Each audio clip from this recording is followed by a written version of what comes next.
off against Republican Derek Anderson. Our Rafael Sanchez Cruz is in Fredericksburg with the Vindman campaign. Rafa, what's it like there?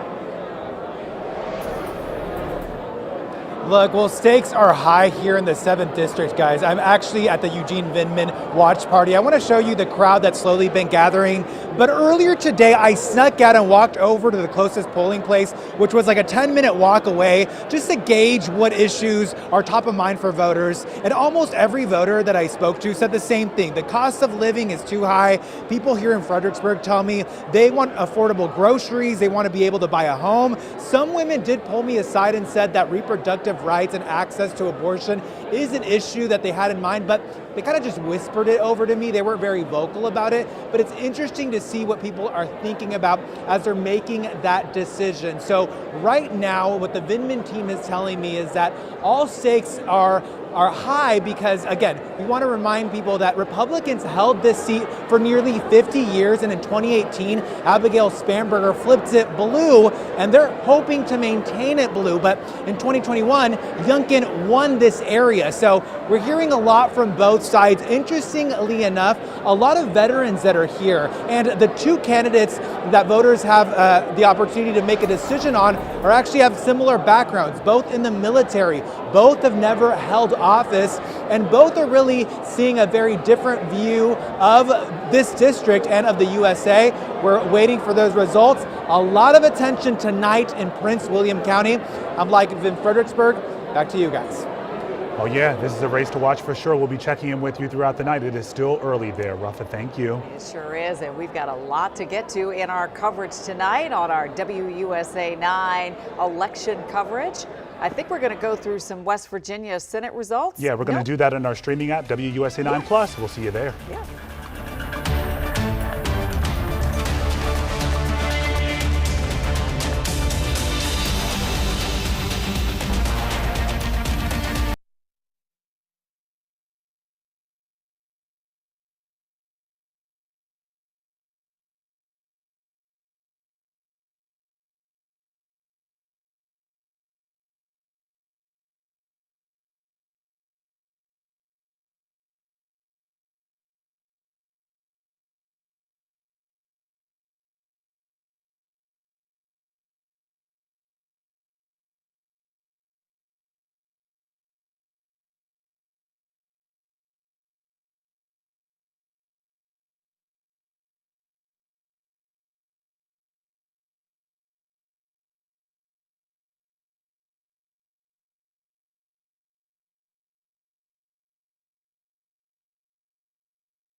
Right now on WUSA 9 Plus, Election Night in America. The polls are closed and the votes are being counted. Look, I ran a great campaign. I think it was maybe the best of the three.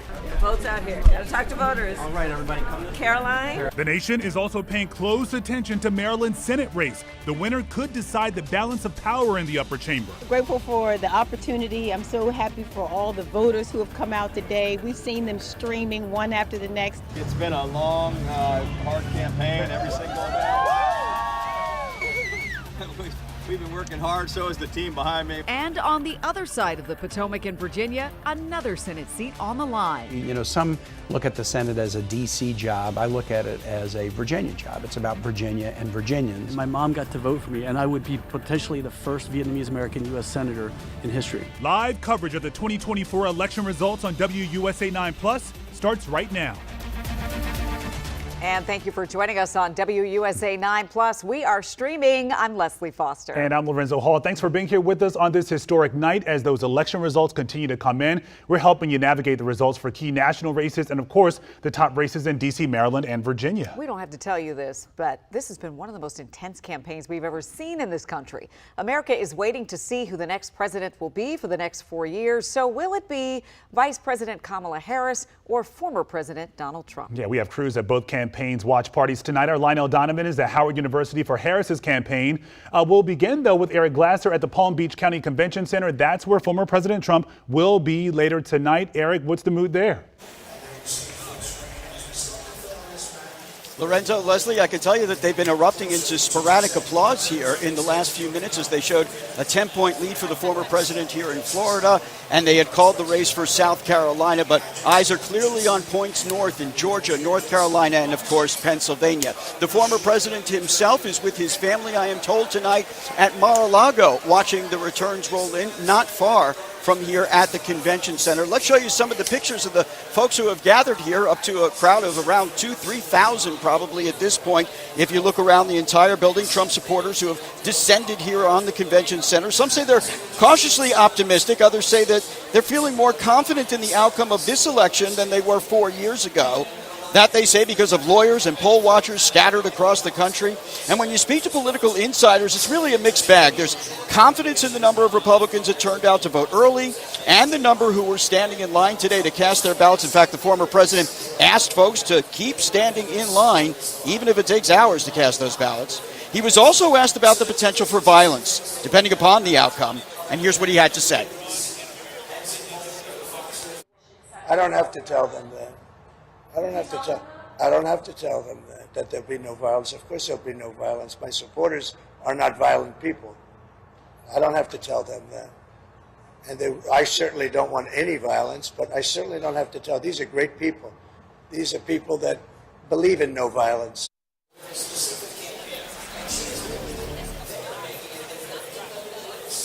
The former president says he has not prepared any speeches, and when asked whether win or lose this is going to be his last campaign, he said, yes, that would likely be the case.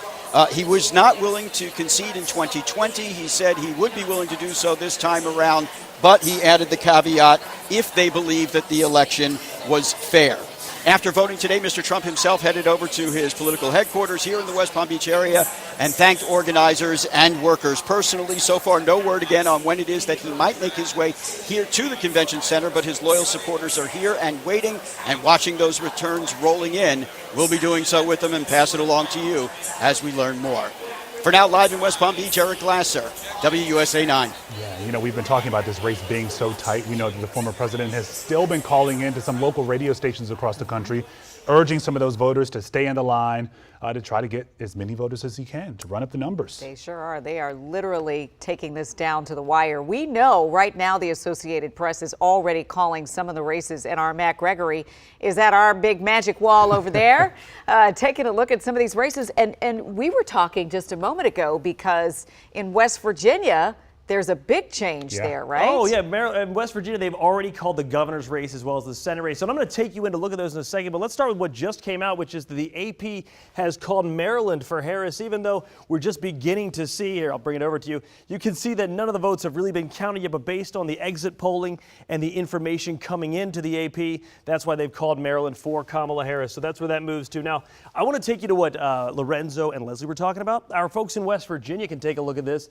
This is the former governor, Jim Justice, with about 12% of the votes called, has already been given the seat in the U.S. Senate here. You can take a look at where he's kind of doing well. It's all over the state. The strongest point for his opponent was going to be sort of further north near Pennsylvania, but you can see this is where Glenn Elliott, the Wheeling, West Virginia mayor, was doing not so badly. He was doing all right, but the reason they end up calling the AP does, many of these places, is because they take historical information, they look at exit polling, and they also look at whether or not the gap can be closed. So let's make this a little bit bigger here.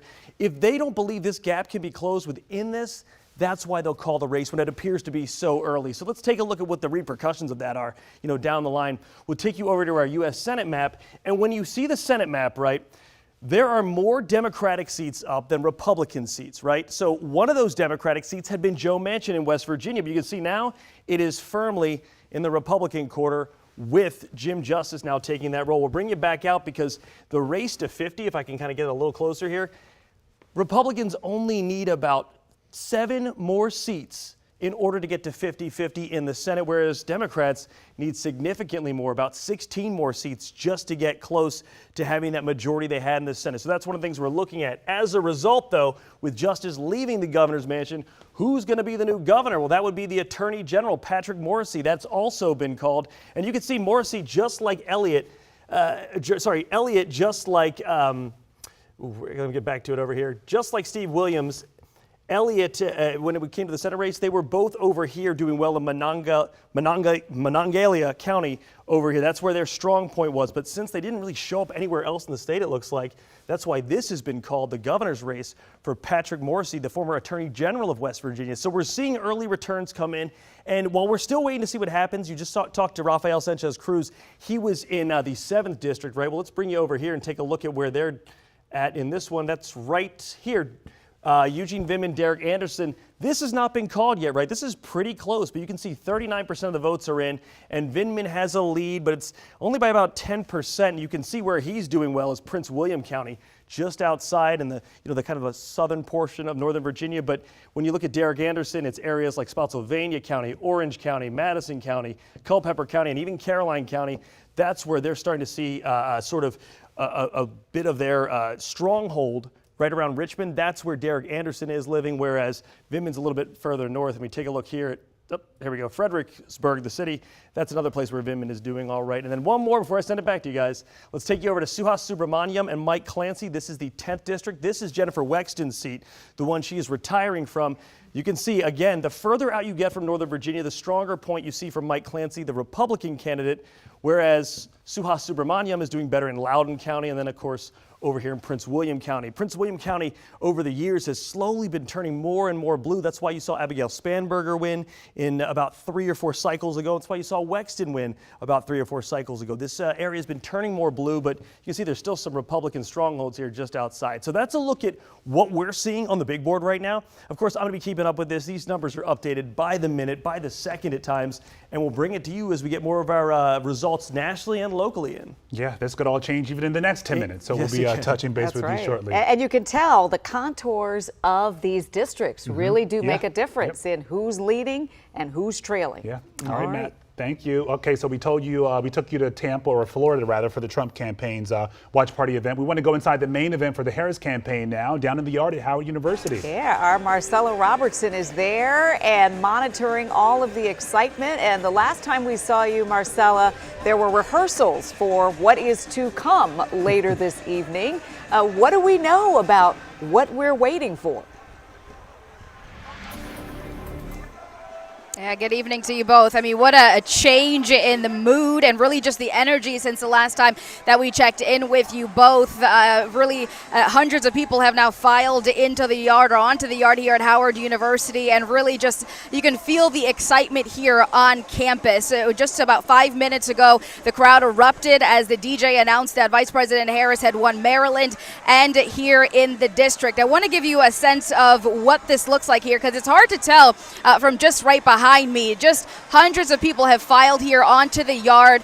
You see a sea of Howard University students, members of the Divine Nine, black sororities and fraternities. Of course, we know Vice President Harris is a member of the Alpha Kappa Alpha Sorority Incorporated. And not just important to mention their support here today, but they have also been working really hard throughout this campaign cycle to push to get out the vote as well. So also important to mention, of course, this is Vice President Harris's alma mater. She graduated here in 1986, and her campaign hopes that she will eventually take the stage here again on the yard and give a victory speech. If she is elected, we know she would be making history again as the first female president of the United States. This here is a private event here at Howard University. It is ticketed only, not open to the public.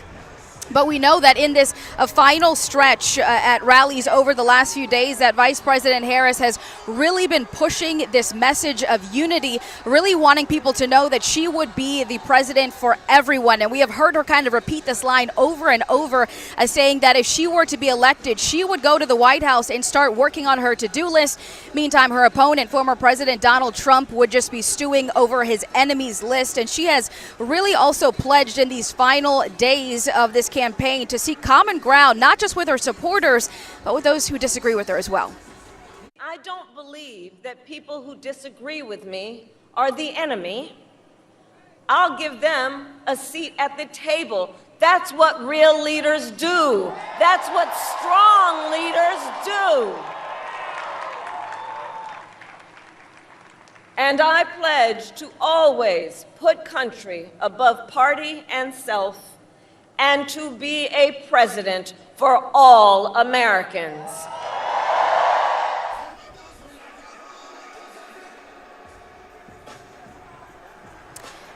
And we know how incredibly tight this race is. I've been keeping an eye on some of the recent exit polls that have been coming out. A recent CBS exit poll showing that the top issues for Harris supporters are democracy and abortion. When we're talking about democracy, they are talking about the state of democracy. That is what has driven a lot of her supporters out to the polls because they fear what would happen if former President Donald Trump were to be reelected. What would the state of democracy look like? And of course, abortion, another important issue for a lot of her supporters, and that has really driven women out to the polls, reproductive rights, and what the future of that would look like. But again, back out here live on the yard at Howard University, you can really just feel the excitement.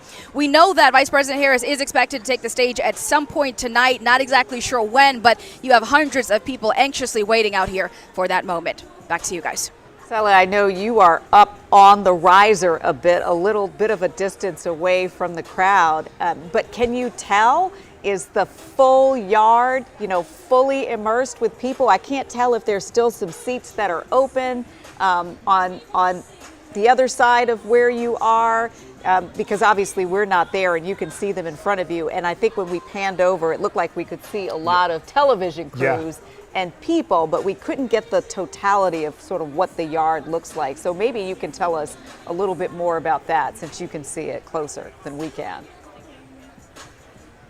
Yeah, absolutely. I mean, right here behind me is a kind of an empty spot. Not exactly sure what's going to happen here. Some seats, but this entire section over here to over my right, I mean, it is filled with her supporters. Or photojournalist Ruth Morton's going to try to give you guys a little bit of a better view here. Obviously, a ton of media out here, but just to give you a sense, and if you've ever been on the yard here at Howard, maybe for homecoming, you know how packed it can be, and this is exactly what we're looking at here. You have risers all the way in the back there, completely packed. All of the standing room sections here as well, completely packed. Again, a lot of students that we're seeing, a lot of members of the Divine Nine as well. And then you have the stage set here behind me where the Harris campaign, again, hopes that Vice President Harris will at some point deliver a victory speech here. We know how tight this race is and how long it could potentially take for us to get the results here. But when that does happen, Harris is expected to address the crowd again at some point here later today.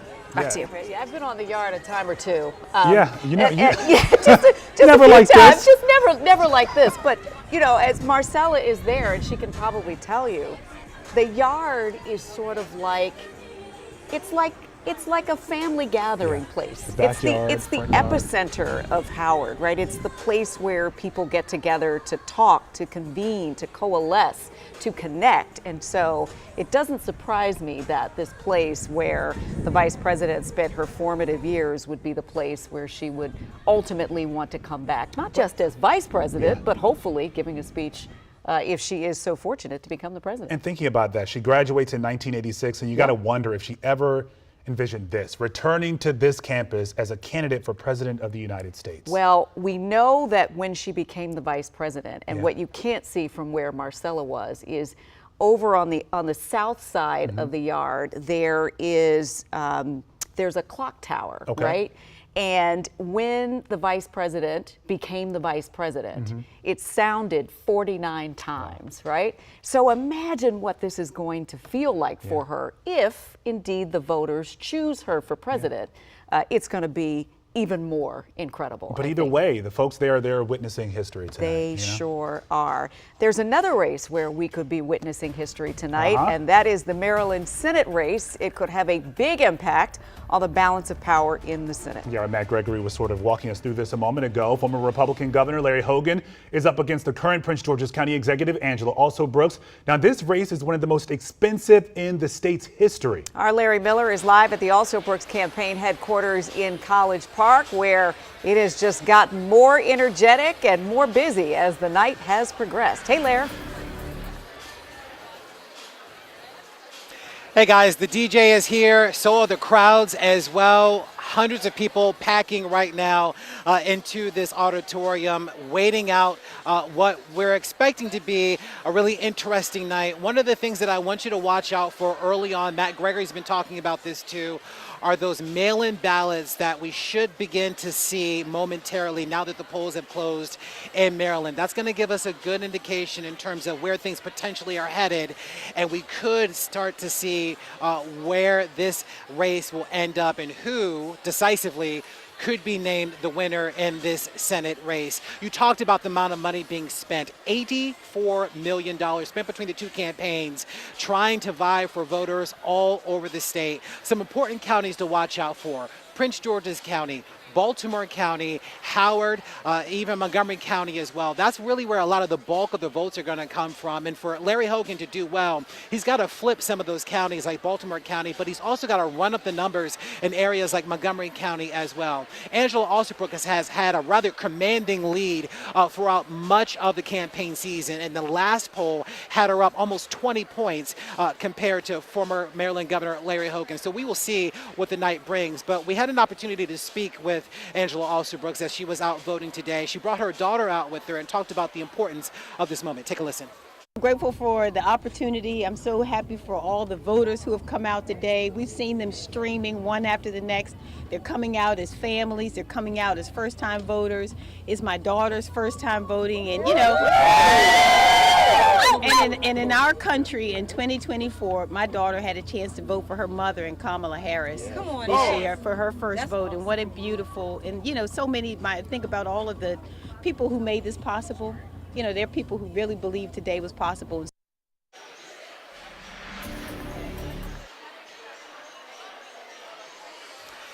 And history potentially will be made tonight on either side, whether Republican or Democrat. Marcella talked about the Divine Nine, which is also an organization for which Angela Alsobrooks belongs to as well. She is a member of Delta Sigma Theta Sorority Incorporated, and we know that members of the NPHC have been working vigorously across the state to drum out the votes, and we will see just how successful they will be tonight, guys. Indeed they will. And Prince George's County is such a big deal because both Alsobrooks and Hogan cut their teeth there. They're both from that county. They're both invested in that county. Yeah, despite their The difference with polling, Yeah. I mean, they are familiar names in these Absolutely. huge pockets within Maryland. So that's why we've been talking about this race being so tight. Yeah, so let's talk a bit more about Alsobrooks' Republican opponent, the former governor, Larry Hogan. Yeah, our Scott Broom is in Annapolis, Maryland, at Hogan's Election Watch Party, where his team is gathering. And how are they feeling tonight, Scott? Oh, they're positive. They're all in, as you would expect. The gathering has just begun tonight. You know, Larry just sort of ticked off the formula in this race that Larry Hogan, despite his popularity as a former governor, needs to execute to win, right? He's got to peel off enough votes in Montgomery and Prince George's counties to stay close. But he knows he's not going to win there. Where he's got to win is suburban Baltimore County, Maryland, and suburban Howard County, Maryland. That's where they're watching tonight. Eastern Shore, Western Maryland, they're going to be all in for Hogan tonight. Now, look, he left office after 2 terms as one of the most popular governors in modern Maryland history, but he knows, as Larry just reported, this U.S. Senate race with potentially the balance of power in the U.S. Senate on the line is a completely different animal, different dynamic in the race. Just to give you an idea of where the Hogan campaign thinks they are, this is one of the many passwords tonight for Wi-Fi access. The word is underdog. Larry Hogan knows he's running as an underdog tonight. He's a Republican, but he's running in a state where Kamala Harris is expected to win by double digits, by some accounts, possibly up to 30 points. So he really has to overperform. Here's some of what former Governor Larry Hogan had to say as he voted today at Davidsonville, Anne Arundel County. It's been a long, hard campaign every single day. We've been working hard, so is the team behind me. We have great thousands of volunteers across the state. It's been really great momentum over the past couple of weeks. We really feel like we're surging, and I feel like we're going to pull off the biggest upset in America tonight. Okay, so that was Larry Hogan while voting today. His theme from the beginning has been independent leadership, you know, red, white, and blue, not red or blue. He told us right after voting this morning at that event that he did not fill in the dot for former President Donald Trump, and he also did not cast a vote for Kamala Harris. In fact, he said he left the top of the ticket on his ballot empty. His campaign tonight, they are predicting an upset, building on the strength of winning the vast majority of independents and some conservative Democrats. That was the winning formula for him in 2016 and in his second election as governor. They're planning to attempt to execute that again tonight. There are some signs of strength there in the fundraising. 30% of former Governor Hogan's in-state fundraising came from independents and donors who are not Republicans. They feel like that is a inside number that really indicates the strength that they're going to have with the independent voters here in Maryland, a big block of people that obviously swung the election in his direction when he was governor. Another sign of strength today, his campaign claimed to have pulled off the most sophisticated ground game operation in Republican politics history in Maryland. They claim to have had individual contact with more than 1 million Republican voters. Again, this U.S. Senate race, we've got the potentially tipping the balance of the power of the U.S. Senate. That's why this is closely watched all around the country, not just here in Maryland. We'll see how it plays out tonight. We'll be here live when Larry Hogan takes the stage later tonight. Reporting live in Annapolis, Scott Broom, WUSA9. You know, Scott referenced those 2 times that Hogan served as a Republican governor in a solidly Democratic state. And he said he thinks that lightning will strike a 3rd time that this will actually happen for him. Yeah, he's been selling moderation, so we'll figure out if he can sway enough independents and Democrats. Okay, we are going to be back with you on streaming at around 8:30 tonight. We have to take a quick break.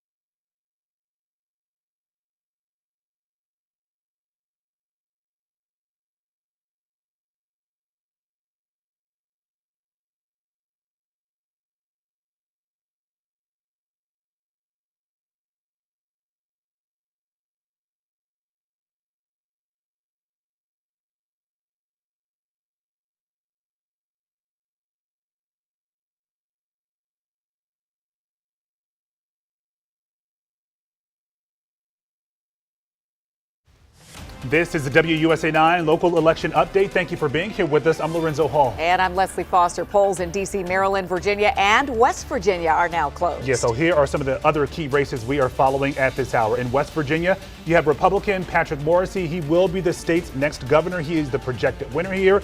Morrisey currently serves as Attorney General.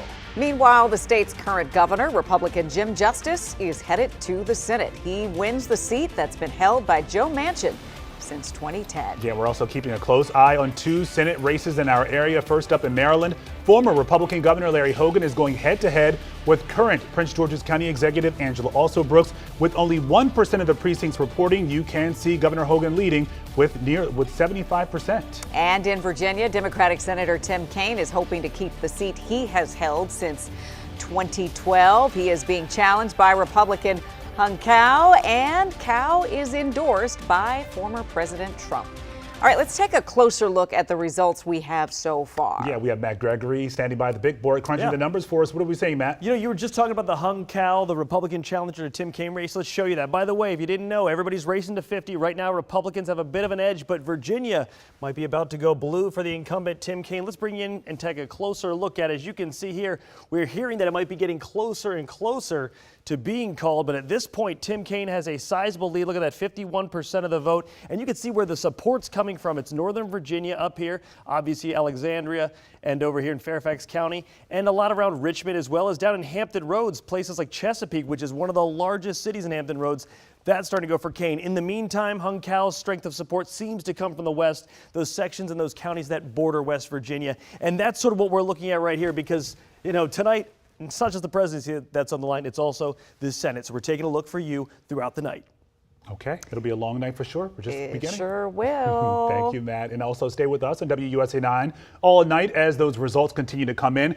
Right now, we're streaming live election coverage on WUSA9 Plus. So if you can, join us for updates on the local races that matter to you. We'll be back here on WUSA9 with another local update in 30 minutes. Until then, have a great night and come stream with us.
for being here with us on WUSA9 Plus. We're getting some new numbers in tonight in that race for Maryland Senate. That's right. Our Matt Gregory is at the big board tonight with those results. You've already told us that the AP is going to call Maryland for Vice President Harris, but what do we know about this Senate campaign? Yeah, so the Senate campaign, that's going to take some time to develop. Again, popular governor Larry Hogan running against Angela Alsobrooks. Right now, the numbers are coming in. This isn't much, but this is what we're getting so far. It's, considerably 0% of the vote the AP is reporting, but you can see we've got about 6,000 votes for Hogan. But where does it come from? Well, the bulk of Hogan's support is showing up where you kind of expect it to show up. You'll see it in western Maryland, Garrett County over to the eastern shore, in Queen Anne's County, as well as over here in Caroline County. But these are all thousands of votes here and there. His strong suits are usually over here in these districts and around Baltimore, as well as kind of north of Baltimore. And then, what you really get into the place where you'll see Alsobrooks starting to make hay will be down here in Charles County over to Prince George's County, Montgomery County, but those are not reporting the numbers yet. But again, I want to show you where this is really important in terms of the balance of power, because normally Maryland Senate seat is not a competitive seat at all. But if you take a look here, again, Republicans only have 7 seats to go to get to 50% of the Senate.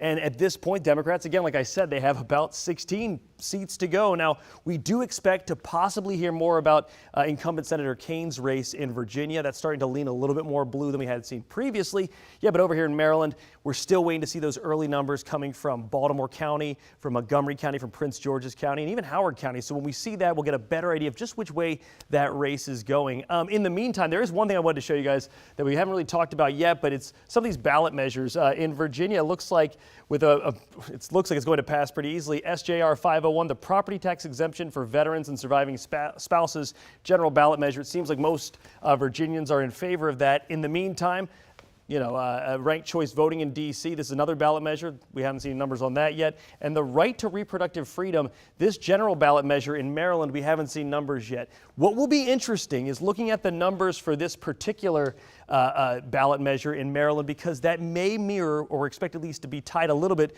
to the Senate race. And we already know where, how Maryland's going to go for the national race. It's already gone. The AP has put them in Kamala Harris's camp. So that's what we're looking at right now. I got some more numbers to crunch, some more things to see, but keep checking in with me. We'll have some more things, I think, within the next couple of minutes or so. Yeah. Sounds good. Yeah, Maryland, one of 10 states putting reproductive rights on the ballot post-Roe. So it's a big deal, and we will see how Maryland goes. Yeah, polls closed at 8 o'clock, so we should have some more clarity in the next couple of minutes. Matt, we'll check in with you shortly. Thank you. And we're also keeping an eye on the Senate race in Virginia. Incumbent Democratic Senator Tim Kaine is really hoping to keep this seat for yet another term. He's being challenged by Republican Hung Cao. Yeah, he's hoping this third time is the charm. We have crews at both campaign headquarters tonight. We're going to start with our colleague Simone D'Alba. She is in Richmond with some supporters of Senator Kaine. Hi, Simone.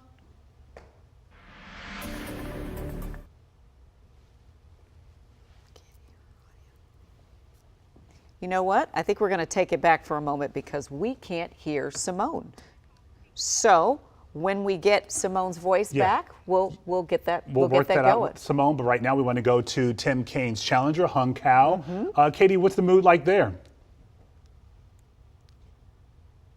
Lorenzo, in the last hour, we've really seen this room just completely fill up with supporters, people out here wanting to support retired Captain Hung Cao. Now, we have seen people wearing Hung Cao hats, but we have also seen a number of people wearing Make America Great hats and wearing Trump support shirts and hats. And it's important to mention that because retired Captain Cao has said he is running on the same message as former President Donald Trump. Not only that, but he has earned the endorsement of the former President of the United States. One of his biggest talking points has been that there needs to be change. He has been vocal that one of his focuses will be on securing the border, saying he believes the U.S. government is spending far too much money on undocumented immigrants and should instead be focused on the American people. When it comes to abortion, he told WUSA9 he would not vote for a federal ban on abortion because he believes that decision belongs in the hands of Virginians. Now, while he has never held public office, this is his second bid for office. Back in 2022, he ran and lost in Virginia's 10th congressional district. Now, just in the last hour or so, I was able to chat with the executive director of the Republican Party for Virginia, who is here tonight, and he told me what Cao has accomplished goes beyond tonight. It is about the change he has caused. What is it about him that made him get your support? Oh, that's a great question. So, yeah, Captain Cow is just an absolutely electric individual. He has a long history of serving our country. When he ran in 2022, he did some things that we never thought were possible. He brought people out to vote who had never voted in any election before. He converted Democrats to Republicans who had voted Democrat their entire life. And I think he brings a really inspiring message to Virginians about how we need to focus on the fundamentals. We need to get back to thinking about Virginia families, think less about less about some of the issues that Democrats want to bring to the table that aren't actually affecting everyday Americans, and think more about things like inflation, border security, crime and safety, and honestly, think about Virginia families' pocketbooks. Now, Captain Cow has not come out to address his supporters, the crowd that is out here, but I got to tell you, it has been extremely loud in here at points, mainly because people are booing and cheering. They're cheering when they see former President Donald Trump announced as the projected winner of a various state, and they are booing when they see Kamala Harris projected as a winner. And I think that goes back to the mutual support that former President Donald Trump and retired Captain Cow have worked to show for each other. I'm Katie Lasso and Chantilly. Let's send it back to you guys. Republicans really want this seat right here. He's been speaking at the Republican National Convention. He's appeared with former President Trump at a few events as well. So, and it's kind of cranked up now because for a while it was kind of this sleepy little race. There hadn't spent much money. It was sort of understood that Kaine was going to lead and going to take it in. And then with that endorsement of the president and some infusion of cash, it appears he really is trying to make a run for it. Might have a chance, All right, we're keeping an eye on the Senate race in Virginia. Incumbent Democratic Senator Tim Kaine is hoping to keep his seat, again, challenged by Republican Hung Cow. Yeah, let's go back to our Simone D'Alba, who is at the Tim Kaine's campaign event in Richmond, Virginia. It looks like we're going to try and get her mic working in just a moment, but the same energy as the Hung Cow event in Chantilly, Virginia, we showed you a moment ago. The same thing happening at Tim Kaine's watch party as well. And we spoke with Simone earlier, and she said that's really going to be a who's who in the Democratic Party as well, because they want to keep the seat blue in Virginia too. Yeah, the pendulum is continuing to swing back and forth and back and forth.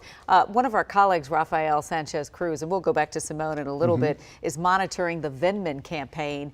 And he had a chance to talk to some voters even before he made it to Vindman's party location. I think we've got Rafa now. Rafa, are you there? I am here, Leslie, and like you mentioned, I'm here at the Vindman watch party, and I mean, it seems like people aren't socializing because they just have their phone in their hand and they keep hitting that refresh button. I know the people in the newsroom can relate. They want those numbers. They're hopeful that we're going to get this race called for the 7th district here in Virginia tonight. The Vindman campaign, not so convinced. But as you mentioned, Leslie, earlier tonight, I snuck out and was able to speak to voters. I wanted to get a gauge of what were the issues that they were thinking about before they headed in to vote. A lot of them telling me the same thing.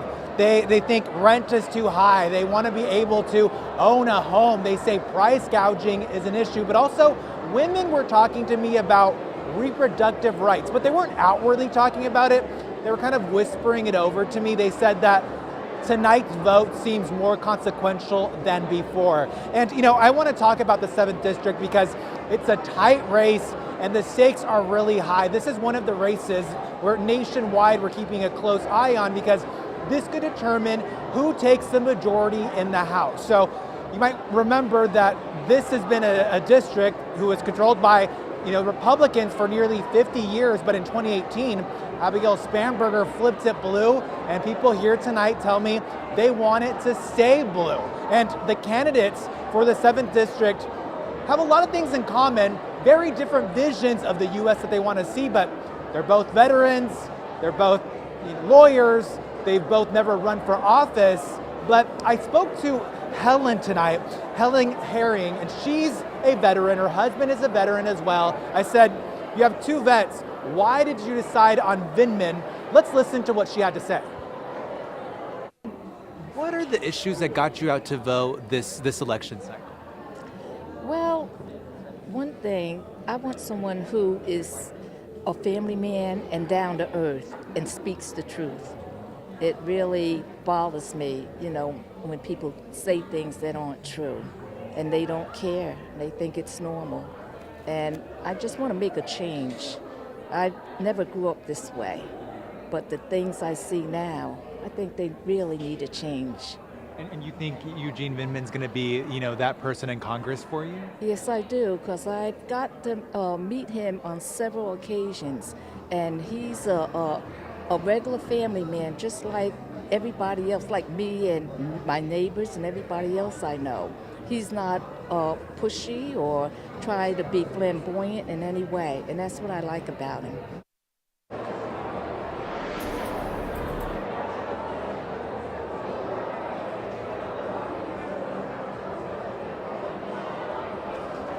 Okay, I think it's interesting what Raphael mentioned about folks just glued to their phones right now watching the results. You can see that in the room behind him. It's been a little unusual because in most of the other parties we've seen people kind of coalescing around each other, and maybe they were looking at each other's phones, but clearly at the Vindman place nobody is talking to each other. They're anxious. They're like, we got to figure this out and quickly. Yeah, well, Vindman is running against Republican Derek Anderson, and we'll talk more about that in a little bit.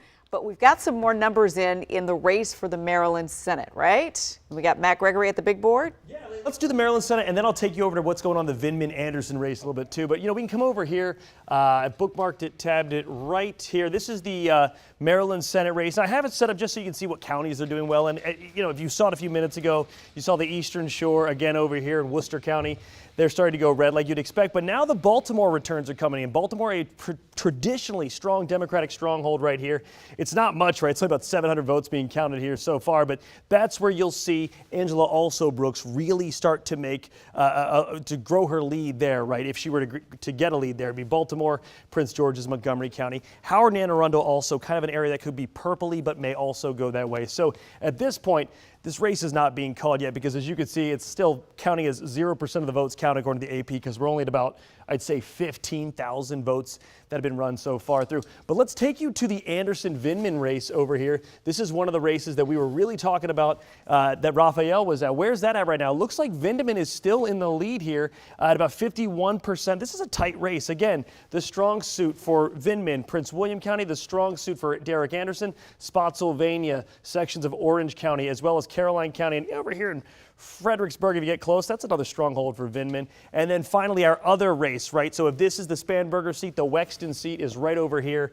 Suhas Subramaniam still has a lead, although this is a bit of a larger lead than what you're seeing in the Vindman race, right? Like the separation is, almost about 6 points so far right now. But you can see Suhas's strong suit, again, Loudoun County. His sort of power base is in Prince William County, whereas you'll see Mike Clancy in Fauquier County and sections of Rappahannock County. And then this little sliver right here of Fairfax County right now seems to be going in Clancy's direction with 82% of the votes counted. But again, this is still not close enough to call yet. And then one last check, because we have to keep going through it. Let's take a look at the Virginia Senate. Has it been called yet? No, it's not. 42% of the votes coming in. And you can see that Tim Kaine, our current incumbent senator here, still has a sizable lead, whereas Hung Kao, his challenger, the Republican, is cleaning up in the West with pockets of blue every now and then. But that's sort of what we're seeing at our local races. And remember, these are very important races for the national election because the House is separated by 8 seats. So if either of those go in either direction, that's either a pickup for the Republicans or it's a pickup or kind of holding steady for the Democrats. And in the Senate with Alsobrooks versus Hogan, that's one that could have big effects into who has the balance of power in the Senate and Tim Kaine as well. Let's keep looking at some numbers, guys. We'll have some more in a bit. Okay, we'll check in shortly. Thank you, Matt. In the meantime, we have some experts here in the studio with us to give us some context to what we're seeing tonight, the real story behind some of the numbers. Yeah, we got Lenny Steinhorn from American University and Dr. Kenesha Grant from Howard University. Thank you both for being here with us tonight. So it is early, friends, and you've already warned us that, there may be surprises or other things that are coming in, but, we're just getting started. What are you thinking? What are you seeing so far? We're just getting started. I want to see more patience. Okay. The calls and talking about whether a state went or not with a very small percentage of votes reported kind of stresses me out a little bit because I don't know that the average person is able to take that information in and understand that it will change over time. But I am interested to see how the story unfolds, and I think more importantly, how quickly it unfolds. Can you explain that for us really quickly to folks who might be watching now and they're seeing these numbers come in, they don't understand the percentage? it doesn't factor everything in Right. when you're looking at that percentage. Right. So I'm from Florida, for example, and we were talking backstage about an abortion measure that's on the ballot there, as it is in 9 other states. And the question I had was, where is this information from? So I'm from Broward County. It's one of the more populous counties. If we had results and they were only from places that are smaller in population, then they would be a little bit more trustworthy as a way to understand what's happening across the whole state. Right. And so when you see these numbers, you need to think about where are these things happening, and are they happening in places where most of the people live? Yeah. If they are, then it's easier to understand what's happening. It's easier to make predictions about what might happen in the future. All right, Lenny, you've been watching some of these numbers so far. You've been digesting them. What do you make of what you're seeing? It's going to be tight. I Okay. think the polls are actually accurate this time. Really? Yes. Really? It's gonna be How tight. did they get it right in your mind? You know, they overcompensated for what they got wrong in 2016 and 2020. Okay. They found a way to count more of the Trump vote.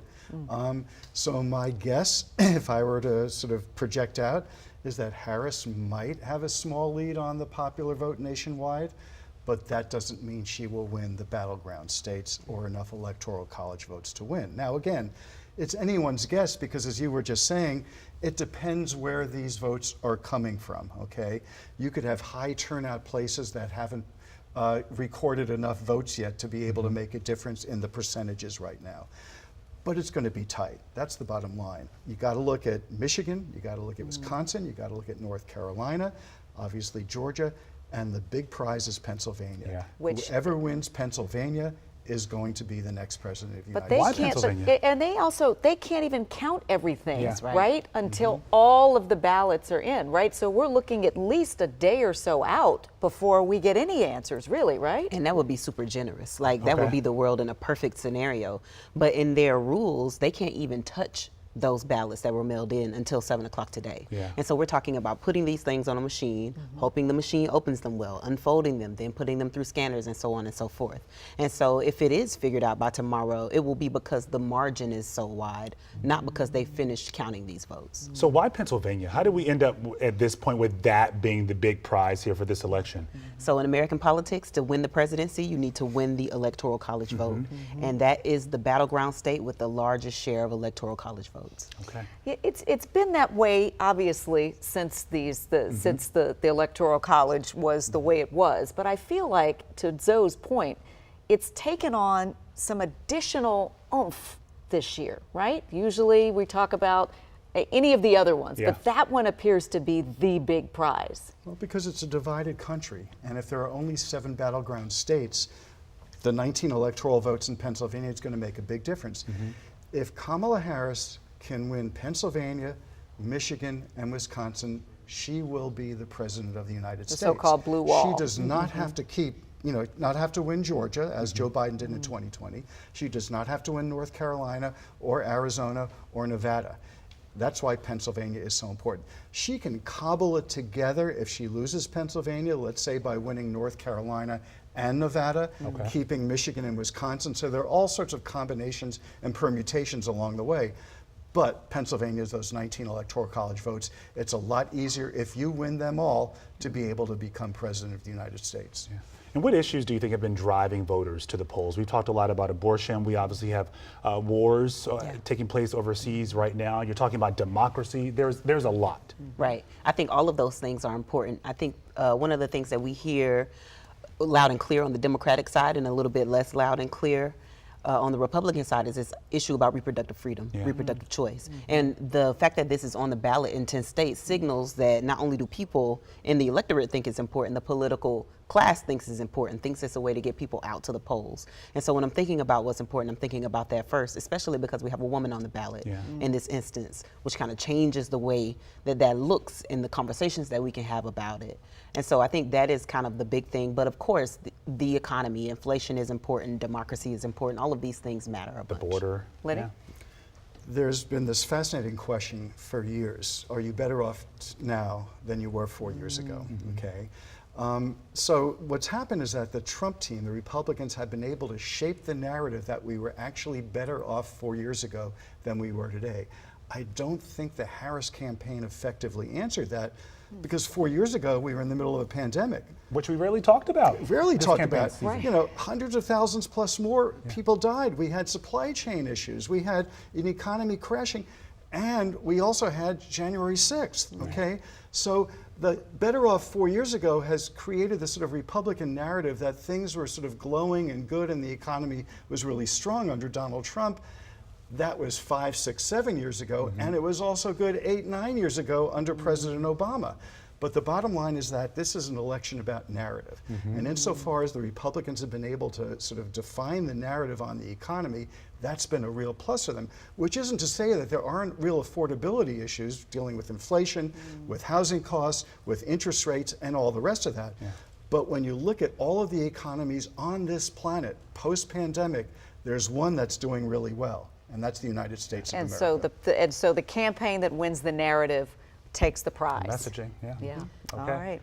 Lenny Steinhorn, Dr. Grant, we'll chat with you in just a moment. We have a sure lot to will. talk about tonight, okay? I mean, we're going to Buckle be in. here all night, so yeah, a lot to get to for sure. We're going to take a quick break, and we'll be right back.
This is a WUSA9 local election update. Thank you for being here with us tonight. I'm Lorenzo Hall. I'm Leslie Foster. Polls in D.C., Maryland, Virginia, and West Virginia are now closed. All right, we want to go to our John Duran, who's been following the 6th congressional district race in vote Maryland. And John, what's happening there tonight at this watch party? I did not vote for him last time. Yeah, we're at the Conservative Smoker is what this event is called. We're at the Little Havana Cigar Club in McLean. Tim Parrish is with me, helped put this event on. But this isn't just for Election Day, right? This group meets pretty regularly. It does. This group meets the first Tuesday of every month here at this location, and we all enjoy a good stick and have conversations about local politics. Today happens to be the Super Bowl of it all, and so we're meeting today for this event. Yeah, how is it as we see see the results start to come in. How has the banter been? I mean, we were talking earlier a little bit. There is some friendly banter, but some very serious issues in play. There is indeed. We've got a diverse group, as you can see. So we have people kind of on both sides of the political aisle, and some folks that are a little bit more conservative than others. Our common ground is cigars, of course, but we are having, been some banter in the group. Some Harris folks, some Trump folks. And so the conversation is going back and forth, but the common ground, again, that brings us all together is a good hand-rolled premium cigar. And is the, we are starting to see some states get called. Any reaction to that as we got a long way to go, but the discussion out here, has there been any yet, or is it still too early? There has. It's a nail-biter in Virginia, right? We're looking at Virginia. All of these folks are Virginians, and so everybody's kind of biting their nails while smoking their cigar and talking about the numbers in Virginia. We're all very shocked to see that with 50% of the vote in already, how well President Trump is actually performing in the Commonwealth. And so it looks like it's almost a dead heat in Virginia. So a lot of the conversation here has been about how close that's been so far in the Commonwealth. Yeah, it's going to be interesting as we continue to watch this develop tonight. Tim, thank you very much. Taking advantage of the beautiful weather we are having tonight. This is outdoors right now. We got the results coming in on the big screen on the wall. Plenty of people behind me. We're going to check out a bunch of different watch parties across Northern Virginia, and we will keep you updated throughout this very, very busy evening. He certainly got his point in about the cigars. He sure did, John. We're going to hopefully hope that you make it to another watch party. We'll see you soon, and we'll be streaming more in a second.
And thank you for joining us on WUSA9 streaming. How you doing tonight? I think we're good. Yeah, okay? you feeling we good? just want to get through this. You hydrated? I'm hydrated. You okay? You good? I'm good. Okay. I'm good. We want to make sure you're good because you're in this with us and we are all in this together. I'm Leslie Foster. I'm Lorenzo Hall. Thank you for being here with us on this historic night. As those election results continue to come in, we get more clarity throughout the night. So we're going to help you navigate the results for key national races and, of course, those top races here in D.C., Maryland, and Virginia. So by now, you know this is one of the most intense campaigns we've ever seen in this country, and America is truly waiting to see who the next president will be for the next 4 years. Will it be the vice president, Kamala Harris, or will it be the former president, Donald Trump? A lot of folks scrolling through those results right now. Not even looking at each other. Right. Just eyes on the phone. Update, refresh. We have crews at both campaign watch parties tonight. We're going to begin with our Marcella Robertson, who's at Howard University. Hi, Marcella. Well, good evening to you both. Well, you know, the mood here and the energy has really changed. The yard here at Howard University really just packed. You can see the crowd here erupting, and that is really what it has been like over the last hour or so. That same cheering when the announcer and the DJ announcing here that Vice President Harris expected to win Maryland and the projected winner here in the district as well. And the people who have come here tonight really hoping to witness history. Of course, we know that Howard University, the yard here, this is the backdrop of really the finale for the Harris campaign, and it is really a full circle moment because this is also her alma mater. She graduated here in 1986, and of course, Leslie, you were talking about what this yard symbolizes, right? If you're here on a regular day, it's really, you're going to see students kind of cutting through here to get to class, maybe eating lunch, and it really is the center of campus. And tonight it is a backdrop for what her supporters and the Harris campaign hope will be a historic night. Now, of course, Harris would be making history as the first female president of the United States, and they hope that she will be giving a victory speech here at some point. We know that this has been such a whirlwind campaign for the vice president. She was really just thrust into this about 100 days ago when President Biden announced that he was stepping down and endorsed her, and then she became the Democratic presidential nominee. Really in this final campaign push in these last days and weeks, we have really seen her push this message of unity, saying that she is really looking to help the country move on from politics that are really all about fear and division right now. And her message is all about unity, and she has really honed in on this message and this vision that she has, that she is going to be a president for everyone, even those who disagree with her. And really, students here at the university, they say that this is not just a full circle moment for her, but also for them to be able to see someone who has gone through what they are going through right now, and to have them be part of this really means a lot.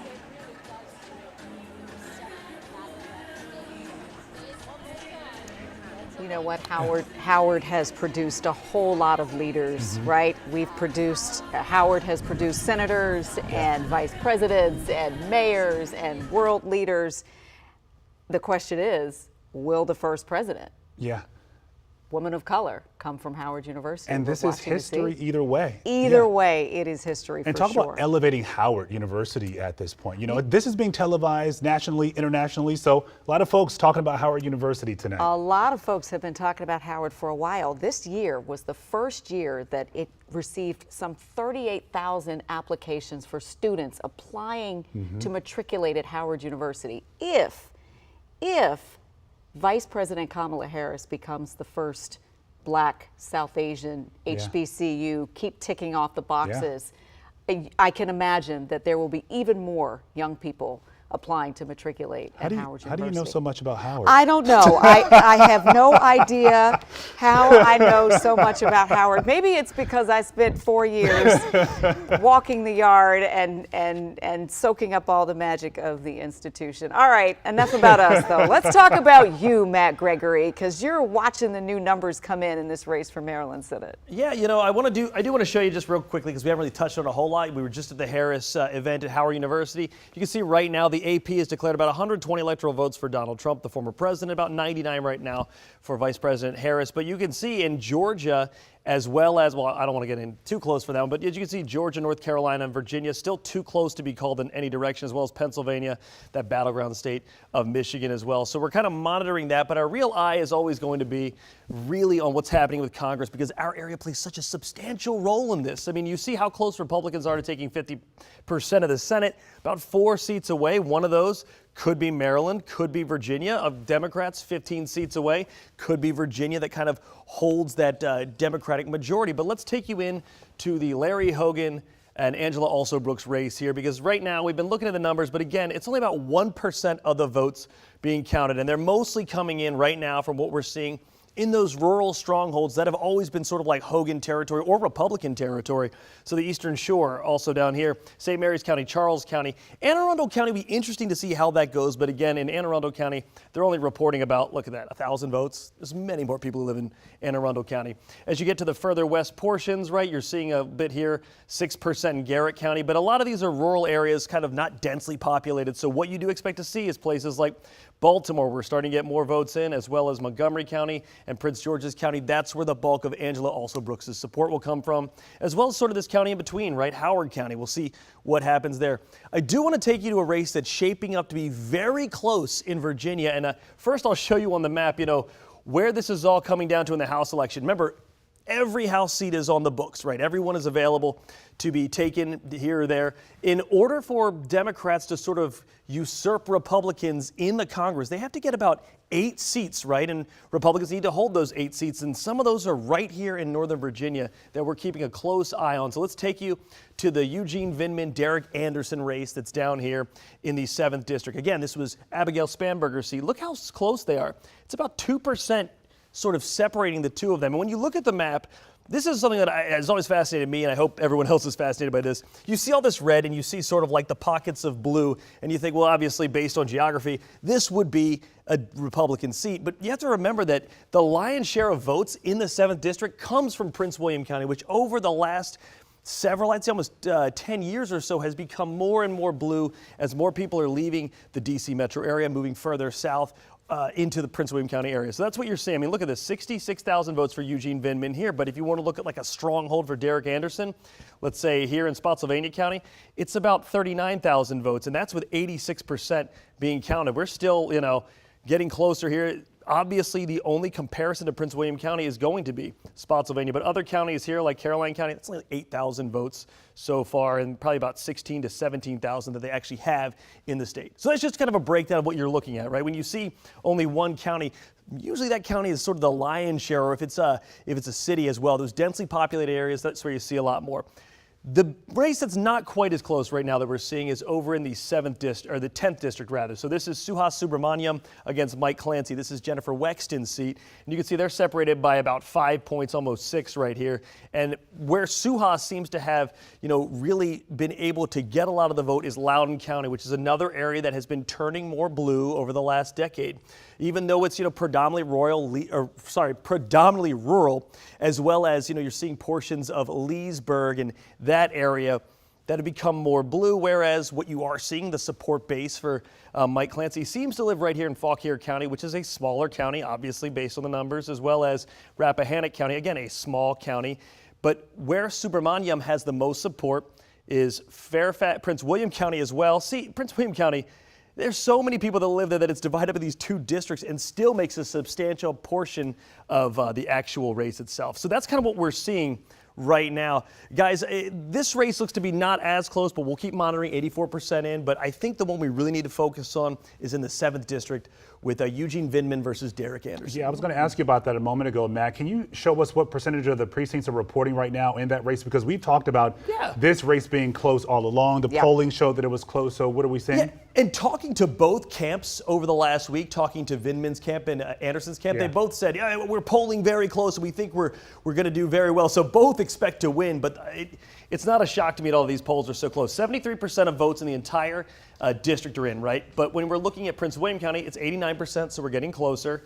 When it's over here in Stafford County, only 50%. And Stafford County, by the way, is a growing county, and it has been known to go a little bit purple here and there. It did go for Biden, but also it went for Glenn Youngkin. So these are some of the places we're seeing could go either way here. Culpeper County, 50% about in. If we're coming over here to Madison County, 75%. Greene County, 43%.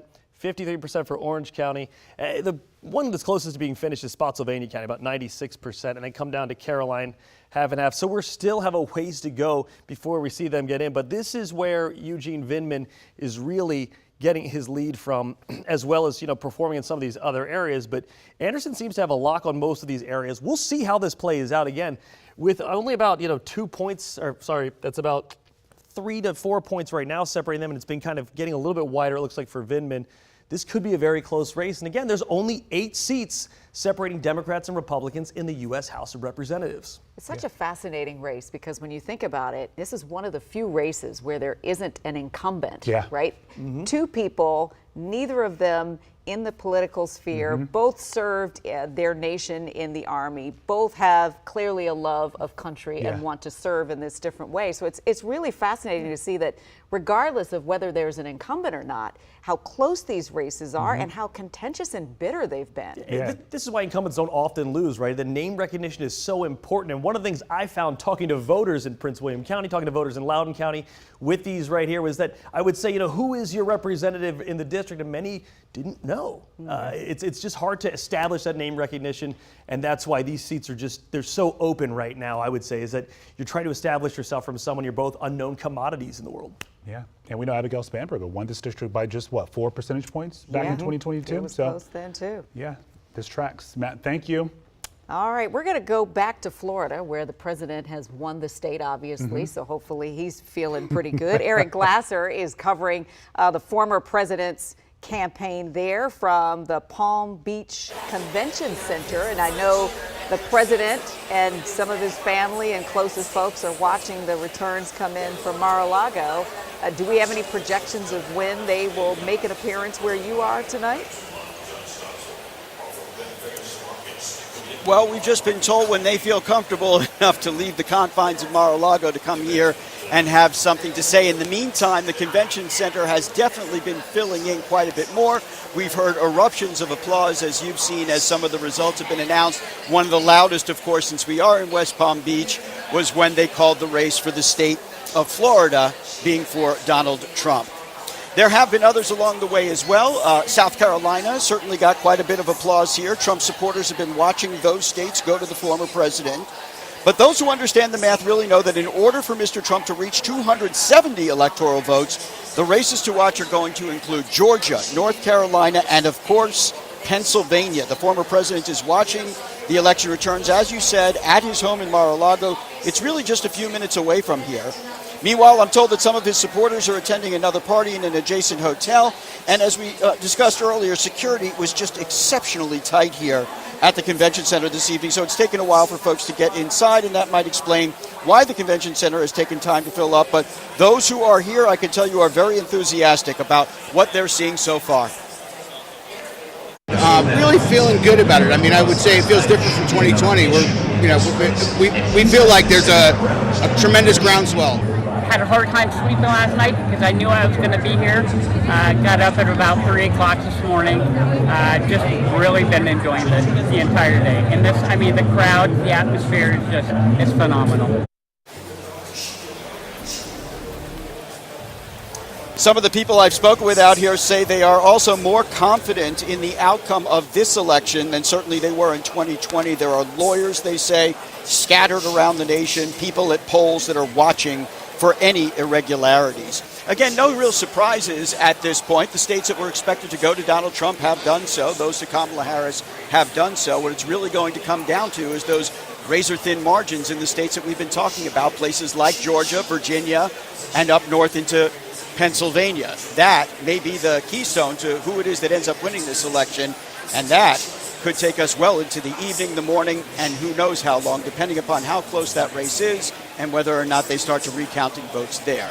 We'll keep you posted on the mood here and certainly whether or not the former president and his family make their way here. We'll bring that along to you as well. For now, reporting live in West Palm Beach, I'm Eric Glasser, WUSA9. Yeah, Pennsylvania's the big prize, so Yeah. if we're waiting on Pennsylvania, it's going to be a minute. Yeah, we know that county is going to continue throughout the night tomorrow, but a lot of folks are going to be waiting to see what the former president has to say when he does take the stage. Well, we don't have to wait to get to Alexis Wainwright, though. No, we don't. She's at a watch party in Prince George's County at the Bus Boys and Poets in Hyattsville. Folks just watching the results come in. What's the mood like there, Alexis? The large black population not getting what they hoped for there. Hey, well, there's been moments where we have heard some cheers from this crowd, but there also have been silent moments where we've seen some concerns from the people here. We want to show you this room here at this Hyattsville location. You can see how packed it is. This is just one part of the restaurant where they're watching some of these numbers and projections come in. There's another room full of voters as well. And we can tell you those moments when we heard those cheers were actually when Kamala Harris was projected to win Maryland and the District of Columbia. So a lot of people here supporting her. I do have a special guest here. Actually, I want to introduce you to. This is Kevin Camps. Thank you so much for speaking with us. I know you live in Prince George's County. Tell me why exactly you decided you wanted to be here at this watch party tonight. Well, Bus Boys and Poets is a peace and justice center, has been since 2005. Came out of the anti-war movement. of 2002, so it's a second home to me. So this is where I will be on a night like this. And we've slowly started to see some of those numbers and projections come in. How are you feeling right now as we slowly watch those results come in for different states? Very nervous. I mean, I can't believe that our country is flirting with fascism for, the third time in 8 years. So we saw what Trump did in office for 4 years. He came pretty darn close to winning 4 years ago. Who knows what's happening tonight? I mean, it's frightening, it's alarming, it's perplexing. I was fortunate enough, I'm from Michigan, and I was able to attend the Harris and Michelle Obama rally in Kalamazoo, Michigan just a couple weeks ago. And Michelle Obama said it that night, like, what is going on in this country? Why is this even close? It's still an outstanding question. I'm just glad to be among kindred spirits on a night like this and hope and pray that, we pull it out somehow. And we've also seen those moments where the crowd has been cheering, specifically when she was projected to win Maryland and the District of Columbia. I know you live in Michigan partly too, but how does it feel to see that moment happen here in this room? No, it's really lovely. I mean, I've resided here for a quarter century. I've been helping my mom in Michigan because she has health issues. So it's interesting to see the differences and the similarities. I mean, where we're at in Michigan is a progressive area. Maryland, of course, D.C., and then we have the right-wing areas of Michigan. So it's a huge moment for our country. It's history, and let's hope and pray that progressive values will win out tonight. But we'll see. The work will go on, as Harris herself has said. Well, thank you so much, Kevin. So again, you guys can hear there are concerns in this room, but a lot of people still holding on to hope when it comes to the results slowly coming in. Reporting live in Prince George's County, Alexis Wainwright, WUSA9. Yeah, I was going to say that's a pretty quiet watch party. I didn't know if the folks erupted in sort of any applause or cheers when a particular candidate is the projected winner, or has it been like this for most of the night, Alexis? Next door is Forsyth County. Now, this is another. This is very wealthy. This is a biggie you can see in terms of. Okay, it sounds Not like sure the that TV's she loud can in there, hear so us. she probably I was can't going to hear say this is the most polite watch party. Everyone's just everybody's like, we're eating, we're absorbing, we're enjoying.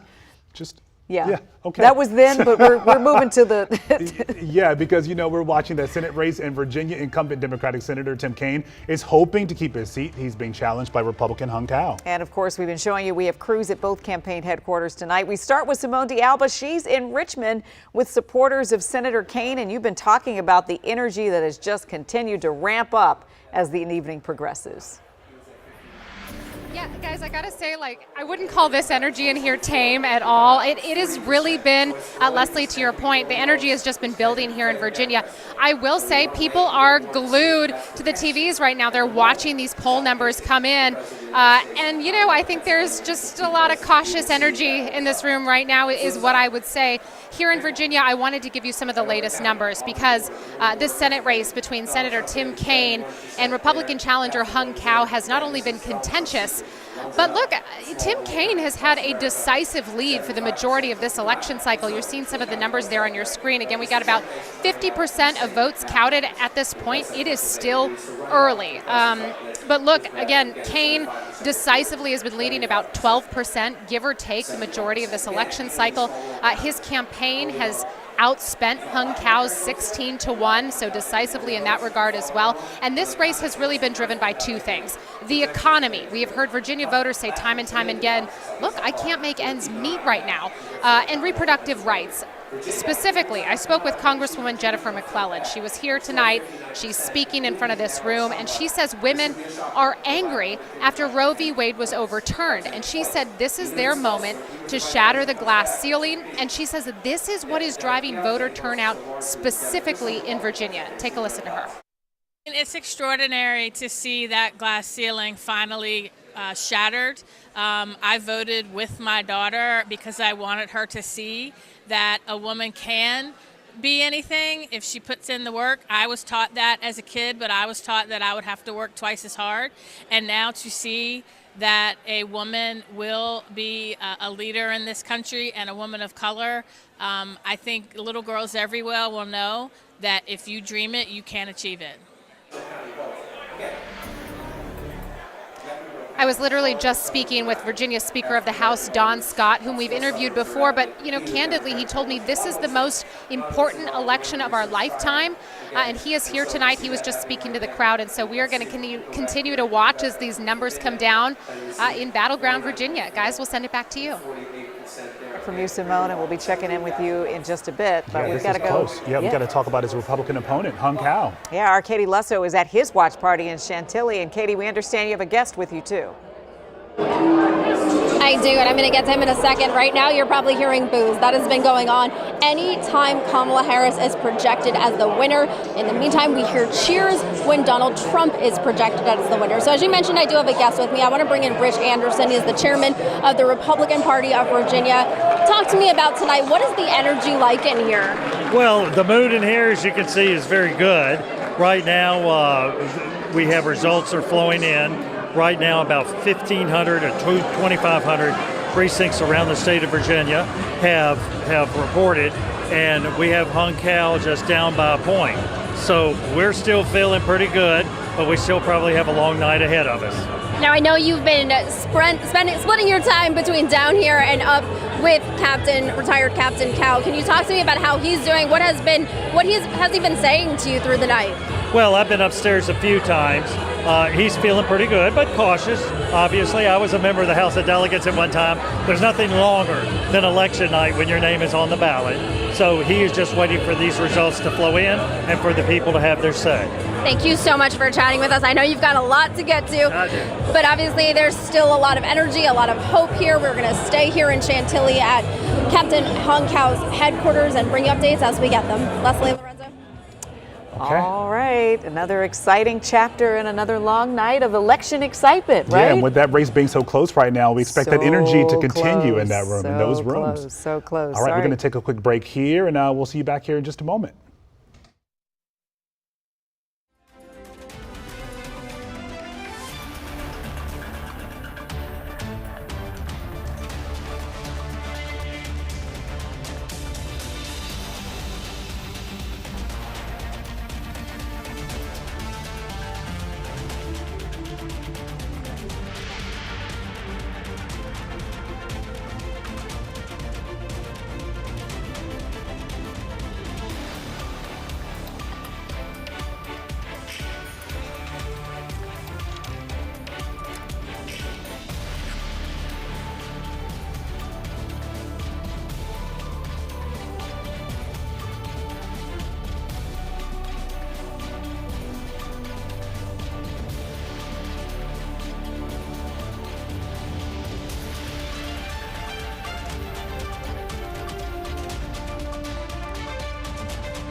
This is a WUSA9 local election update. Thank you for being here with us. I'm Lorenzo Hall. And I'm Leslie Foster. We're keeping a close eye On the race for Senate in Virginia, Democrat Tim Kaine is looking to hold on to this seat that he has held since 2012. He's being challenged by Republican Hung Cao.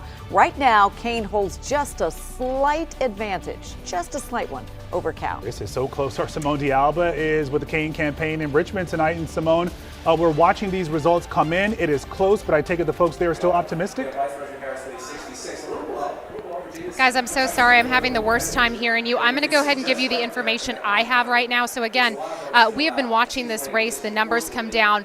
We are seeing Tim Kaine continue to pull ahead in what has been a really decisive election cycle. We've seen Kaine has had the lead so far in many of the polls we've seen over the past couple of months. But look, make no mistake, this is a contentious race. These two candidates could not be any more different, much like we're seeing on the national level with Kamala Harris, Donald Trump.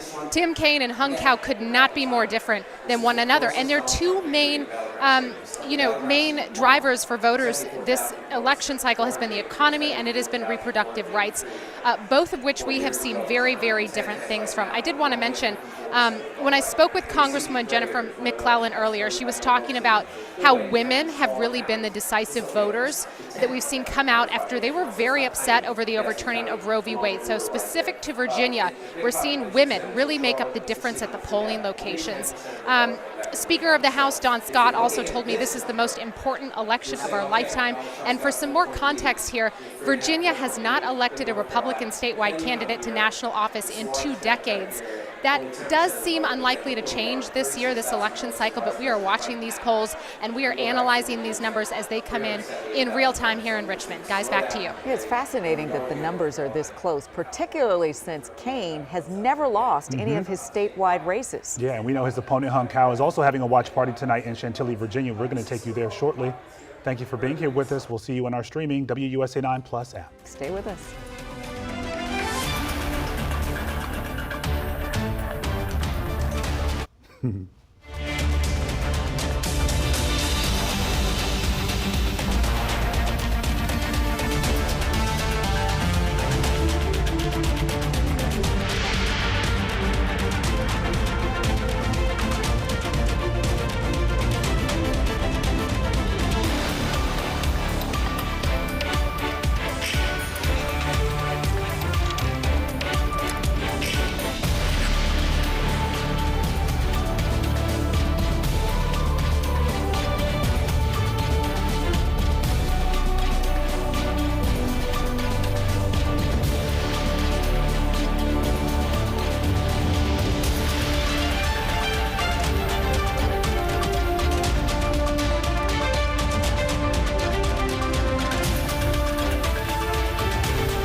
We're back now streaming through the duration of this election night. I'm Leslie Foster. And I'm Lorenzo Hall. So we're getting some more numbers in tonight in a key race. Our Matt Gregory is at the big board tonight with those results in the Maryland Senate race. And what, 50% of the precincts are reporting so far, Matt? This is how things move, right? They move so quickly. I mean, about 20 minutes ago, we were at like 7%. Now we're at 51% of the votes being counted now in Maryland. And this is what I was talking about. Again, you kind of see where the heart of the support for Angela Alsobrooks lives right here from Baltimore down to Prince George's County, whereas the more rural sections obviously have gone for Hogan. But the race at this point with 50% in, you can look at that. That's about an 11% gap that he has to close in order to win. But Alsobrooks also is still, let's see where she's at here in Prince George's County. It's only about 50% of the votes in, and she is absolutely closing on to 85% of the vote in Prince George's County. Let's go over to Montgomery County, another place where Hogan has performed well. Now, Larry Miller was talking about this earlier. In order for a Republican to win in Maryland in the Senate, they have to overperform in Montgomery County, right? They're not going to flip it. They have to overperform in Prince George's County and then really do well over here in Baltimore County. But as you can see, we're only about 46%, but even there, about a 25,000 point lead in Baltimore County for Angela Alsobrooks. The place where you see the Hogan strongholds, these are very sparsely populated areas like Queen Anne's County, my home county. There's about 18,000 folks there and 5,000 who are for Alsobrooks there. So you can see they're very much in the place of he's doing well in rural, but she is continuing to perform very well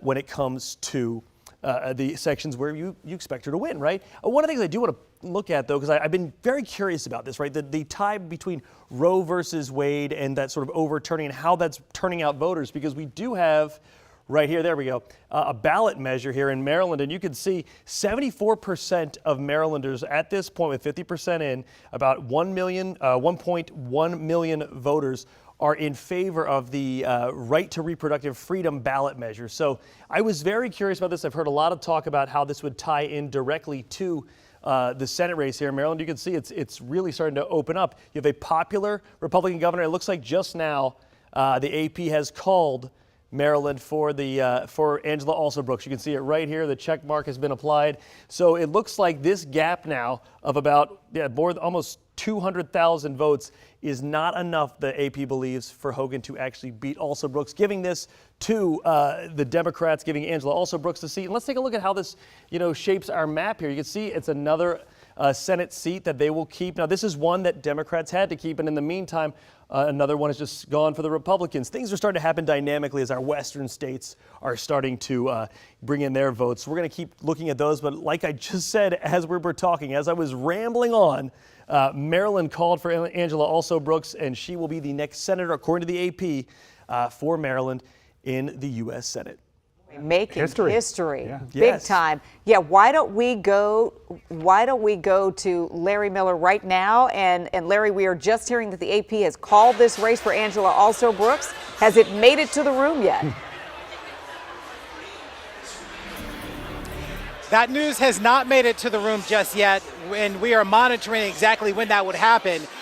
We knew that Alsobrooks was expected to do pretty well, considering the fact that she's had a rather commanding lead throughout the majority of the campaign season, but we're expecting that news to come down momentarily, and what you'll see is that news come up there on the monitor, and then with that, obviously, will be loud screams and cheers from the crowd. When we talk with people about what this race meant to them, they said it really wasn't just about Angela Alsobrooks. It was really about some of the key issues in this race: abortion, criminal reform, and as well as the economy. So these were issues that Angela Alsobrooks really crafted a message around.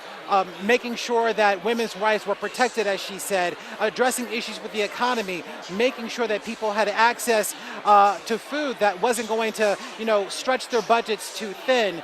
And Angela Alsobrooks and her campaign were really disciplined in their message, making sure that they focused on those issues that they felt were really going to resonate with voters during this campaign season. Just minutes ago, I had the opportunity to speak with Congressman Glenn Ivey about some of those issues. Here's a look at what he had to say. Take a listen. I mean, it's a huge challenge, I think. And remember, Angela had a primary before this, too, so she's been running for about 2 years. Tens of millions of dollars have been expended. In the first primary, $65 million was spent against her, and this is a big number now, too. But I think she's run an outstanding campaign. I think the Senate potentially hangs in the balance, and you know, as we've seen, the Senate can have a huge impact on who gets to the Supreme Court, who's on the judiciary, treaties and the like, and driving a lot of key legislative issues. So it's a big race. It's a critical race.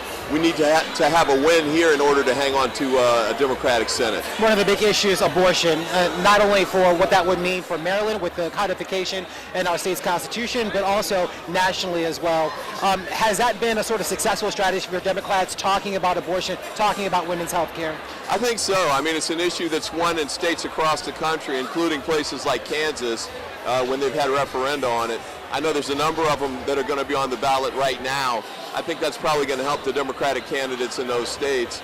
And I think it's a positive here in Maryland, too. I think there's going to be overwhelming support for it, and I think there's going to be overwhelming support for Angela as well.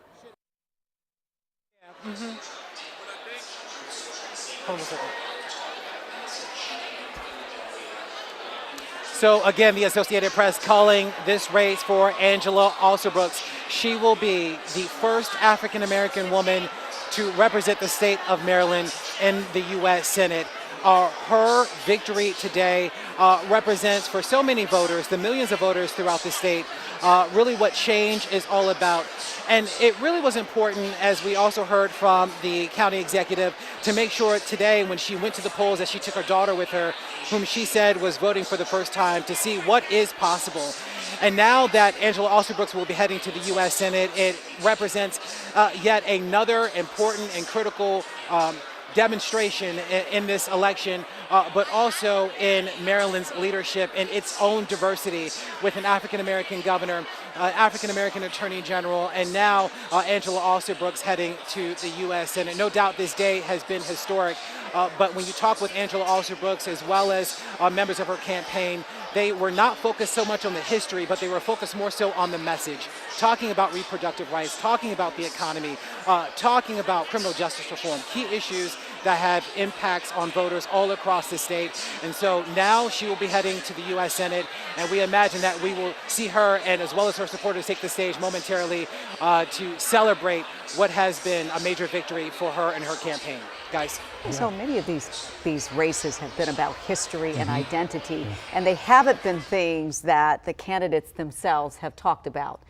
You can look at Vice President Kamala Harris as one. You can look at now Senate-elect, right, Angela Alsobrooks in this case, who never really played up the firsts that she had in her career and the first that she was positioned for, and really more about the message, as Larry just said. And he talked about a lot of the issues there that, you know, folks were focused on, but also democracy and making sure that Democrats try to keep control of the Senate. That was a big issue that Angela Alsobrooks was driving during this election as well. I can't wait for the folks in that room to get the message. Clearly, they're not clued in yet or streaming here with us. And here's the other thing. There's a lot more to talk about with regard to what happens in Prince George's County now, because when Angela Alsobrooks leaves that seat, there will be a race for that seat. There are a number of vacancies that are going to come in the county that will have to be filled as well. So there will be other special elections to talk about in the days to come. But right now, let's check in on her Republican opponent, former Maryland Governor Larry Hogan. Yeah, our Scott Broom is in Annapolis, Maryland, at Hogan's Election Watch Party, where his team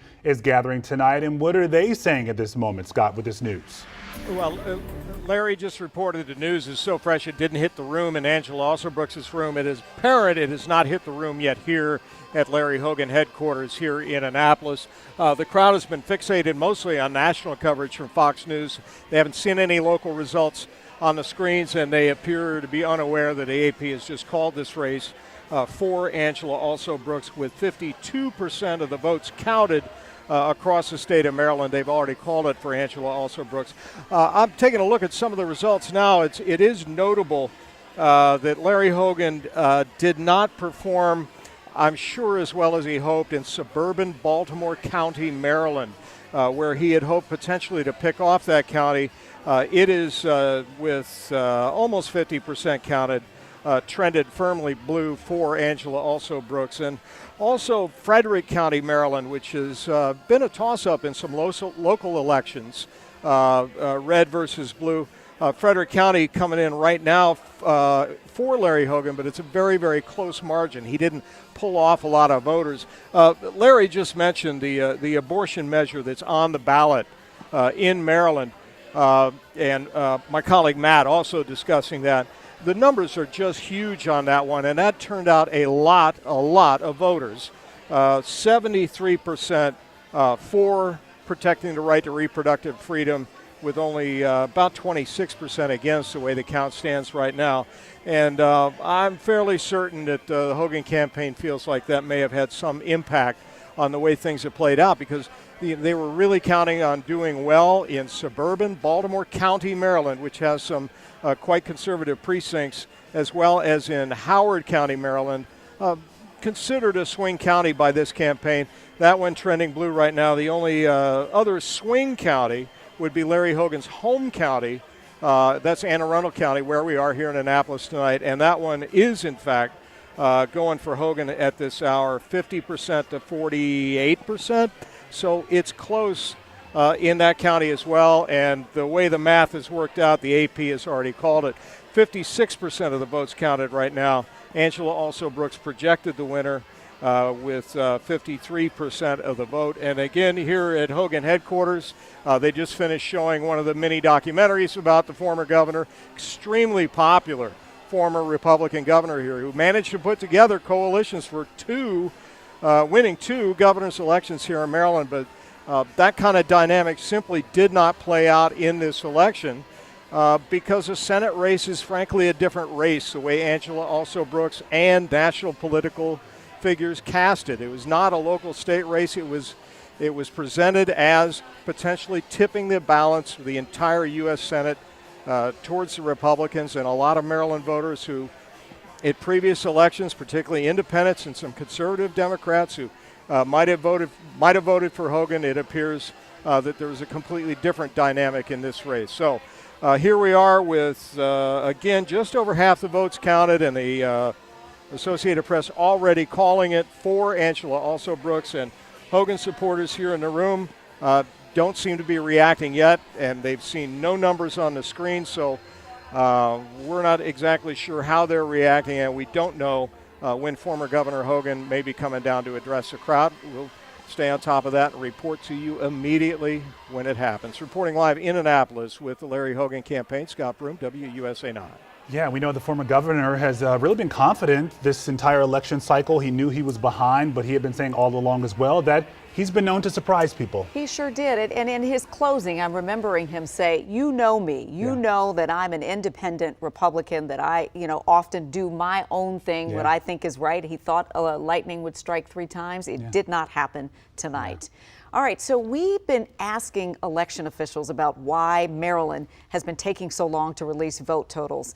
And I know a lot of people have been asking this question. We spoke to a spokesperson for Montgomery County's Board of Education reports, and they're saying that there are still some precincts in the state where people are still standing in line at 9:44 to cast their vote. And the rule is if you're in line to vote, right before the polls close, and polls close at 8 o'clock, then you have the right to vote. Yeah, so with that said, we know that the state will not report any results while people are still voting, okay? So we asked where this was happening. The spokesperson didn't have a firm number of polling locations, but said it was their understanding it wasn't many. So we're going to keep watching that there and update you throughout the night. All right, we're going to check back in with our experts tonight. We've had such meaningful conversations with you, right? We got Lenny Steinhorn from American University, Dr. Kenesha Grant from Howard University. So much to talk about. Zoe, you want to start? Yeah, if we can pull up the Electoral College map. I don't know if we have a view there of Matt Gregory's big board, because we've been talking about the presidential race as well, some of the numbers and results we're seeing there. Lenny, I want to start with you.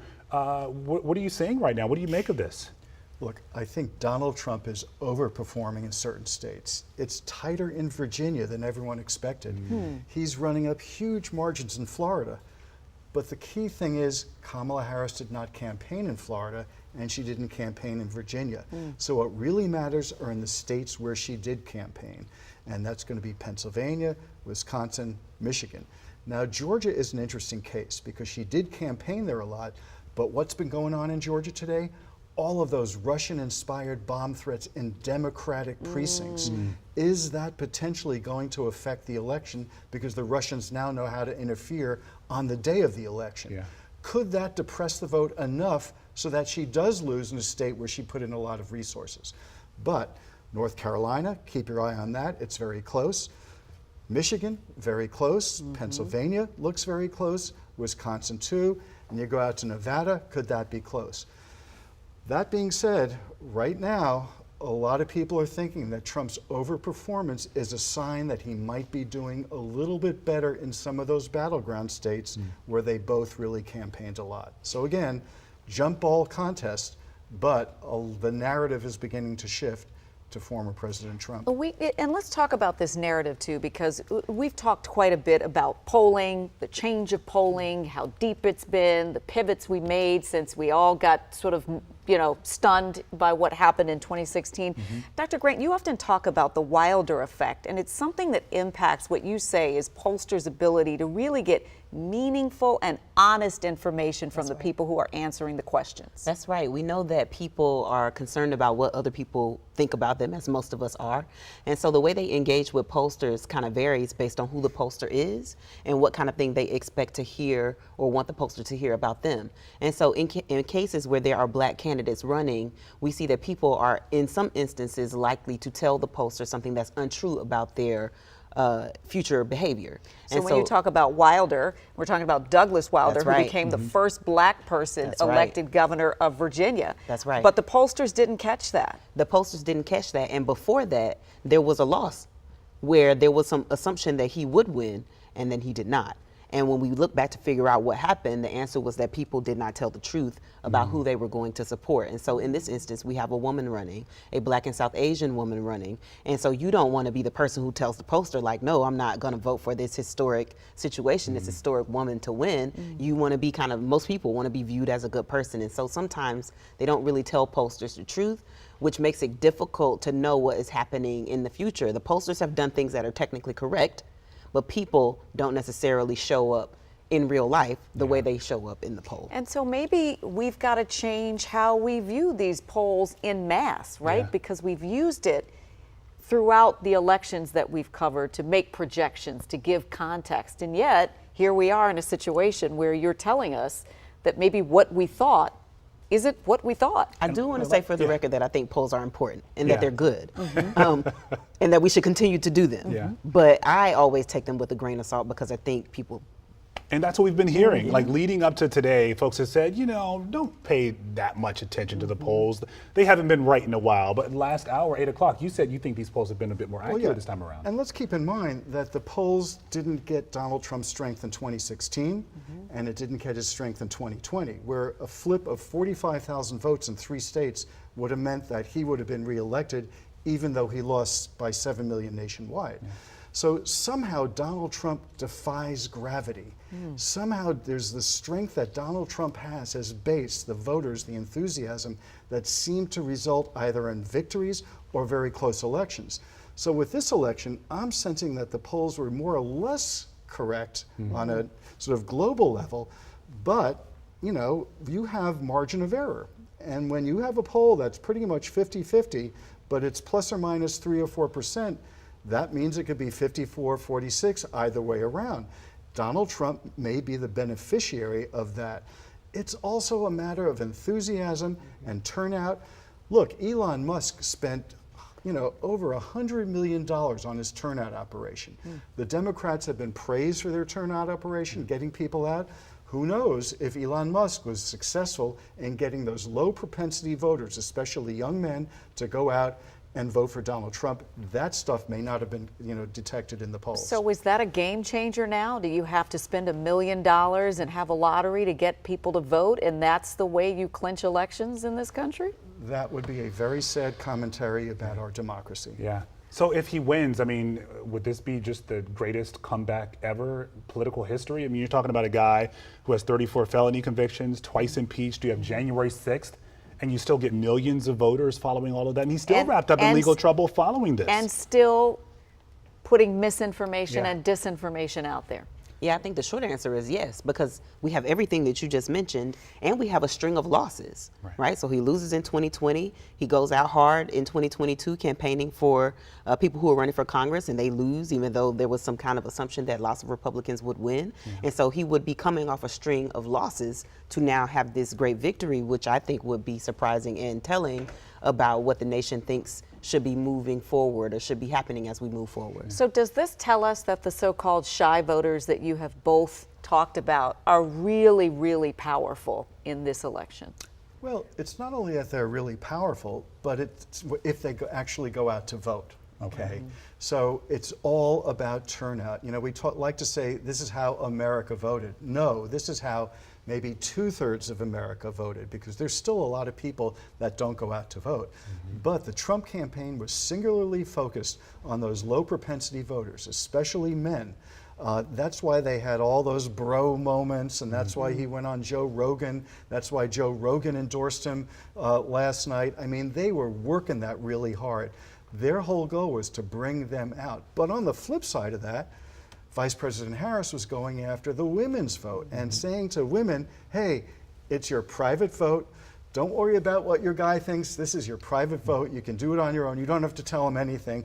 Go out and vote. So they were each going for their base and their strength along the way. But maybe Elon Musk, if you're seeing larger numbers of Trump voters, maybe he was more successful than people were giving him credit for. Again, we're going to have to unpack all of this. And again, just because we're saying it now doesn't mean that North Carolina or Michigan or Wisconsin or Pennsylvania are going to go to Donald Trump. But the very fact that he's so close reinforces your point. And we were talking about the early vote as well before. Could that be a factor in this? Because we know last time the former president was saying, you know, don't vote early, don't participate in this, but totally different this time. They've all embraced it. Yeah. Right. They were saying that the count needs to be too big to rig. Yeah. And so it's not clear yet whether the people who came out to vote early are people who would have voted Republican on election day, or whether these are new people, low propensity voters, for example, who came out to vote, and then we're still going to see a bank of people coming in tonight. We don't have enough data to know what's happening with that yet. But I did want to bring up one thing about the shy voter. So we had lots of conversation in this campaign season about black men and whether they were supporting Vice President Harris, which I think is a bit of a red herring, like it's not as important as people suggested it was. I do think that we need to call out and say explicitly that white women are important in this election, and that what they choose to do will probably determine who becomes the president of the United States. This shy voter, this person who has to vote for someone who her husband doesn't know about, this person who showed up at the Women's March and was so upset that Donald Trump won the election in 2016, is the person I think who decides who's going to win tonight. And if that woman, hypothetical woman, showed up for Donald Trump in spite of whatever worries she might have about reproductive rights, then he's going to win. We are out of time here, but real quick with one word. Tonight, tomorrow, or the end of the week, we know who the winner is. Saturday. What do you think? Tomorrow or Thursday. Tomorrow or Thursday. All right. We'll take see a quick what break. happens. We'll see you in just a minute.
This is a WUSA9 local election update. Thank you for being here with us tonight. I'm Lorenzo Hall. I'm Leslie Foster, and we've got some major updates out of Maryland this half hour. 20 minutes ago, the Associated Press called Maryland's U.S. Senate race for Democrat Angela Alsobrooks.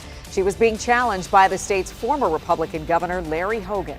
And that news is just getting to the Alsobrooks watch party in College Park, Maryland. Yeah, our Larry Miller is there tonight with reaction to this big win. What are they saying, Larry? Well, you know, guys, surprisingly, we haven't had that sort of pivotal moment where the announcement has officially been made, and we haven't had sort of the monitors there to provide that information as well. So we're still in a little bit of a delay, but people certainly know that things are going on. If you look behind me, you can see folks are starting to take to the stage right now to prepare for official remarks, not just from the senator-elect, but also from her supporters and others, as well as other dignitaries as well. We're starting to get some statements, and we have gotten one statement from Maryland Governor Wes Moore, who's been a strong ally of Angela Alsobrooks, saying that Maryland is better because of Angela Alsobrooks, and the United States Congress will be better because of her presence too. So the news beginning to trickle in momentarily, and we expect that the senator-elect will take the stage to thank her supporters for what has been a long fight in this campaign season. Guys? Yeah. So one of the things that we should be sort of talking about, this is sort of the first vote post-Roe. We know that reproductive rights had a place of residence on the ballot in Maryland and 9 other states, and we heard the now senator-elect talking about that. We're going to talk more about what that may mean and how that may have contributed to this outcome when we come back to you a little bit later, Larry. But maybe they'll get the news by then. Let's hope so. But the AP is reporting that voters have overwhelmingly voted for question number 1, and it asked voters if the state should enshrine reproductive rights in the state's constitution. All right, stay with WUSA9 all night as the results continue to come in. Right now, we are streaming live election coverage on WUSA9 Plus. We can continue that conversation with Larry in just a minute. We sure can. We'll be back here on WUSA9 with another local update in 30 minutes. Until then, have a great night.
We're here. We're still here. Yeah. We've been here the whole time. Thank you for joining us on WUSA9 streaming on this election night. We are excited to be here because election night means you have done your civic duty, and we hope you have. I'm Leslie Foster. And I'm Lorenzo Hall. This is the fun part of the night because It this is when is. the results start to come when in the after all of action this is watching happening. and waiting. Yeah. So we got to thank you for being with us on this historic night as the election results come in. So we're going to help you navigate those results, okay, for key national races and, of course, the top races in D.C., Maryland, and Virginia. Of course, most of these races have been so tight, so close. America is waiting to see who the next president will be for the next 4 years. Will it be the Vice President Kamala Harris or former President Donald Trump? Yeah, we have crews at both campaign watch parties tonight. We'll begin with Eric Glasser. He's with the Trump campaign in West Palm Beach, Florida. What's the energy like there, Eric?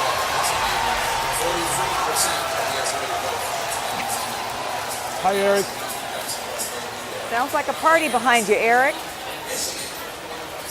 All right, we're going to work on that. Our Eric Glasser is... Well, you can hear the crowd definitely responding to some of the latest. Can you guys hear me okay? You go ahead. Go for it, Eric. Okay. You can definitely hear the crowd starting to react, and that crowd has definitely filled in here at the convention center in Palm Beach County at this point. Earlier, you might remember, because of security measures, it was kind of a light crowd. You can hear them now starting to react to some of the results that are pouring in from the West Coast. And now the latest from North Carolina also being reported with Donald Trump ahead. This is, after all, his watch party, and you would expect that sort of reaction from them. Nobody has stepped up to the microphone at this point to say anything, but the crowd, as you can see, has been enthusiastic nonetheless. We have had an opportunity to sort of work the room and speak with some of the people out here. Most of it, of course, and the enthusiasm that they're showing is based upon states going to the former president, including Florida. The former president is watching the election results at his home in Mar-a-Lago, which is really just a few minutes away from here. Earlier, Mr. Trump and his wife, Melania, cast their ballots at a polling place not far from Mar-a-Lago, and afterwards, he stopped to speak on a number of topics and expressed confidence in the outcome. Really feeling good about it. I mean, I would say it feels different from 2020. We feel like there's a tremendous groundswell. Had a hard time sleeping last night because I knew I was going to be here. Got up at about 3 o'clock this morning. Just really been enjoying this the entire day. And this, I mean, the crowd, the atmosphere is just, it's phenomenal.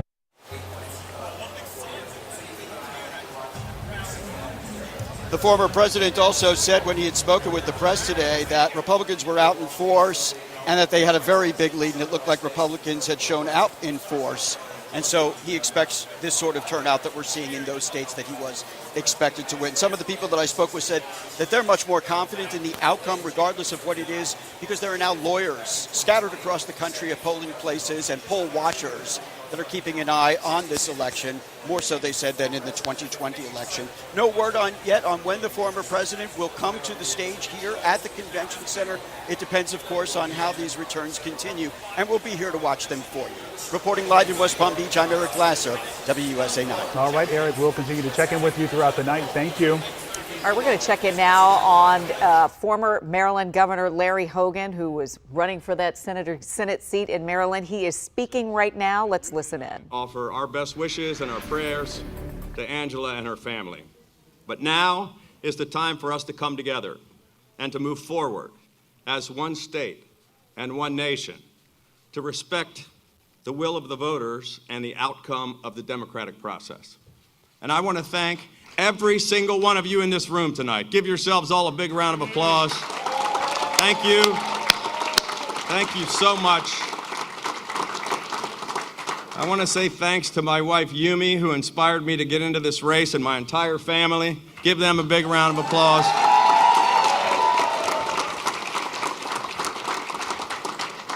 I stepped up to run because I was concerned about what kind of a future we would be leaving for all of our kids and grandkids.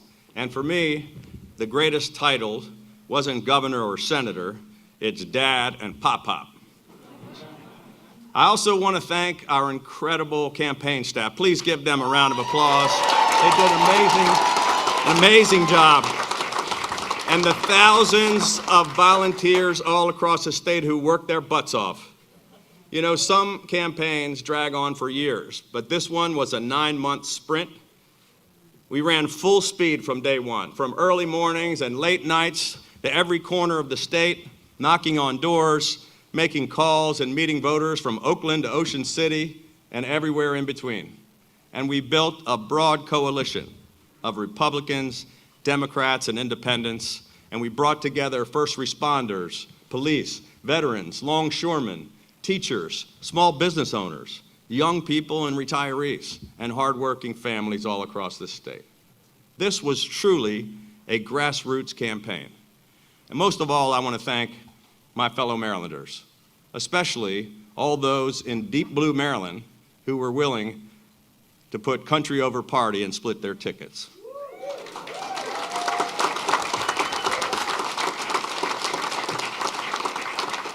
If the pundits and the politicians were more like the good and decent people that I meet every day on the campaign trail, our country would be so much better off. We got into this race for the right reasons, to fix the broken politics and to put our country on the right track. And we ran the kind of campaign that represents what politics can be and what it should be, driven by the people, not the party bosses, and focused on the issues that actually matter to families all across Maryland. From day one, this was the only campaign in America that reached out to Republicans, Democrats, and independents alike, because that's what it's going to take to solve the serious problems we face. Americans today are thoroughly convinced that we're hopelessly divided, that Washington is completely dysfunctional, and that our entire political system is fundamentally broken. The voices of the exhausted majority are ignored in deference to the demands of the loudest and angriest few who seem hell-bent on tearing America apart. No matter what happens in this election, we as a country must move beyond talking only with those we agree with, and we need to stop dismissing or even hating those we disagree with. We have got to find a way to come together, to listen, and to believe in each other once again, because there really is far more that unites us than divides us.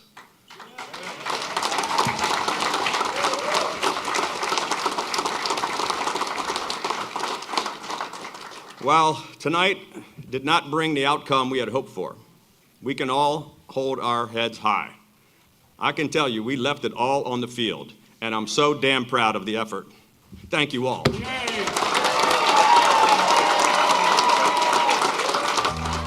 you all.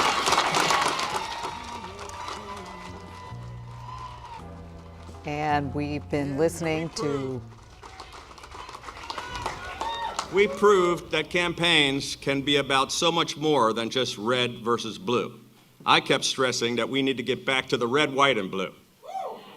Though this chapter ends tonight, our work and our commitment to a brighter future and a better path forward will continue. The stakes are far too high for any of us to walk away and just sit on the sidelines. So to everyone who stood with us in this cause, who worked, fought, and believed in this campaign, let me say this. You should never apologize for standing up for decency and common sense. Never give in to fear or cynicism, and never, ever give up on the work of changing Maryland and America for the better. Thank you. God bless you all, and may God bless the great state of Maryland and the United States of America. That was former Governor Larry Hogan conceding the Maryland race to Angela Alsobrooks. And if I may, I think that the remarks you heard there give you some indication of why he was elected twice in deep blue Maryland as a Republican governor. Listen, the two of them, Angela Alsobrooks and Governor Hogan, liked each other. They worked together quite a bit when they were both in office. And obviously, this race has ended differently than Governor Hogan would want, but he was indeed a statesman saying we've got to come together, we've got to respect the will of the voters and the democratic process, and gave his best to Senator-elect Angela Alsobrooks and her family. Can we talk about this, a concession speech? A concession speech. You know, on election night? Right. How often do we get to hear Right. those? But, you know, when he left the governor's mansion, he flirted with the presidential run. He joined the No Labels Party, this sort of independent group. And yeah, so he thought he could stand out. He really struggled to find his footing and sort of this identity after leaving the governor's mansion. But again, we just told you a short time ago, Democrat, Prince George's County Executive Angela Alsobrooks is the projected winner in that Maryland Senate race. All right, so we're going to go. Yeah, let's talk about it with Larry Miller. Hopefully now the room has now been read in on the results. It certainly sounds like it, Larry. Yeah, the smoke signal has finally arrived here to Prince George's County. Folks are now aware that the AP projecting that Angela Alsobrooks will be Maryland's next U.S. Senator. We've been hearing from several people who've been taking this podium talking. We've heard from outgoing Senator Ben Cardin. We are now listening to Senator Chris Van Hollen, who will be a sort of right-hand man for Angela Alsobrooks when she is sworn into office in January. No doubt when the news came down that Angela Alsobrooks was projected the winner by the Associated Press, it was a loud roar and screams here in this auditorium for what has been a long fight in this campaign.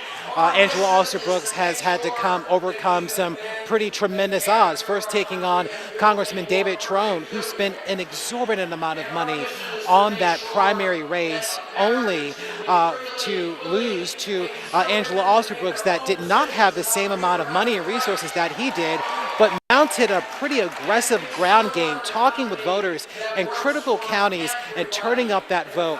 When we talked with Angela Alsobrooks several times during the campaign season, she not only acknowledged the fact that there is history in her bid here, but now for her, it is really about the work of trying to protect women's rights, a key issue on the campaign trail, and also trying to do what they can to address issues with the economy and a lot of those pocketbook issues that so many families throughout the state talk about, with inflation being one of those primary issues as well. But no doubt people are excited not only for what this will mean for Angela Alsobrooks, but primarily what it will mean for the state and for the rest of the country as well. On Twitter, Angela Alsobrooks wrote a simple message: thank you.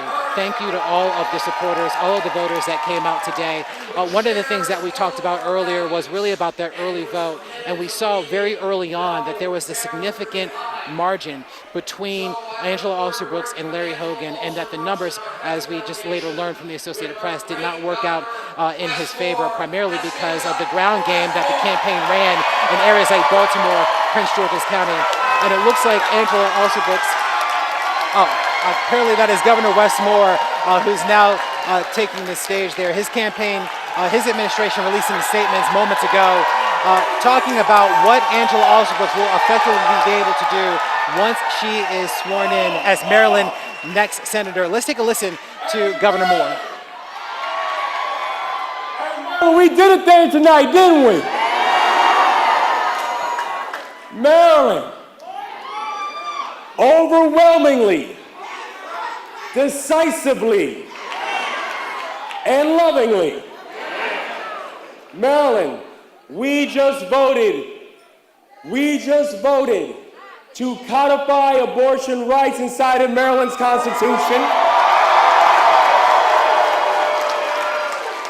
We just voted to send Kamala Harris to the White House to become the next president of the United States. And we just voted overwhelmingly, decisively, and lovingly to send our friend Angela Alsobrooks to the United States Senate.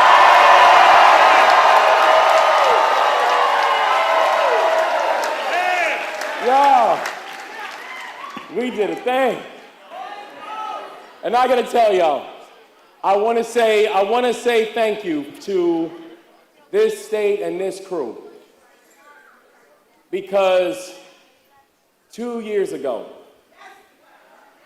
I was humbled and honored that together we made history. And now tonight, I stand with y'all tonight, humbled and honored that tonight We made her story.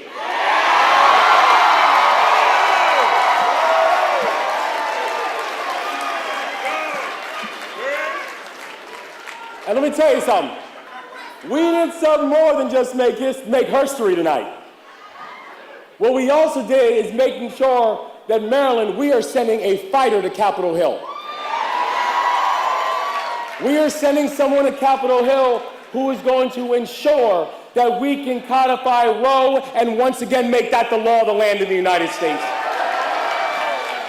We're sending someone to Capitol Hill who's going to focus on making sure that Congress works to get these illegal guns out of our neighborhoods and out of our streets and make our communities safer. We're sending a fighter to Capitol Hill who's going to ensure that we can create an economy that works for everybody and give working class families the tax relief that they so greatly deserve. We are sending someone to Capitol Hill who sees us, who shares our values, who understands in the words of Scripture that no weapon formed against us shall prosper.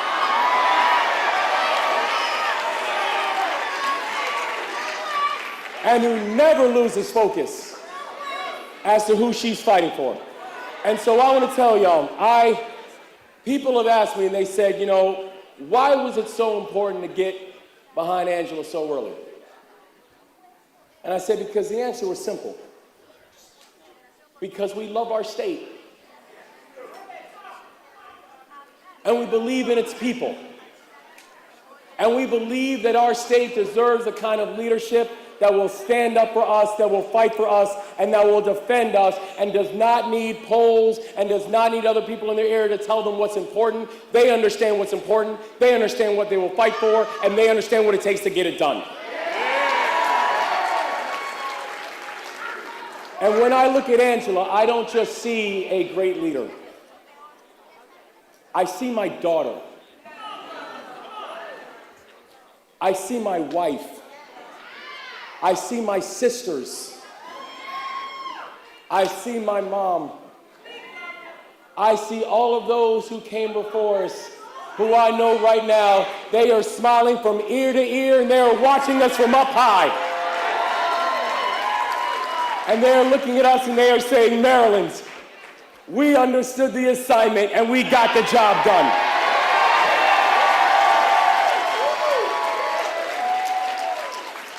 And so for each and every one of you, listen, I know our voices are hoarse. I know our knuckles are raw. We have no skin left from all the doors you knocked on. I know your family members are sick of hearing from you. Say, I know, I voted. I got it. And the rest is coming. Because I'm telling you, tonight, Maryland, we did a good thing. Tonight, Maryland, we did a joyous thing. Tonight, Maryland, we did a blessed thing. And we are going to do something by sending Angela Alsobrooks to Capitol Hill.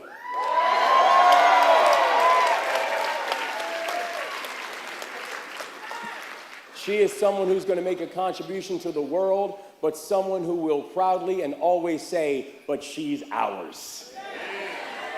And so to Maryland, I want to say thank you. Thank you for all the work.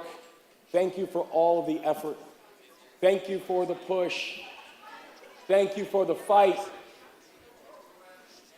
Thank you again. Because I'm telling you, y'all, we have someone who's going to fight for us. And generations from now, we'll be able to look at the impact that Senator Alsobrooks is going to make, and they're going to look back at this crowd with pride and say, thank you for making it happen. So God bless you, Maryland. Tonight we celebrate, tomorrow we get to work, and we did a thing, Maryland, didn't we? God bless y'all, and thank you so much, everybody.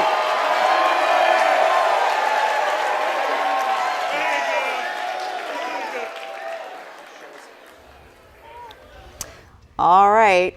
And hey, Larry, were you going to say something? Yeah. Go ahead, Larry. Yeah, so you've been listening to Maryland Governor Wes Moore kind of speak about his affections with Angela Alsobrooks. I think it's important to point out before I toss it back to you, those two have had a very close relationship that began during his run for the governor's race.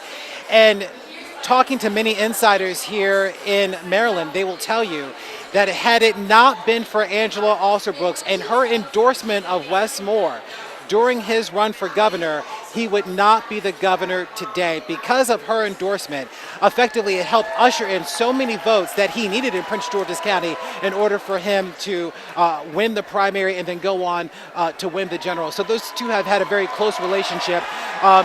Governor Moore also taking Angela Alsobrooks out on the road with him as well when he was doing high-profile interviews with networks all across the country. So these two have been in lockstep for some time, and certainly as we heard from the governor just moments ago, that he will be supporting her in her work that will take place on Capitol Hill. Guys? To pull away from you, Lair, because it looks like the senator-elect may be coming out at any moment. But we have... Right, her daughter's right on the podium. Let's take a listen to what she has to say. My name is Alexandra Alsobrooks, the daughter of Angela Alsobrooks. I would like to first thank each and every one of you for supporting my mom. It has been the greatest honor to watch the love and pride for her grow from our household to the entire state of Maryland and farther. Tonight, we have heard stories of my mom as a friend and a catalyst for change, but I would like to take the time to share the story of her as a mom. As many of you know, my mother has been in elected office since I was in kindergarten. 14 years of public office. Despite balancing her own duties of first state's attorney, then county executive, my mom always made it clear that being a mom was her favorite job and her top priority.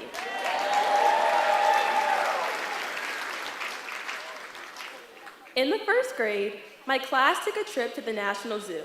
I was so excited that my mom took off work at her busy job to volunteer as a chaperone. Well, like any school trip, we were divided into groups and sent off. Okay, we're going to have much more of this speech from Angela Alsobrooks' daughter in just a moment on television. Well, we'll see you as we get back to streaming in just a moment.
This is WUSA9 on Election Update. Let's listen to Senator-elect Angela Alsobrooks.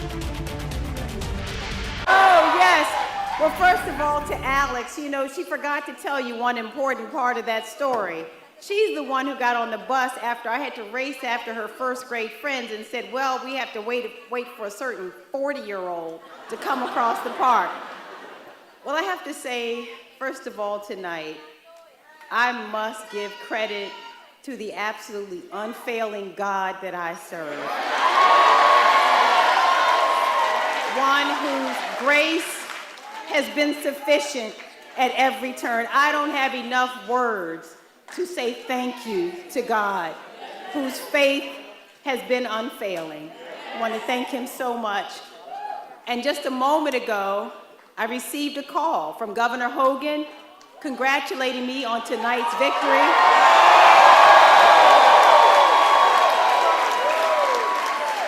Offering his congratulations and the congratulations of Yumi. And I know that we both share a very deep love for Maryland and commitment to Maryland, so I certainly want to thank him so much for his service. Now, I start off with something that is so obvious, and it's that it couldn't be overstated, but tonight absolutely could not have been possible without you. Without every single person in this room and the people of Maryland. So to the people of Maryland, thank you so very much. Thank you to Marylanders. Thank you. Now, if I named every person who shares this victory with us tonight, we'd be here for a few hours. But I can't leave the stage without thanking some very special people who made tonight possible. First and foremost, to the single most incredible, the baddest campaign team, let me tell you, ever to have graced the earth. This team is incredible, and they are led by the incomparable Sheila O'Connell, our campaign manager. Thank you so much to Sheila, who is what I love to call a super bad woman. Sheila led this, she flew this plane, no matter what the winds were, against over $100 million that was spent against our campaign. And we're here tonight for every single person on this team who gave everything they had. They left it all on the field. This was the single most talented team. I've seen every single one of them. I want to thank them so much for their commitment. I want to thank them for sharing their talents with me. And I can't wait to continue working and making your efforts worthwhile. I'd also like to thank some of our partners, Emily's List. I want to say thank you so much to Emily's List and the super incredible Jessica Mackler, Higher Heights, and Glenda Carr. There's a network across the country electing women. I want to thank them so much. And also want to thank all of our partners in labor who are here tonight, many of whom are here tonight. All of our faith leaders and faith community, want to thank them so much. To the super bad Divine Nine, my brothers and sisters of the Divine Nine. Yes, the coalition. Yeah, yes.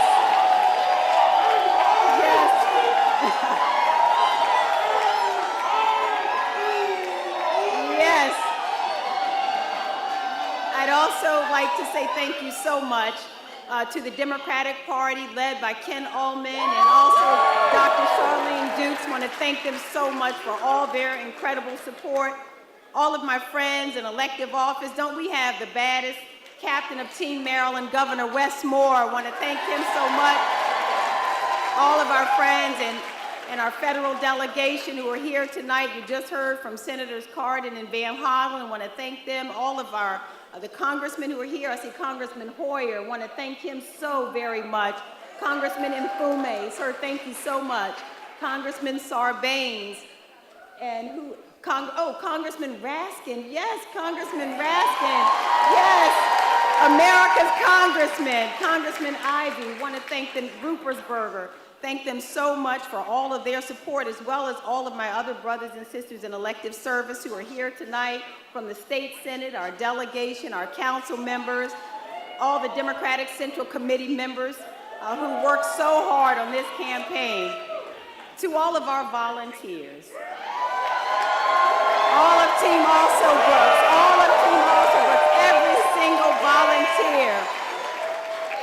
Thank you not just for believing in this movement, but I thank you for working so hard to take the movement to the people. So for every single volunteer who opened your home, who met us in coffee houses, met us in backyards, for all the donors who contributed, I want to just say thank you so much. For every phone call and every door knock, thank you so very much. And to the people, thank you, that's Wanda Durant, you guys. To the people of Maryland, especially the folks who came out. Now, you all know we started a little later tonight. And you know why that was? It's because our college students and first-time voters, so many of them showed up at the polls tonight. They had to keep the polls open later because our children came out to vote tonight. And so I want to just say thank you to them, and also want to just give a special shout out to my hometown, Prince George's County,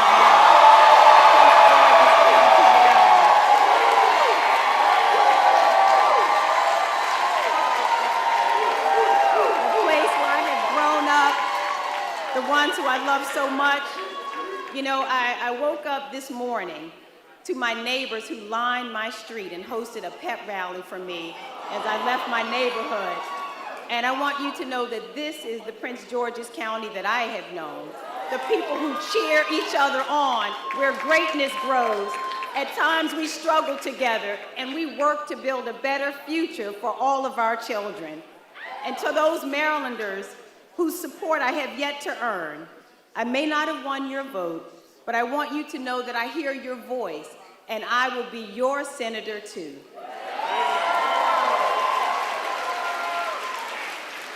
And then thank you most especially to the most amazing family this side of heaven. Thank you first of all to my super incredible big sister, Kimberly Seymour, who is my protector and my hero, the best sister in the world. And you know, Kim, we're going to be up pretty late tonight. We're going to be celebrating this one for a moment. I'd also like to thank my parents, James and Patricia Alsobrooks, my two heroes, right over there, whose values I hope you see reflected in me every day. And you see as well their love, the profound love that they taught me for other people.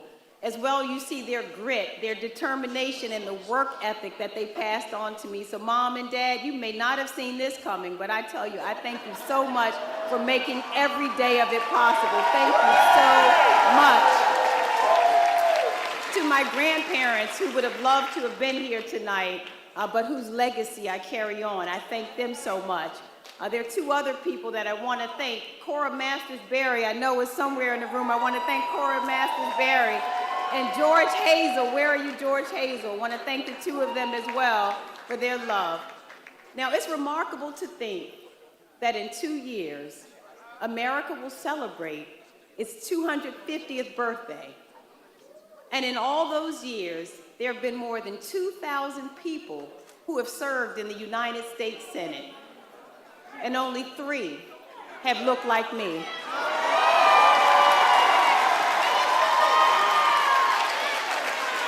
And so I want to salute all of those who came before me, who made it possible for me to stand on this stage tonight, whose sacrifices and stories I will continue to carry with me.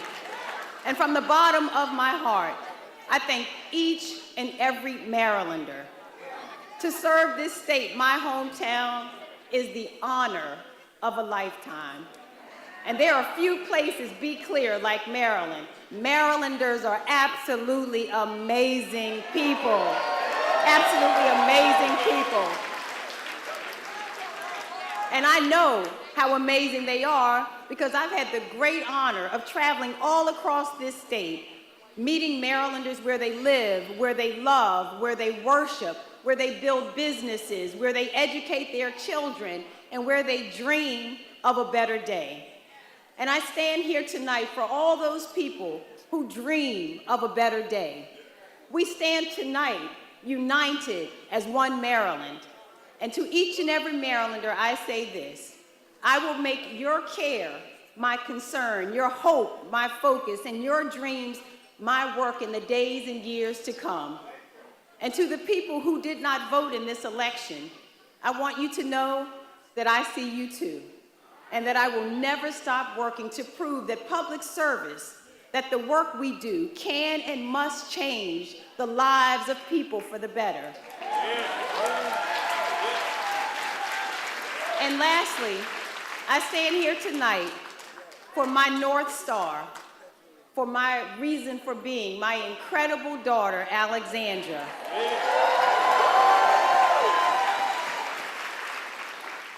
Alex should know that I first ran for public office because of her.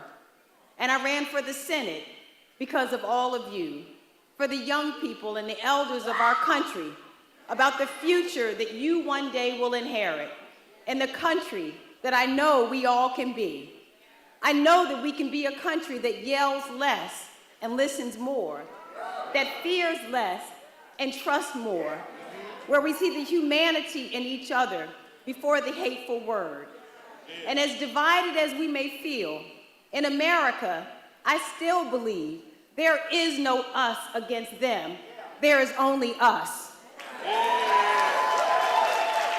And with the right leadership, we can get back to a place where we celebrate each other more, where we see the humanity in people before the hateful word or the hateful deed, a place where our economy is fairer and our democracy is stronger, a place where women's health is protected, where hard work is rewarded, and where government exists not to eliminate our freedoms, but to celebrate and advance them, a place where you and your generation and all the generation, our kids' generations, can enter the workforce knowing that not only will you have a chance to achieve the American dream, but that your children will also be able to achieve their dreams as well.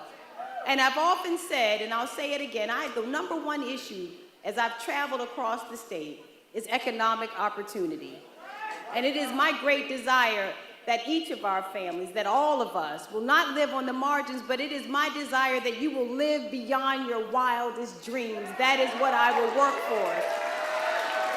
And a place where you have no doubt that you can dream and be whatever you want in this country.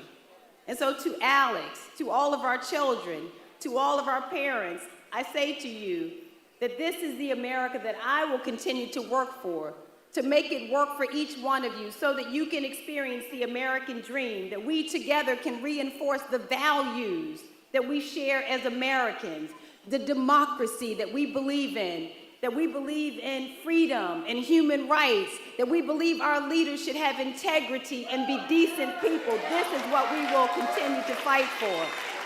And as I've said, a few months ago, you've been listening to the new senator-elect from Maryland, Angela Alsobrooks. Yeah, making history now as the first black senator from Maryland, now heading to Capitol Hill. We're going to rejoin CBS News special election coverage. And for those of you streaming with us on WUSA9 Plus, you can continue to listen to that speech in just a moment. We'll see you soon.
our election night. I'm Matt Gregory, covering you right now with what we're seeing on the big board over here. So take a look.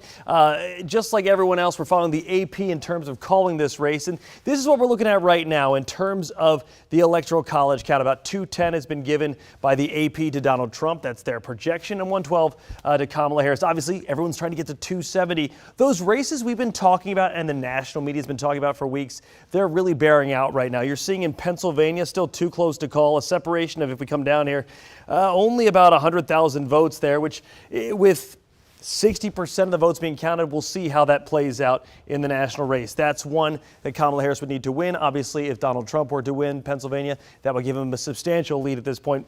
Michigan, same thing here. And then one of the races we're really paying attention to is actually in the Senate, where we have in Virginia, Tim Kaine with his challenger Hung Cao. At this point, the race is very close, only separated about 4%. And the incumbent, Senator Kaine, is speaking right now. Take a listen. And I just got to say, this is my partner who dragged me to Virginia as a Kansas kid 40 years ago. My wife, Ann. You're welcome. We are celebrating our 40th anniversary on November 24. And it is really good to stand right here in this place and see you. I want to thank all of you for being here, but especially just give a thank you to Mark Warner. We met so many years ago. I have been his lieutenant governor to the governor, his junior senator to the senior senator. I say I'm like his Colonel Tom Parker to his Elvis Presley, his Rasputin to the Tsar Nicholas, his Ed McMahon to his Johnny Carson. You guys are all too young to know any of those. But we have been friends and colleagues, and if you have a good colleague in the work that you do, no matter how hard the work is, it gets a lot easier. So give it up for Mark, for Lisa. I've got some thank yous and then just a short message about tonight. So I want to start with my great campaign team.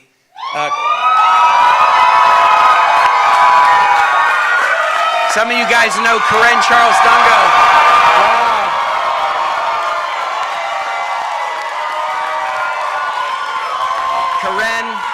Corinne is now 2 for 2 in big, tough statewide campaigns and has done a great job for me, and I'm so thrilled that she's put together such a great team. Raise your hands if you're part of the Kaine campaign team, right? Amazing. I want to thank my Senate staff and my Senate Chief of Staff, Mike Henry. So, where is Mike? Right there. Raise your hands if you're part of the Senate staff. A lot of our Senate staff here. And then anybody who has worked or volunteered with the coordinated campaign in Virginia, raise your guys' hands. We want to give you a big round of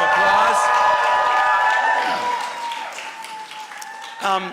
This is a special place.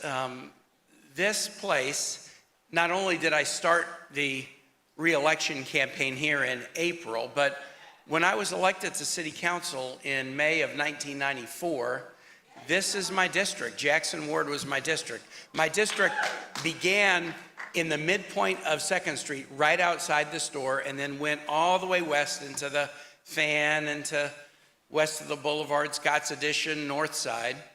And this beautiful historic place was sort of closed.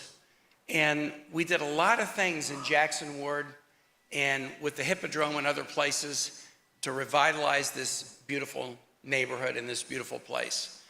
And when we were thinking about where we wanted to do tonight, we said, you know, why not come to the Hippodrome, because it connects to the first thing that I did in public life, but also we're right around the corner from the Maggie Walker house.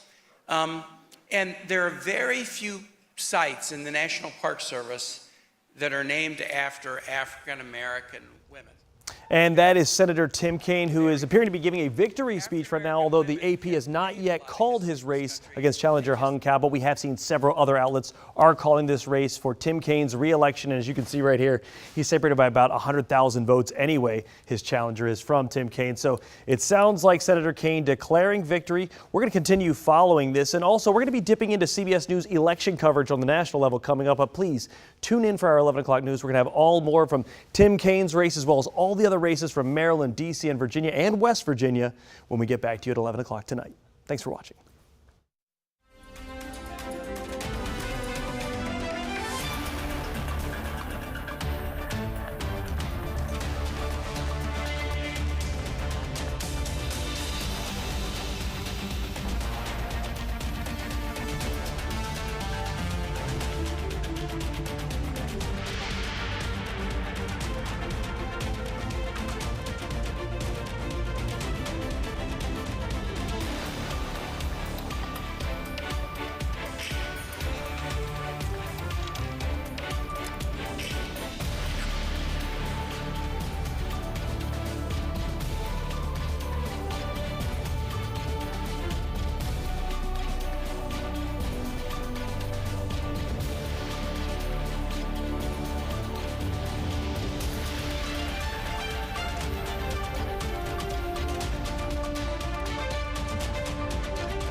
This is WUSA9 News at 11. Thank you for staying up with us on this historic election night. I'm Leslie Foster. And I'm Lorenzo Hall. So we've been with you all day as our community makes their voices heard. We're going to get you up to speed on what's happening in our community at this hour, but we continue to keep an eye on that presidential race, too. If there is a change, we will bring it to you. Yeah, the results are coming in from some of the key local races we've been watching all day. You know that you'll see them scrolling right there at the bottom of your screen. And these races could have a big national impact, and that is why we have team coverage all across our area tonight. We start with history happening in our own backyard at Howard University. It is Vice President Kamala Harris's alma mater. Yeah, she's spending election night with thousands of students and supporters there on the yard. Marcella Robertson is there as well. And Marcella, what's the vibe like right now? What are people saying?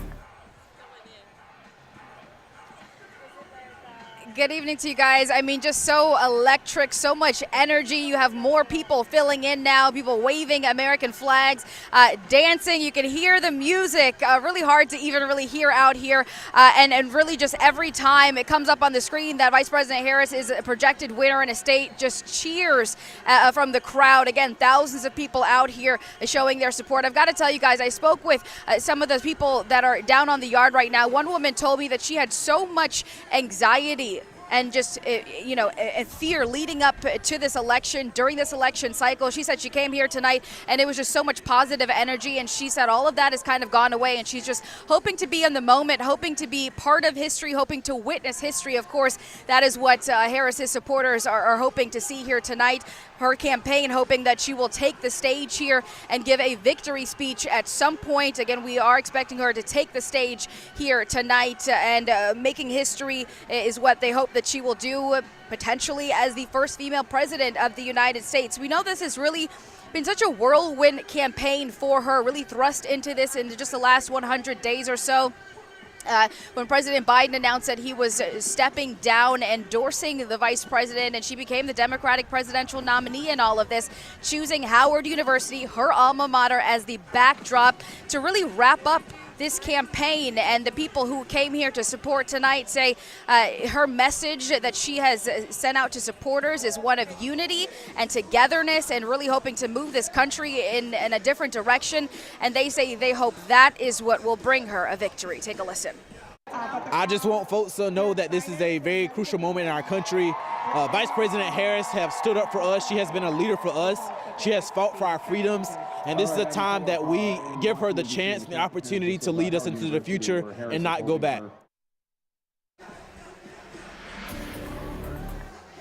And we know, as far as what has brought a lot of voters out to the polls this election cycle, democracy, the state of democracy, abortion, reproductive rights has really fired up a lot of people. But as far as this race, we know it is so incredibly tight, really just too close to call, with some of those really important battleground states that we are still watching very closely. So again, the Vice President Harris expected to take the stage at some point tonight. We are certainly in for a long night. We'll keep you posted, but a lot of people waiting here anxiously for that moment. And I know there are other students on campus as well for a watch party. And I'll send that over to Lionel with the very latest. Here at Howard University, the atmosphere has been electric and the excitement has been palpable. As you can see, hundreds of people who have shown up here at the yard watching the presidential election, watching the votes come in. But they've taken a break just a little while ago from the presidential election to hear Angela Alsobrooks give her acceptance speech, being elected as Maryland's senator. Now, I've had a chance to speak with some of the attendees, and they're saying that things are still optimistic. They feel very good about the race, despite former President Trump's early lead. They say it's still early in this race, and there are still quite a few votes to be counted. So they say they don't plan on going anywhere. And as I was saying earlier, folks are still showing up here. They plan to be here until every last vote is counted. And although Trump has had an early lead, they're saying that it's still early and they're still rooting for Vice President Harris. From Howard University, Lionel Donovan, WUSA9. All right, and we're going to go back to Marcella, who is standing by, waiting for the moment when the vice president comes out. You know, we have talked quite a bit about how Howard's homecoming was a few weeks ago, and the yard looked completely different, right? And now everyone is poised for what they hope will be a different kind of homecoming for the vice president. Yeah, it's going to be a historic moment. We know thousands of people are there right now on Howard's campus. I believe we still have Marcella here with us. We know a lot of folks there. They've been waiting all day, and we are waiting to find out when she's going to take the stage. Yeah, absolutely. And when she's there, excited. We'll go out for sure. But let's go to Florida right now and take a look at what's happening with the Trump campaign. The former president is watching the results with family at Mar-a-Lago. Yeah, now his official campaign watch party is a few miles away at the Palm Beach County Convention Center. Eric Glasser is there for us tonight. And Eric, what's the mood like there? Well, very enthusiastic, guys, as you might imagine, as the states keep falling for Donald Trump, the states at least that they believe that they would win, and they're winning by wide margins, including the state of Florida, which, of course, has gotten a lot of applause from the crowd here. Folks are quite enthusiastic about what it is that they're seeing at this point. Nobody has stepped up to the microphone to actually speak with the crowd. Nonetheless, again, quite a bit of enthusiasm. Let me share with you some of the images of the folks here inside the convention center in Palm Beach County and what they're talking about. Most of their confidence is based on the fact that the states, again, that the former president was expected to carry, he is doing so. He is expected to watch the election results and has been doing so from his home in Mar-a-Lago, which, by the way, is just a few minutes down the road from here. He and his wife Melania had cast their ballot at a polling place not far from Mar-a-Lago earlier today. Afterwards, he stopped to speak on a number of topics, and like many of his supporters here tonight, had expressed confidence in the outcome. All the enthusiasm in Pennsylvania, Wisconsin, Arizona, people are really excited to put their vote in and change the direction of the country. I am going to err on the side of optimism, but after the 2022 midterms, it's not over till it's over. So I don't do red wave talk until we have it in the bag.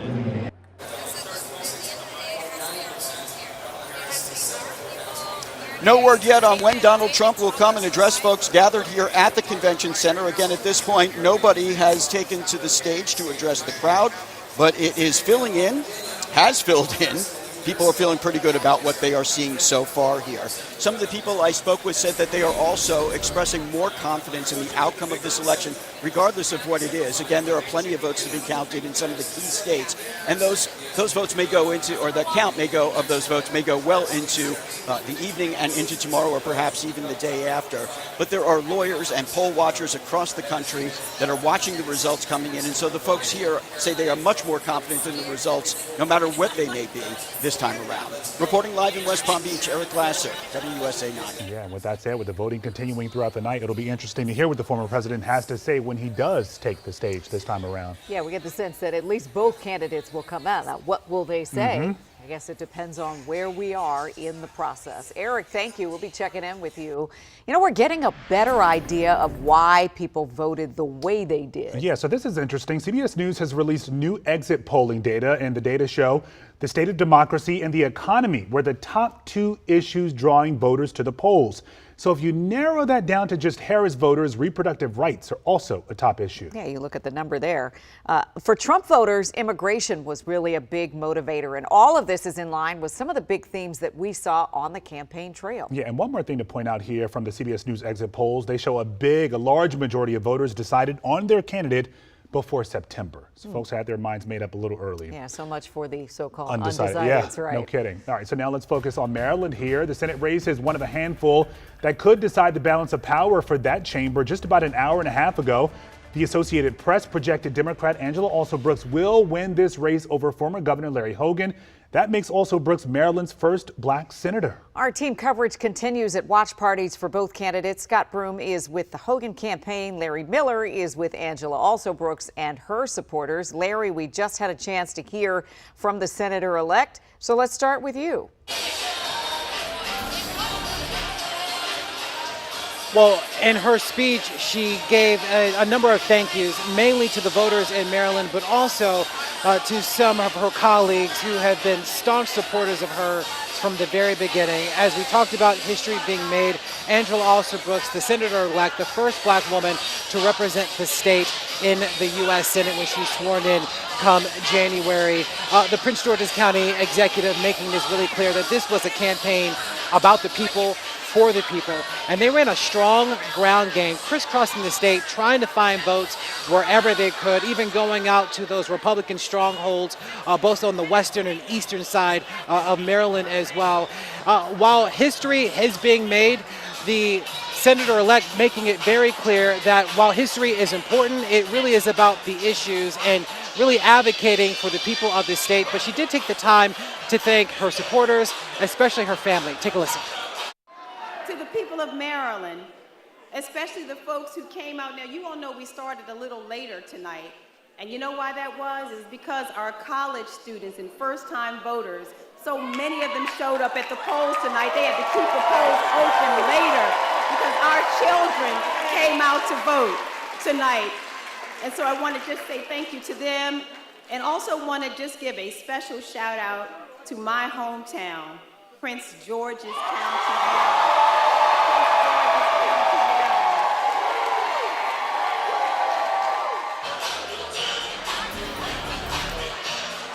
Governor Wes Moore also spoke before the senator-elect took the stage, saying that Maryland and the country will be better because Angela Alsobrooks will be representing their interests in the U.S. Senate. So again, the celebrations continue here, and as we heard from both the senator-elect and the governor, Wes Moore, the real work begins tomorrow. With that, I'll send it over to my colleague, Scott Broom, covering Larry Hogan's campaign. Hey, Scott.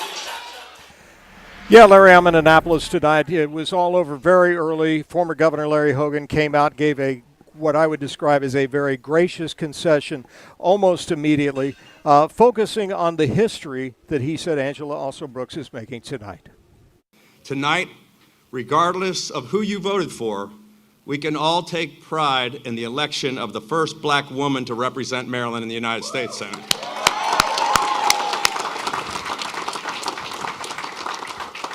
As governor, I had the privilege of working closely with Angela. She's a dedicated public servant, and all of us should wish her much success. None of that means that Larry Hogan didn't run an extremely difficult, hard-fought race. He talked tonight, returning to his themes of independent leadership in America, saying we should be red, white, and blue, not red or blue, which is a campaign phrase he's used almost daily. Notably today, Hogan said at his polling place this morning he did not vote for Donald Trump or for Kamala Harris. He left the top line of his own personal ballot today blank. You got to wonder, he's an extremely popular former governor. He left office with a 70% approval rating. He's won 2 elections as a Republican in a blue state. Asking some of the people here tonight, what was the difference? Why didn't the formula come together for him this time? And it was pointed out to me that in those governor's elections, they were off-year elections. He was never on the ticket at the same time as the presidential candidates were. And as one of his supporters told me tonight, every time Donald Trump opened his mouth, it hurt Larry Hogan. That may have been the difference. Reporting live in Annapolis, Scott Broom, WUSA9. Yeah, this was an uphill battle for him all along. It was, and he made the case that he always makes. He says, listen, you know me, I'm not that kind of Republican, but in the end, voters chose Angela Alsobrooks to make history tonight. Scott, and a concession speech on election night. How Very about that? statesmanlike concession speech. All right, Scott, thanks again. All right, so we know candidates aren't the only thing on the ballot. We're looking at some new results for some of the big questions and initiatives in just 60 seconds.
All right, let's get to some of the ballot questions and initiatives this election. Maryland voters, I should say, had question 1 this year, and that would enshrine reproductive rights into the state constitution. The results show Marylanders voted for question 1.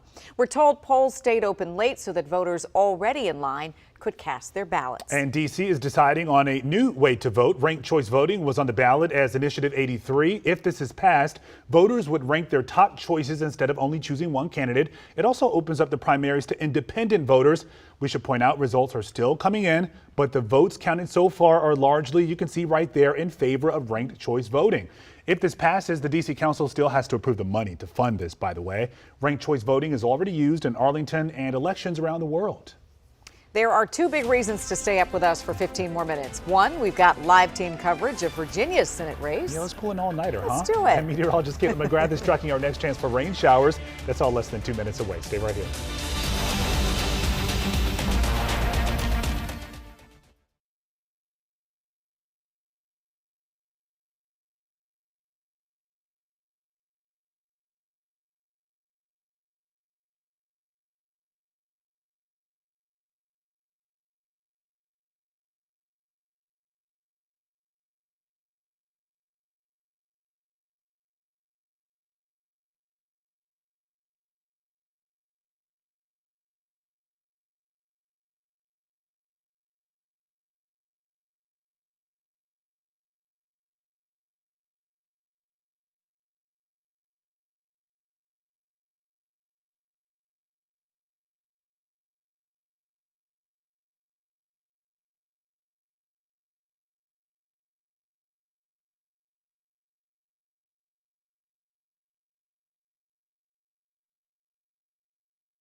Now let's head across the Potomac for an update on Virginia's Senate race. Incumbent Democrat Tim Kaine is trying to keep his seat. He is facing Republican Hung Cao. Yeah, so far the results show Kaine ahead. We've got Simone D'Alba and Katie Lusso keeping an eye on this race for us. We're going to check in with Katie at Hung Cao's campaign in just a moment. But Simone, let's start with you at Kaine Camp in Richmond. Yeah, guys, things have been really exciting here. I got to say, Tim Kaine just took the stage moments ago. He declared victory over his Republican challenger, Hung Cao. I do want to make a quick note here. The AP has not officially called the race for Tim Kaine, but look, the numbers are really heading in that direction. So we're just literally standing by for that to happen. But he took to the stage and he thanked his supporters. This has really been a busy venue here in Richmond. We've seen kind of the who's who of politicians, of Virginia politicians here. And I did want to mention, you know, over the past 3 decades, of course, he has held several offices, right? Mayor of Richmond. We've, of course, seen him be governor, Hillary Clinton's running mate back in 2016. Tim Kaine has had that name recognition not only locally here in Virginia, but on a national level. We saw him perform at Saturday Night Live last weekend. So, you know, part of that all played into this, getting him reelected to a 3rd term here into Senate. Wanted to give you a little bit of sound from his acceptance speech, his declaration of victory, so to speak. Everything we're seeing right now shows that I've got Virginia very solidly in my camp, and so does Kamala Harris and Tim Walz, right? And so what is it then that has moved Virginia from a place where that would have seemed an impossible pipe dream to a reality of now 5 elections in a row where Virginians have put electoral votes behind a Democratic candidate? What has it taken for that to happen? You? We have been seeing Tim Kaine poll decisively ahead of Hung Cao all throughout this election cycle. Right now, the numbers look roughly Kaine 53%, Cao 47-48%. Again, some of those votes are still coming in. We wanted to go ahead and check in with Katie Lusso out in Chantilly. She is at the Hung Cao campaign out there, and I understand that he just spoke, Katie. Yeah, he did. He just spoke in literally the last 5 minutes. You can hear the music is still blasting. The crowd is still here supporting him. Now, he did not officially say, I concede, but he did say, we pretty much lost. He said, what they did do is move the heck out of the needle. That is his exact quote of what he said tonight when he came out on that stage just moments ago. He thanked a ton of people, from former President Donald Trump. He even went so far as to say, if Donald Trump does win this election, he will be there to do anything that the former president would need him to do. He called him an amazing partner. But again, going back to that moving the needle, he said that so many people told him this was an unwinnable thing for him, but he says they accomplished a lot by being able to get that margin down by a lot. He said he wanted to thank his supporters. He said that there were 120,000 different donations that they received, and he thanked every single one of those supporters. He also thanked his wife, who he said has been there for him through so much. Now, as you know, he is a retired Navy captain. He said that his wife has been there for him through deployments and has been there for him through this campaign, but also the former campaign he had back in 2022 when he also lost that race. Now, one other thing he also said is that this is going to be his last political run. He said he's going to focus on serving his community in any way that he can. Take a listen to what he said. Let's do this, though. We moved the heck out of that needle.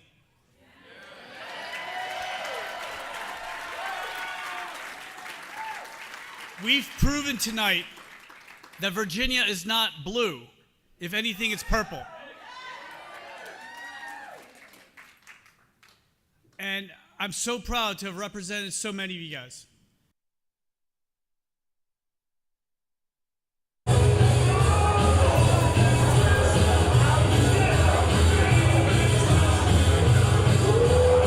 Yeah, and so again, he thanked a ton of people out here who are out here supporting him, and again said this will be his last political run. He wants to now focus on his family. In Chantilly, I'm Katie Lusso. Back to you. WUSA9 Weather Impact is sponsored by Morgan & Morgan. Taking a quick check on your forecast. Tomorrow could be near record warmth. We're forecasting low 80s across the map, and enjoy it while you can. It's likely going to be our last 80-degree day of the year. We have a cold front moving through on Thursday. That's going to bring in a few showers by late morning into the afternoon, and also usher in cooler temperatures gradually by the weekend. Now, Friday looks gorgeous with mostly sunny skies and temperatures in the upper 60s and low 70s, and then it starts to feel a little bit more like November by the weekend. I'm going to give Saturday the pick day of the weekend. Sunday, far from a washout, and in fact trending a bit drier, but we do have showers in the forecast, possible by the afternoon and into the evening. Otherwise, just plan on mostly cloudy skies. Cooler temperatures will clear out those shower chances as we head through Monday morning, and then temperatures do look to stay above average once again as we head into next week. Okay, Caitlin, thank you. And you know, there are more key races in our region we haven't gotten to just yet. Yeah, but just wait, because Matt Gregory is keeping tabs on these results in real time. We're checking in with him at the big board after a quick break.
Welcome back to our WUSA9 election night coverage. We're keeping track of the results of some of the biggest races in our area and nationwide. And you'll see them scrolling at the bottom of your screen. Right now, though, we're going to bring in Matt Gregory. We're going to focus on some of our local races. And Matt, we've been keeping an eye on Virginia's 10th district. What's happening there? Yeah, we're talking about a big sort of impact from the DMV and Virginia particularly. Remember, the House of Representatives separated by only about 8 seats. So that's why these 2 seats that are formerly Democrat were so important to Republicans to overturn or Democrats to keep. So this is Suhas Subramaniam, which within the last half hour that has been called for him. This seat will remain blue. This was Jennifer Wexton's seat before she decided to retire earlier this year. And just to give you a quick look, by the way, at one more, because the 7th is important too, we're getting closer to seeing this one getting called with Eugene Vindman running against Derek Anderson here. And in both of these races here, it seems like the majority of the work of the popular vote they got was in Loudoun County or in Prince William County. Those are places where we saw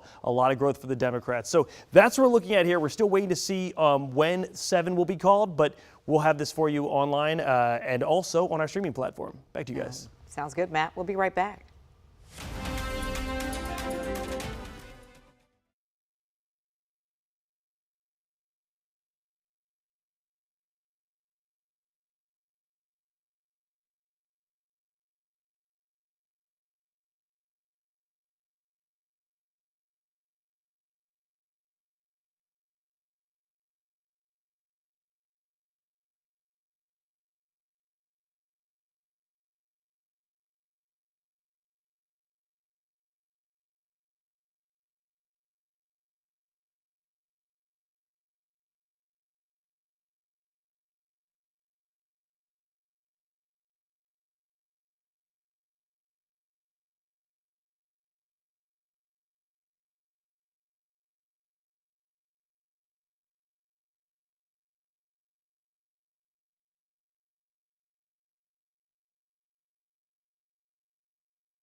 We are going to be back with you here on TV in about 30 minutes or so for a brief local update. Those updates will continue each half hour through 2 a.m.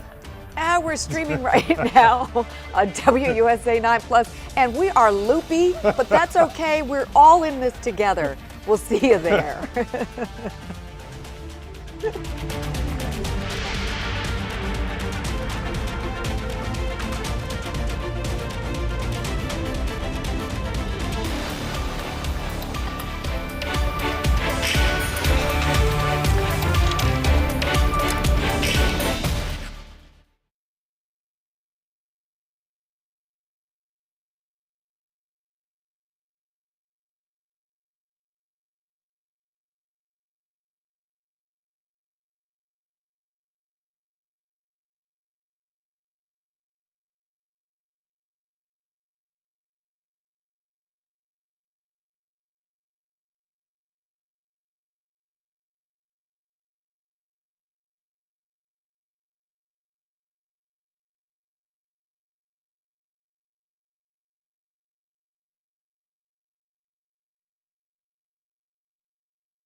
Thank you for joining us on WUSA9 Streaming. I'm Leslie Foster. And I'm Lorenzo Hall. Thank you for being here with us on this historic night, turning into a historic day as election results continue to come in.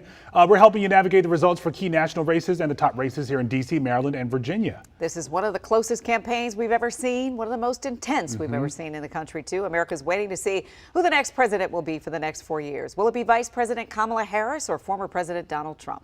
Marcella Robertson is standing by at Howard University here in D.C. That's where Vice President Harris is waiting for the election results. What's happening right there right now, Marcella? Hey guys, well right now I can tell you that it's been a little bit quieter, right? Maybe over the last 20 minutes or so. People are just looking up at the board, watching as we are kind of getting these numbers in and paying very close attention to those key battleground states, which we know are too early to call. But the music has kind of stopped here. It's been a long night for a lot of people, but they are certainly waiting anxiously with a lot of anticipation for the vice president to eventually take the stage here tonight.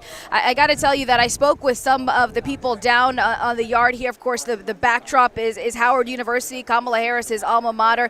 And one woman told me that it was so important for her to be here tonight. She says that she has had so much anxiety throughout this election cycle, and she came here.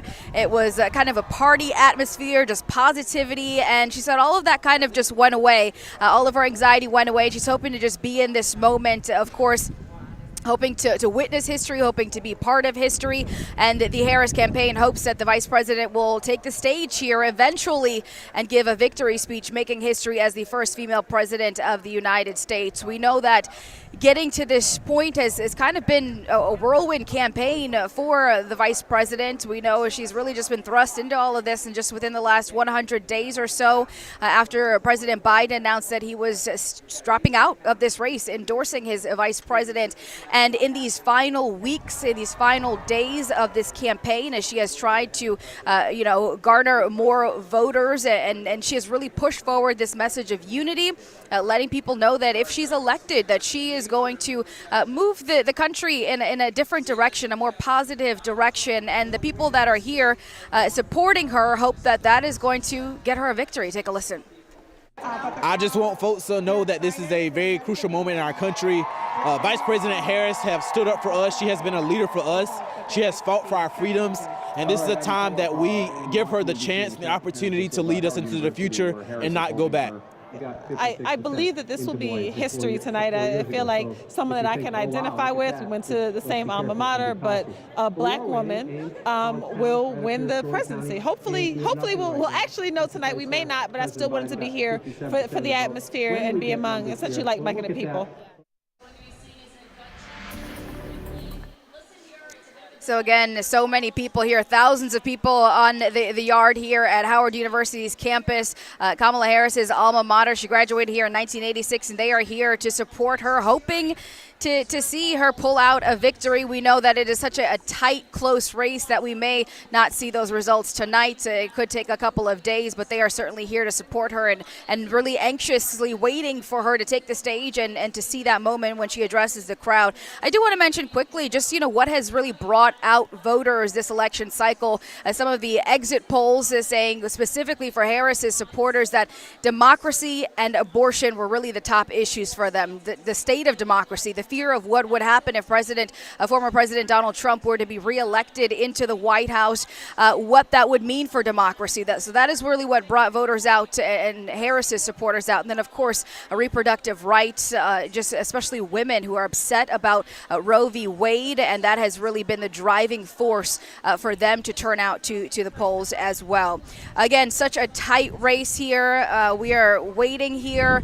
A lot of people here on the yard here at Howard University waiting for the vice president to take the stage and waiting as those results come in for those key battleground states that will really essentially determine this election. Back to you guys. Yeah, Marcella, we know that a lot of folks started filling in the yard at roughly 6 or 7 o'clock tonight. There were a few performances throughout the evening. You mentioned the music just stopped. So are folks just standing around at this moment, just waiting to see what happens?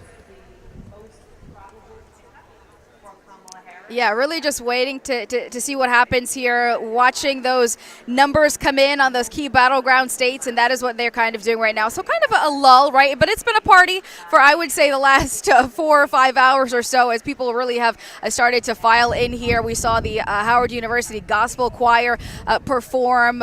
We have seen some of the Divine Nine take the stage, strolling out on the yard here as well. And we also saw Howard University's president take the stage and address Kamala Harris' supporters out here. I do want to mention he really wanted to make it clear that the yard here really symbolic and kind of this full circle moment for the vice president. He said they are welcoming her back home. Of course, we have mentioned it time and time again. This is her alma mater where she really got her start, a political science major here on campus. And he says that tonight he wants to make it very clear that it is about unity, the message that she has really pushed forward to her supporters. But it's about unity, and that this campus tonight and moving forward is really for everyone, all backgrounds, all races. But again, here we are waiting for the vice president to take the stage, and music has stopped, and people are really just waiting, paying very close attention to those key battleground states. We know that the vice president has been in some tough elections before, and Howard students come there hoping to be change agents, and sometimes change takes a little time. So I think they're going to be eager to wait to hear what the vice president has to say whenever she has to say it. And hopefully, Marcella, your projection of maybe 30 minutes or so may actually come true. We'll see. All right, our colleague Lionel Donovan is also at Howard tonight. Yeah, and Lionel, we know you've been there all evening talking with a lot of supporters. What are people telling you at this hour? Good evening, Leslie and Lorenzo. Well, as Marcelo was saying earlier, that things have quieted down a bit. And in fact, I've been here at Howard University and I've seen a steady stream of people who have been leaving the yard in order to go home. Now, some have voiced some anxiety, but many others say they're still optimistic and this race is far from over. And I have some of those attendees here right now. Dr. Lang, she says she's been here since 8 p.m. And I just wanted to ask you, Trump does look like he's in the lead right now, but how are you feeling tonight? I'm still feeling very optimistic about Kamala Harris. I do believe she will be our next president of the United States. We all have to stay in the light and keep faith over fear and wait till every vote is counted. I am optimistic she will be our next president. And, what made you decide to come here, be amongst, all the folks here that have been supporting Vice President Harris? How do you think that's kind of helped you this race? Oh, yes. I mean, the energy is palpable. Okay, there's all this positive energy around. I'm actually a member of Alpha Kappa Alpha Sorority Incorporated, and so is Kamala Harris. And seeing many of my sorority sisters and also those in the Divine Nine that are with us here it's wonderful. It's a sense of community. It is a sense of solidarity, and it is a positive path that we are on, and we are staying in the light until the very end. And here is my niece right here. She is a Howard University student in the dental school. And we grew up in Atlanta. She actually flew back to Georgia to vote. And I've been a resident here in D.C. for almost 40 years, so I voted here in D.C. today. Proud of it, but I am so proud that she took upon herself to go back to Georgia to make her vote count in Georgia. And, speaking to that, how are you feeling tonight about everything? Georgia's definitely a close race. The rest of the votes coming in are from historically blue counties, so we just have to wait to see till the votes are counted. Feeling optimistic, but also a little concerned that the race is so close, but just waiting till all the votes are counted. All right, sounds good. So it sounds like. All right, I think we lost our Lionel there, but I think we got the gist there. People are excited to be amongst Howard grads, the Howard community. And interesting to hear the young woman say she flew all the way back to Georgia to cast her vote. Georgia counts those votes pretty quickly, so we may know at some point soon what their count is. We'll just have to see. We are getting some numbers in from Virginia. Yeah, that's right. Our Matt Gregory is at the big board tonight with those results. What are you seeing, Matt? Yeah, so we just got the AP to call Virginia, so we can kind of come over here and take a look at that. It's actually closer than many people expected. And when we were talking with Lenny Steinhorn earlier, he said Trump seems to be overperforming in places like Virginia. Now, of course, Kamala Harris did not come here to do much campaigning, but you can see it's been called for her by the AP in the last 20 minutes or so. We're also looking at sort of some of the other races. Before I go to our Senate races and our local ones, I want to show you some other things because we've talked a lot, and you've seen it on national news too, about the blue wall, which is Pennsylvania, Michigan, and Wisconsin. Each one of these, former President Donald Trump holds sort of a substantial lead of almost 200,000 in Pennsylvania. Similar with votes, many more votes to count in Michigan, and then of course in Wisconsin, we're probably seeing the closest margin for the current vice president to close the gap. But that's what we're seeing on the national stage, where that's going to. Now, while everyone's eyes are on the presidency, there is a very important set of races going on in the Senate. And what we're seeing here is that in Virginia, this has been called, I can bring it up for you, for Tim Kaine within the last couple of minutes or so. And then we've also got the House, where there's also a close margin. So let's take a look at those races too. Eugene Vindman. This race has not been called yet. Vindman v. Anderson in the 7th District, which is Abigail Spanberger's old district. But you can see right now at this point, Vindman has a lead with 99% of the vote counted. So I'm not sure why the AP hasn't called this one yet, but we expect to see it soon. And then right here we have Suhas Subramaniam in the 10th, Jennifer Wexton's old district. He has been declared the winner at about 10:49 over Mike Clancy in the 10th district. And the one thing, if I could point out another thing about all of these races, you'll see there's a lot of sort of red in the other counties, but it seems like in this race here for Suhas, Loudoun County, that's where Suhas overperformed. And if you go over here to Eugene Vindman, he appears to be getting most of his lead out of Prince William County. So a lot of Northern Virginia doing the heavy lifting in these races, more so than the counties that are kind of further south of what we've been seeing just outside the D.C. metro area. Guys? Pictures becoming more clear tonight. Matt, thank you.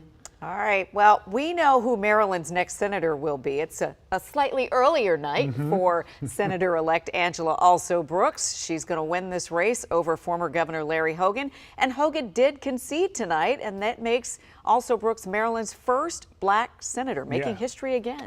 Larry Miller is live at Alsobrooks campaign headquarters in College Park. And Larry, sounds like the party's still underway there tonight. Well, the party was underway, but the DJ just died down ever so slightly, probably giving us the cue to get on out of here. But we're going to do what we need to do in the meantime. And as you'd imagine, people are still sort of rallying out in the lobby as they talk to one another, still really excited after what has been a decisive win for Angela Alsobrooks, as she will be the first black woman representing the state of Maryland in the U.S. Senate.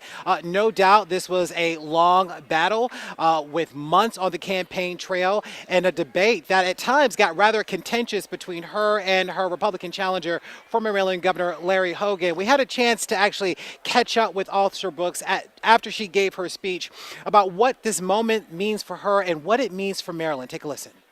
I'm so grateful. This has not been easy. It's been worth it. The people of our state are incredible, and I can't wait to represent them. But it's not been easy. This is a really, really special night. For folks in Prince George's County, they're wondering what's going to happen with your seat as Prince George's County executive. What is your decision? Is this going to be up to the council, or do you think there's going to be a special election? You know what? I honestly haven't had a chance to think about it yet. This is probably an hour old, so to give me a day or so to figure, to kind of let it sink in, I had to wait to see what happened with the race first, and then I'll decide. Anyone who you're interested in endorsing? Oh, you know what? Tonight is too early to say, but I love Prince George's County, as they know, and you know what? I'm going to continue serving, and I'm going to make sure I support whoever comes after me. What are your thoughts about what's happening right now in the presidential race? Well, you know what? I'm of course hoping that the vice president wins. I'm going to have to go get some updates to find out exactly where we are in the race.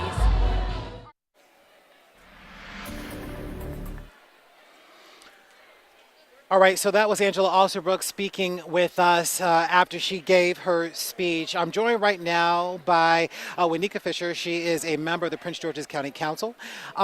You have been really a strong advocate for Angela Alsobrooks, really from the very beginning. You have seen this race kind of from the very beginning now to what we have as a decisive win. I want to kind of get your thoughts on the day and really what this means for the county and the state. Yeah, it's an amazing day. I'm just so happy. Angela's always been a fighter. She's fought for Prince George's County, protecting us, the state's attorney. She's fought for new schools for our kids, and I knew she would fight and be the best person to fight for Maryland families in the Senate. And today means that Prince George's County finally has a U.S. Senator. We haven't had a U.S. Senator from our county since 1813. It's a big deal for the county, and it's a big deal for all of Marylanders to have representation that looks like us. In terms of the county executive, I mean, obviously that's going to be a seat that is going to be hotly contested. I know I don't want to kind of get you in the forecasting, but I kind of want you to get into the forecasting a little bit. And I want to kind of get your thoughts about what you would like to see moving forward in terms of the candidate and potentially what that will mean for Prince George's County as well. Yeah, I'm not sure if it's going to be a special election or an appointment. That all depends on when County Executive Alsobrooks resigns from that seat.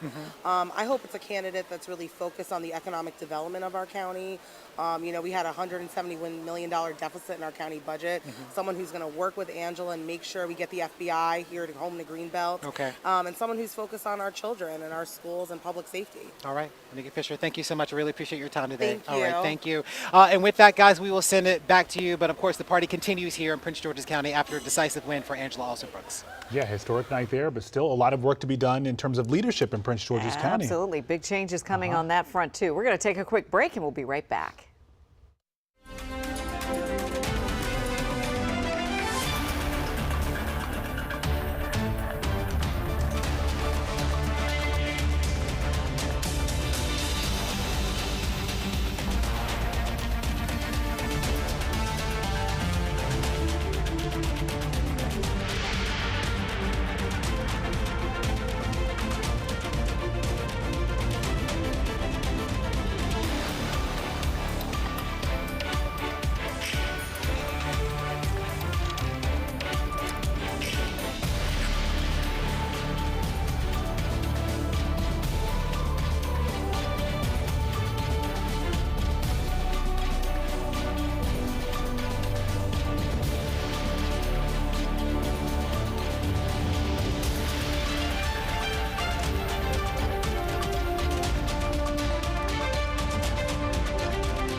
This is a WUSA9 local election update. Thanks for staying up late with us. I'm Leslie Foster. And I'm Lorenzo Hall. Some of the key races we've been watching have been called in our area. Yeah, Prince George's County Executive Angela Alsobrooks will be the next U.S. Senator from Maryland. She is also the state's first black senator.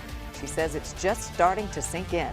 Alsobrooks defeated former Maryland Republican Governor Larry Hogan. And Marylanders also voted for Question 1, and that enshrines reproductive rights into the state constitution. Yeah, and D.C. voters passed Initiative 83. This is all about ranked choice voting. Voters rank their top choices instead of only choosing one candidate. It also opens up the primaries to independent voters. We should point out if this does pass, if it's finalized, the D.C. Council still has to approve the money to fund it. And Democrat Tim Kaine has kept his Virginia Senate seat, defeating Republican Hung Cao. Cao was endorsed by former President Trump, and we just heard from Cao less than an hour ago. I want to tell you this, though. We moved the heck out of that needle.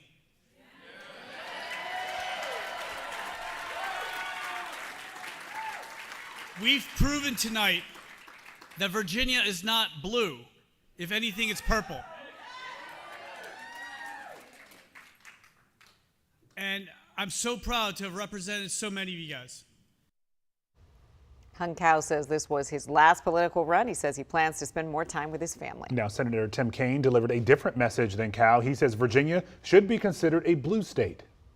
Everything we're seeing right now shows that I've got Virginia very solidly in my camp, and so does Kamala Harris and Tim Walz, right?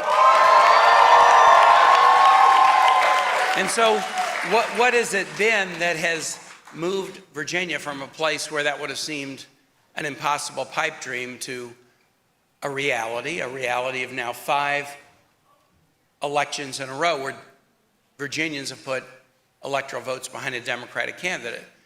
What has it taken for that to happen? And the Associated Press did just call Virginia for Vice President Kamala Harris about 10 minutes ago. Stay with us here on WUSA9 all night as the results continue to come in. Right now, we're streaming live election coverage on WUSA9+. We'll have another update on WUSA9 in about 30 minutes. We'll see you then.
Thank you for joining us on WUSA9 streaming. It's been a long night, but we're still here. I'm Leslie Foster. And I'm Lorenzo Hall. Thank you for being here with us on this historic night as those election results, even at this hour, 12:05 a.m., they continue to come in, and we're going to help you navigate the results for some of those key national races and also the top races in our area, D.C., Maryland, and Virginia. And of course, you've been watching this, and you know we're all still waiting to find out who the next president will be. Will it be the Vice President Kamala Harris or the former President Donald Trump? We are waiting to see. Yeah, and you know, we're also watching some of those key Senate races in our area, including the big one in Maryland.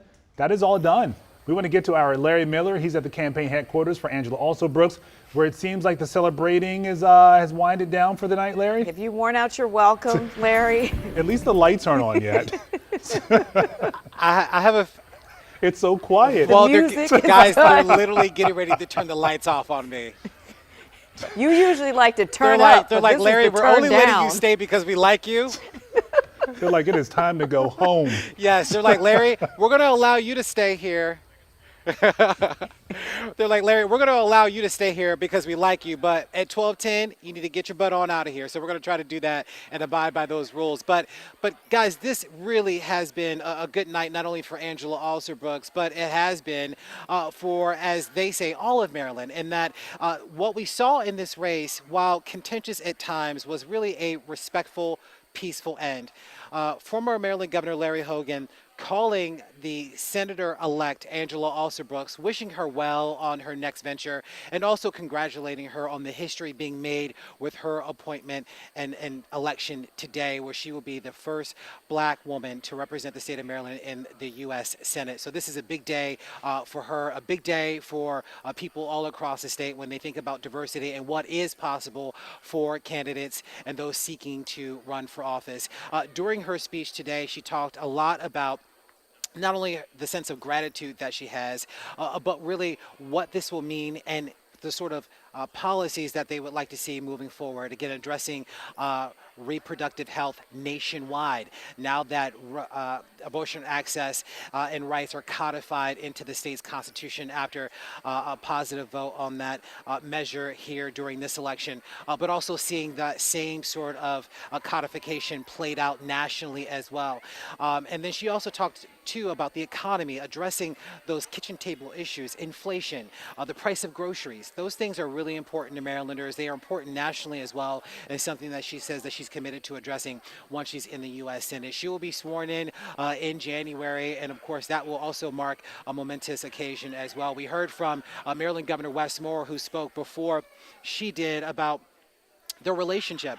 The two have had a close relationship for some time, and if you remember, it really was the endorsement from Angela Alsobrooks that really helped now Governor Wes Moore during his primary run and then going on in the general election and becoming Maryland's next governor. So as we heard from the governor and from the senator-elect, of course, the partying tonight, and then it's getting to work tomorrow, where they will have to begin that process of trying to figure out who will replace Angela Alsobrooks as county executive for Prince George's County. That's something that has to be figured out, and they're not sure exactly what that will look like in terms of whether an appointment or a special election that will need to take place. And then it will be who will be vying for that seat. I'd imagine that there are quite a few people from the county council that might run. In fact, we haven't heard any official names announced just yet, but that's one of the things that we'll be considering and watching very closely, because as we know, the county executive in Prince George's County plays a pivotal role in the region when we think about policies and sort of the workings here in Washington. Guys? For Prince George's County, as Wanika Fisher said to you, they haven't sent anybody to the Senate, since the 1800s from Prince George's County. So it's a big deal. And as you said, what happens with the county and the offices that'll be left vacant and what happens next, that's a whole other thing to sort out for sure. And I'm sure they saw this day's coming, so a lot of folks have already been lining up to put their names in that ring. They sure have, but at least for now, it's starting to sink in. History is made tonight. Senator-elect Angela Alsobrooks headed to the Senate. All right, Larry, looks like you have a couple seconds to get out of that room. I was going to say one more minute and then you got to go. Yeah, all right. We want to get to our Scott Broom now. He was over in Annapolis at the headquarters for former Governor Larry Hogan. And he's got... They struck the stage early at Hogan headquarters in Annapolis after he conceded defeat to Democrat Angela Alsobrooks early in the evening with praise for his opponent. Tonight, regardless of who you voted for, we can all take pride in the election of the first black woman to represent Maryland in the United States Senate.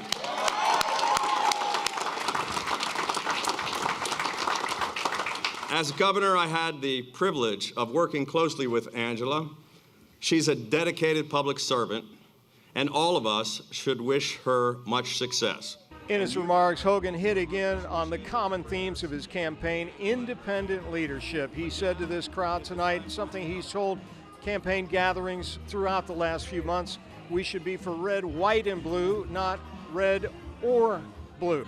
The former governor, unable to put together the coalition that put him in office twice in governor's races here in Maryland, he left office with a 70% approval rating. But as one observer pointed out to me tonight, he never ran any of those elections on the ticket with a presidential candidate.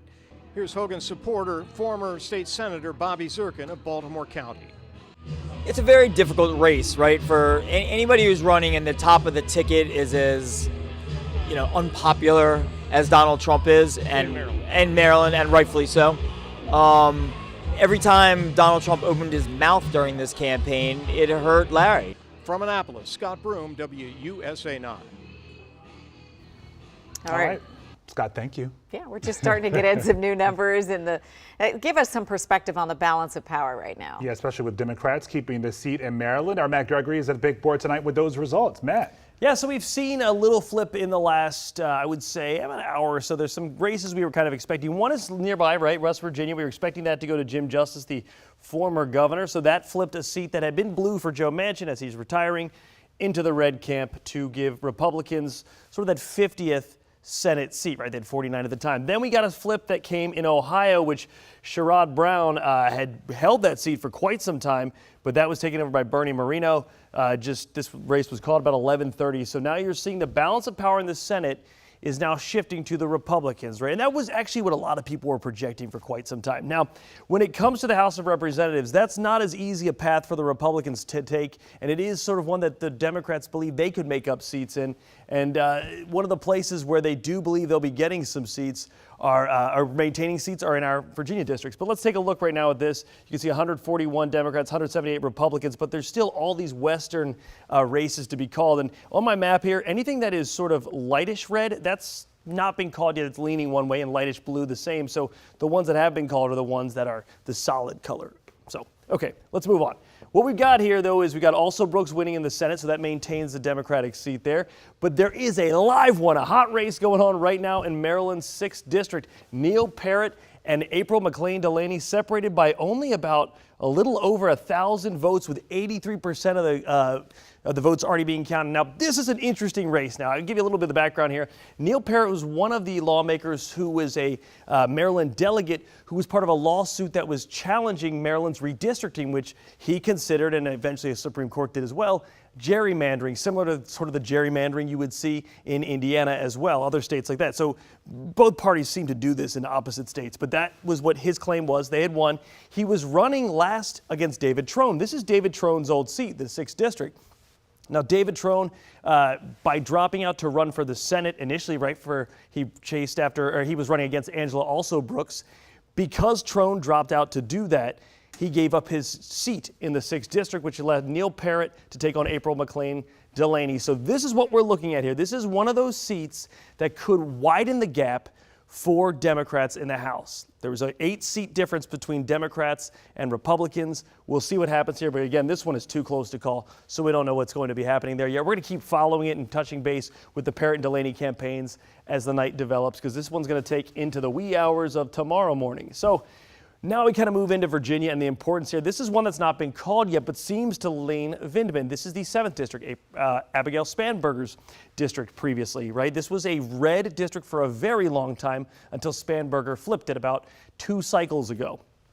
What you're seeing here is Vindman holding about almost 10,000 vote lead, with 99% of the votes being counted. We haven't been able to touch base with the AP to find out why they haven't called this for Vindman yet, but we're looking into it and trying to find out more information in the meantime. So although most of this area seems to have gone for Derek Anderson, his Republican opponent, again, this is the power of some of these northern Virginia counties, because they have a lot of population in them. Right here, look at Prince William County. This is where Vindman got 66% of the vote, and that seems to be enough to open up a substantial lead when it comes to this race. If you go to some of the other counties, I guess the next closest size one would probably be Spotsylvania County, and there Vindman underperformed. Anderson overperformed about 54%. That's sort of what's keeping him sort of in this race. In Stafford County, another growing county in the Northern Virginia area, you see this one was neck and neck here, only separated by about 500 votes. So we're waiting to see what happens in this race. It looks like, for all intents and purposes right now, Eugene Vindman will be the House of Representative member from the 7th District. But again, AP hasn't called it yet. Moving on to one that has been called, this is the 10th District. This is the seat that Jennifer Wexton is retiring from.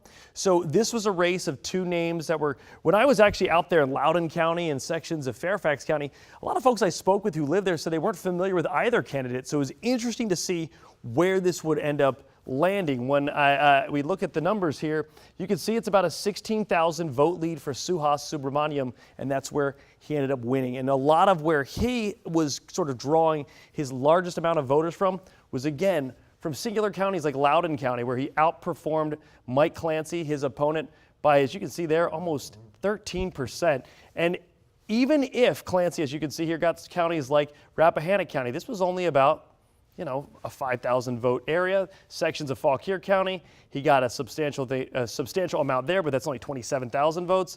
And when you get into Prince William County, remember Prince William County? I just showed you it a second ago. For Eugene Vindman, he had a substantial lead there, but same county, different race, different section of the county. You can see Mike Clancy is neck and neck here with Suhas Subramaniam. So it really just depends on where you are in the county that kind of dictates what the issues are. It would be very interesting to find out what the differences were there, because we're talking about four candidates that have not exactly the name recognition of a Wexton or Spanberger, and yet a complete difference when you look at how they end up planning out. So that's what we're looking at in the 7th and the 10th. Those are two key seats for Democrats to have and for Republicans to flip in order to determine who will have the majority in the House of Representatives. And we always love to show you some of the ballot initiatives, the referendums, the true democracy, right? When you get to vote exactly for what you want, not a person to represent you.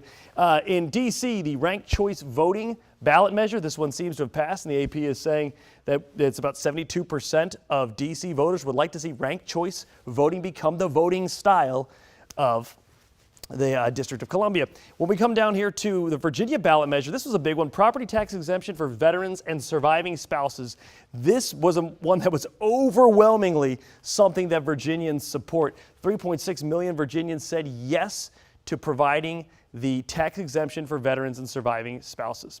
Now, this one down here, this is the real bellwether of how Maryland was really headed to. This one was called at 9:30, the Right to Reproductive Freedom Act. This involves, sort of abortion rights as well as other things, IVF, contraception, things of that nature. This is now going to be enshrined in the Maryland Constitution. You can see 1.7 million Americans were in favor of this, 74%. So you can see that was the way the wind was headed in that direction in the old Lion State. Now, taking a look here, Senator Tim Kaine, he carries, it looks like, by about 200,000 votes. He carries Virginia, which is pretty standard. Tim Kaine being a popular incumbent. He's had that for quite some time. We just heard from Hung Cao, his Republican challenger, saying they moved the needle, they kind of pushed the needle, and you can see he made substantial groundwork, or at least he laid substantial groundwork for potentially future GOP runs, but we'll have to see how the state turns out. And then as we get into West Virginia, Jim Justice now becoming the senator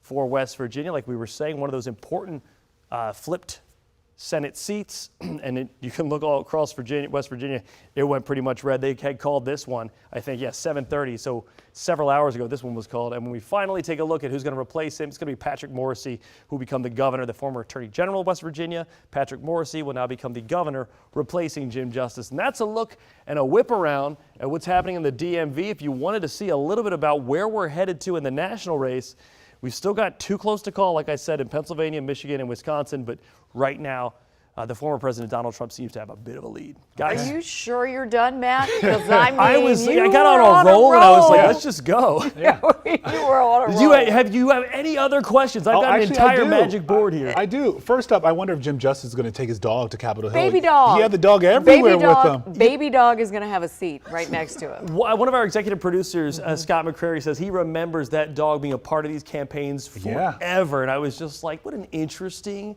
campaign sidecar. All you need is the dog with you. Okay, last question, that 6th congressional district race in Maryland. What's happening there with April McLean Delaney and Neil Parrott being that close? We were talking about 2022, and it was still close. Look at this. It's now 50-50 within the last couple, and they're separated apparently by 300 votes, or a little under 300 votes. I mean, this one is going to come down to the wire, and this will really decide where the power goes to the House of Representatives. Maryland, I know everyone's focused on the presidential race, but what's happening right now in the DMV is crucial to how things will be decided on Capitol Hill. Remember, it's not all about the president. You have the legislative branch that requires, some form of leadership to be able to break through. You saw Republicans had a very difficult time passing legislation when they had the House because they only had 4 votes. I mean, they had 8 seats separating them, but only 4 votes really were in the long run of the separation there. It's difficult, but let's kind of zero in and see what's happening here. Yeah, Delaney's doing very well in Montgomery County, 79% of the votes in, and she's got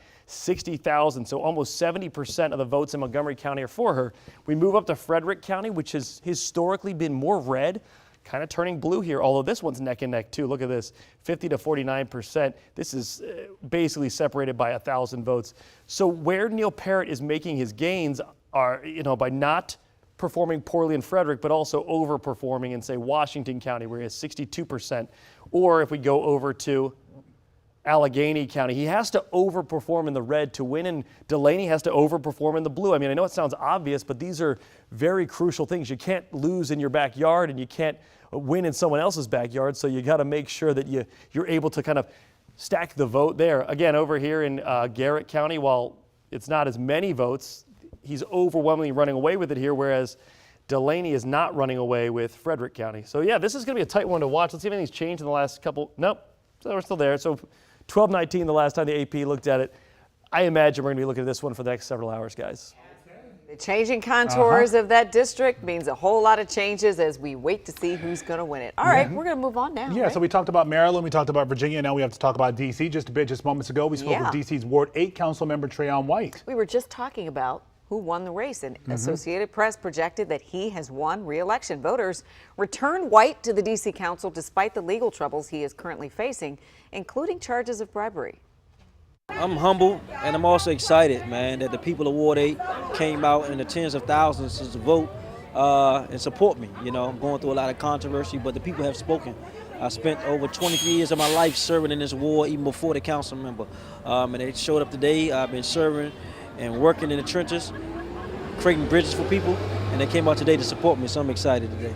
You kind of briefly touched on it, some of the controversies you've experienced. Does that give you any pause or concern going into the election? And how are you feeling now that you've been reelected? Absolutely not. I feel like historically people have been behind me and supported me through my ups and downs. And so they came out tonight. Over 17,000 people counted already in support of my leadership here in the ward. I just want to send a message loud and clear to DC Council and the naysayers that we're here to stay. Absolutely. Is there anything you want to say to just the constituents as a whole about what they should expect from you going forward in your next term? Every day I wake up, I put my clothes on, get out, and go to work, and serve the residents here in Washington, D.C., more specifically the residents here in Ward 8. And I plan on keep on doing that until God takes me out of here. So I'm excited tonight, want to celebrate this moment for me, my family, and I want to thank all those who are in Ward 8 that came out and voted for me tonight, man. I love you. I appreciate you. We're going to continue to work on the front line, do God's work here in the earth, here in Ward 8. Thank you. You heard it right there. D.C.'s Ward 8 council member Trayon White now projected to win his race for re-election. All right, and the Virginia Senate race, the Associated Press again has declared incumbent Senator Tim Kaine the winner there. We're going to talk more about that in just a moment. We're going to take a quick break. We'll see you back here.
This is a WUSA9 local election update. I'm Leslie Foster. And I'm Lorenzo Hall. Just moments ago, we spoke with D.C.'s Ward 8 Council member Trayon White. The Associated Press is projecting that he's won re-election, and that comes despite the legal troubles he's currently facing, including charges of bribery.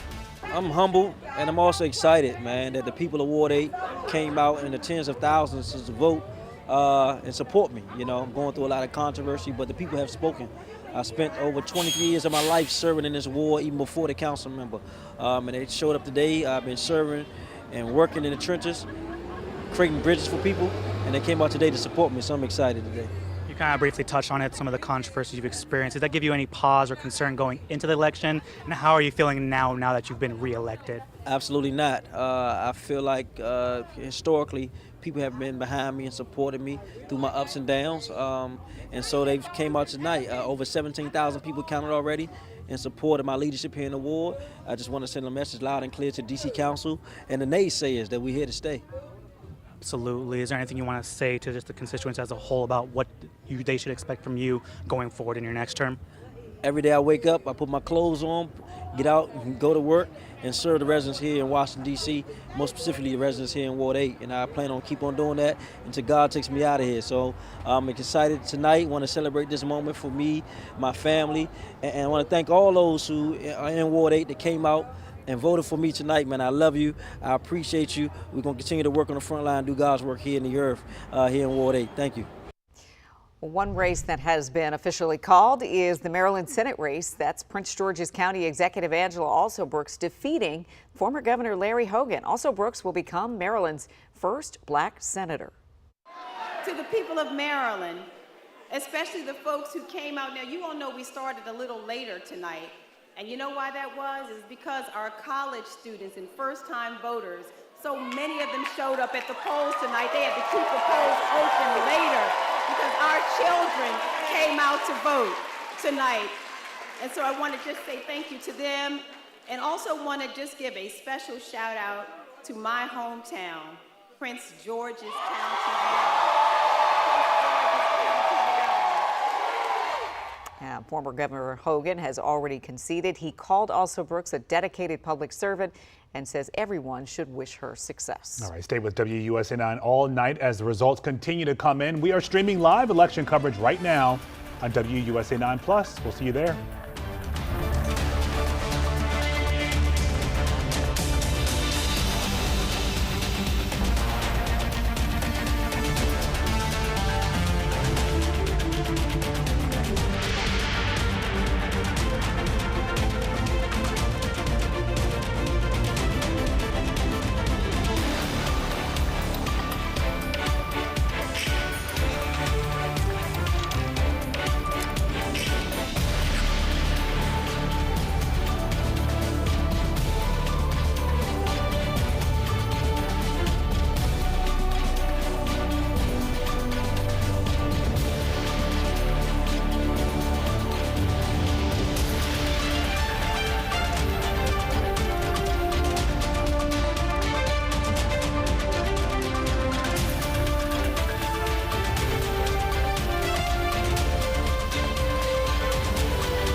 Okay.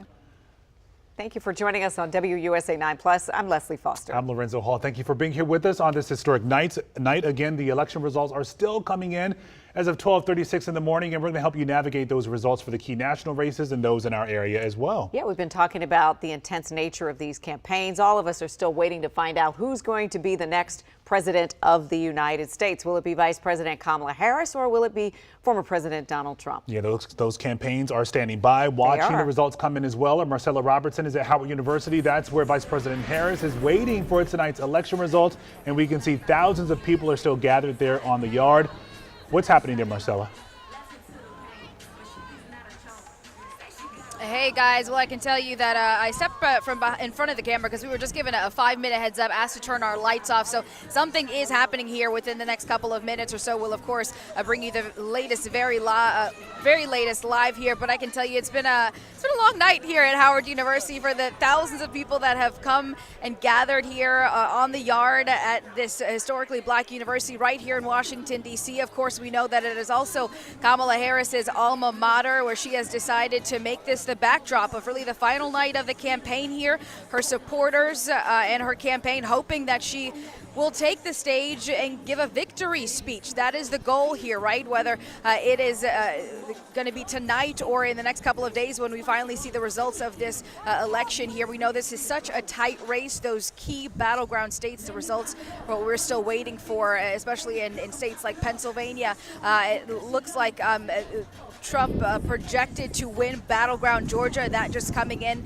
from the Associated Press, I believe. And just here, the mood, I can tell you, has been just really positive, kind of a celebratory mood. I spoke with one woman who said that she came here, she was really anxious leading up in this entire election cycle, and she said she came here tonight and all of that kind of went out the window. She was trying to just be in the moment with all of this, and she hopes that the message that Vice President Harris has really been pushing out to voters in the last couple of days here in the final push of this election cycle, she hopes that is enough to get a victory.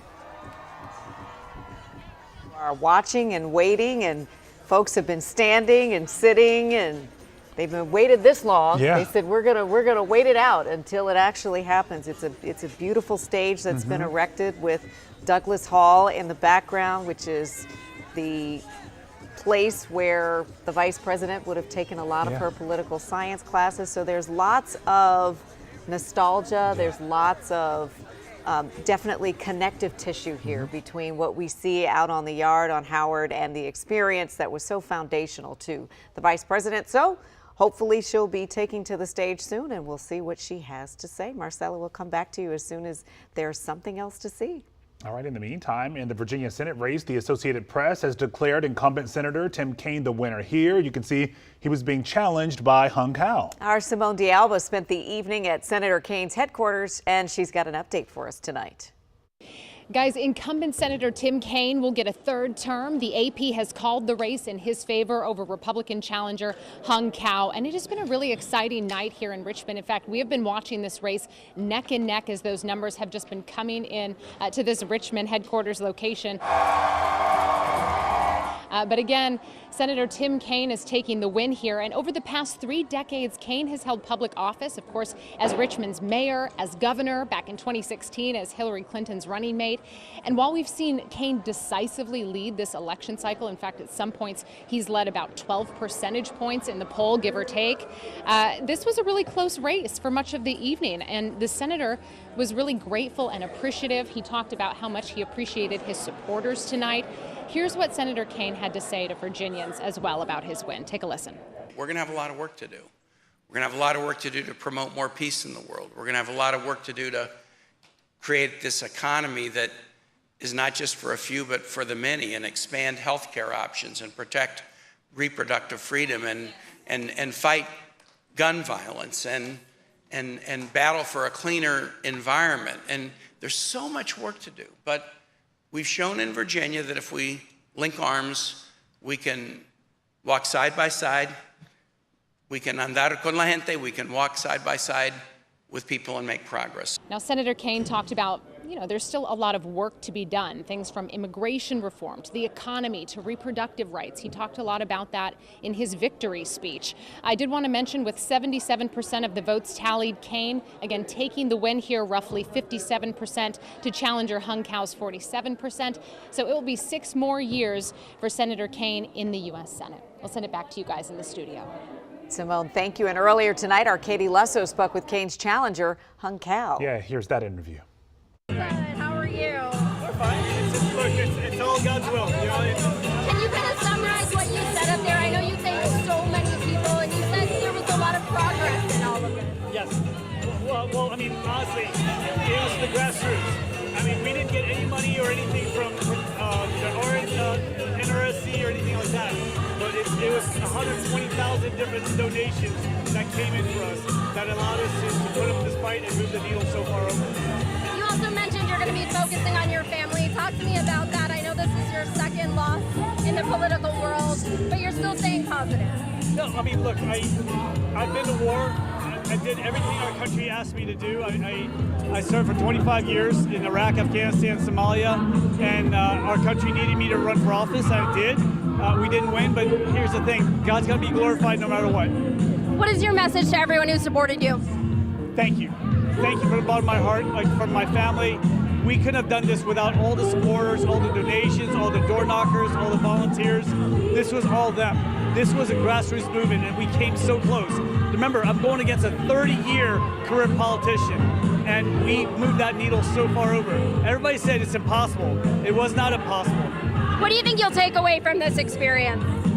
Look, I answered a call. You know, we win or lose, it doesn't matter. You have to answer the call when their nation calls. Anything else? No, I want to thank Virginia for believing in me and for all the voters that came out for us.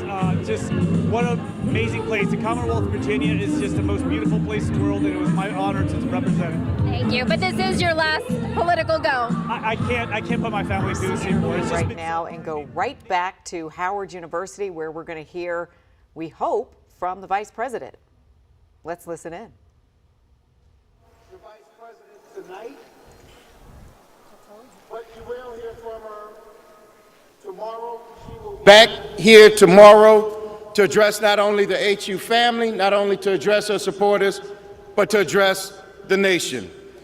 So thank you. We believe in you. May God bless you. May God keep you. And go HU and go Harris. Thank you all. Okay, that's Cedric Richmond. He is one of the co-chairs of the Harris campaign, and obviously saying, and I think we missed a little bit at the top, that the Vice President is not speaking tonight, that she's going to speak at some point tomorrow. Yeah, because those results are still coming in at this point. You heard the crowd applauding, so apparently they're taking this this news right here in just a good stride. So yeah, that question will be, will the former president come out in Florida to say anything tonight, or will he take the same approach and wait? Let's take a look and see. Again, we'll go back to the yard now, and we'll see that people are starting to leave. And listen, it was a long night, as we heard Marcella say. It was a celebratory night. People very excited to be there for this election night celebration. Historic, nonetheless. The first time a president has held their election night watch party on a college campus, let alone an HBCU campus. I guess what we need to figure out now is if they're going to be able to return. Is it happening in the same space tomorrow? You can see the folks leaving right now. So what we know is that the stage that's been erected on Howard's campus was going to be there through the end of the week. Okay.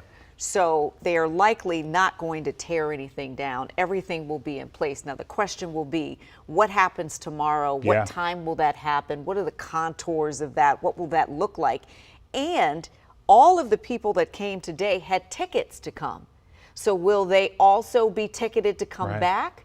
Will this just be a select few and the school community? Howard, of course, is remote for the rest of the week. So we'll have to wait and see what the campaign decides. This is really being run by the campaign and the Secret Service. And you have the students at the Burr Gymnasium as well. What was that, first come, first serve? Yeah, if you had a student ID, you could get in there. That's about, it holds about 2,500 students. We haven't had a real a look there in a while, though, so I don't know if the students were still there watching, or Yeah. if many of them left for the night as well. But you can only imagine as we see these, supporters of the Harris-Walz campaign leaving on election night.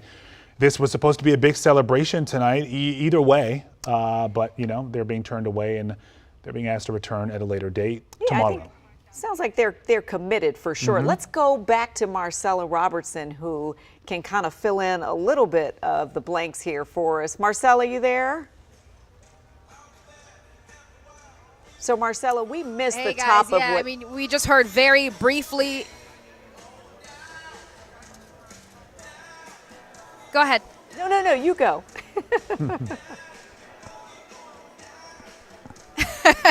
Well, the music is still going here, right? But you can see people have filed out pretty quickly. A very, very brief comment from the Harris-Walz campaign manager there, saying that the vice president would not come out to address supporters tonight, that she would be back tomorrow here at the same location to address the Howard family and to her supporters and address the American people. Obviously, a little bit disappointing for people who were hoping to see her take the stage here tonight. But as we know, those key battleground states, those results are not in yet, still too close to call, so that likely played into that decision there. But as you mentioned, right, this is set for the entire week. Howard University was closed today.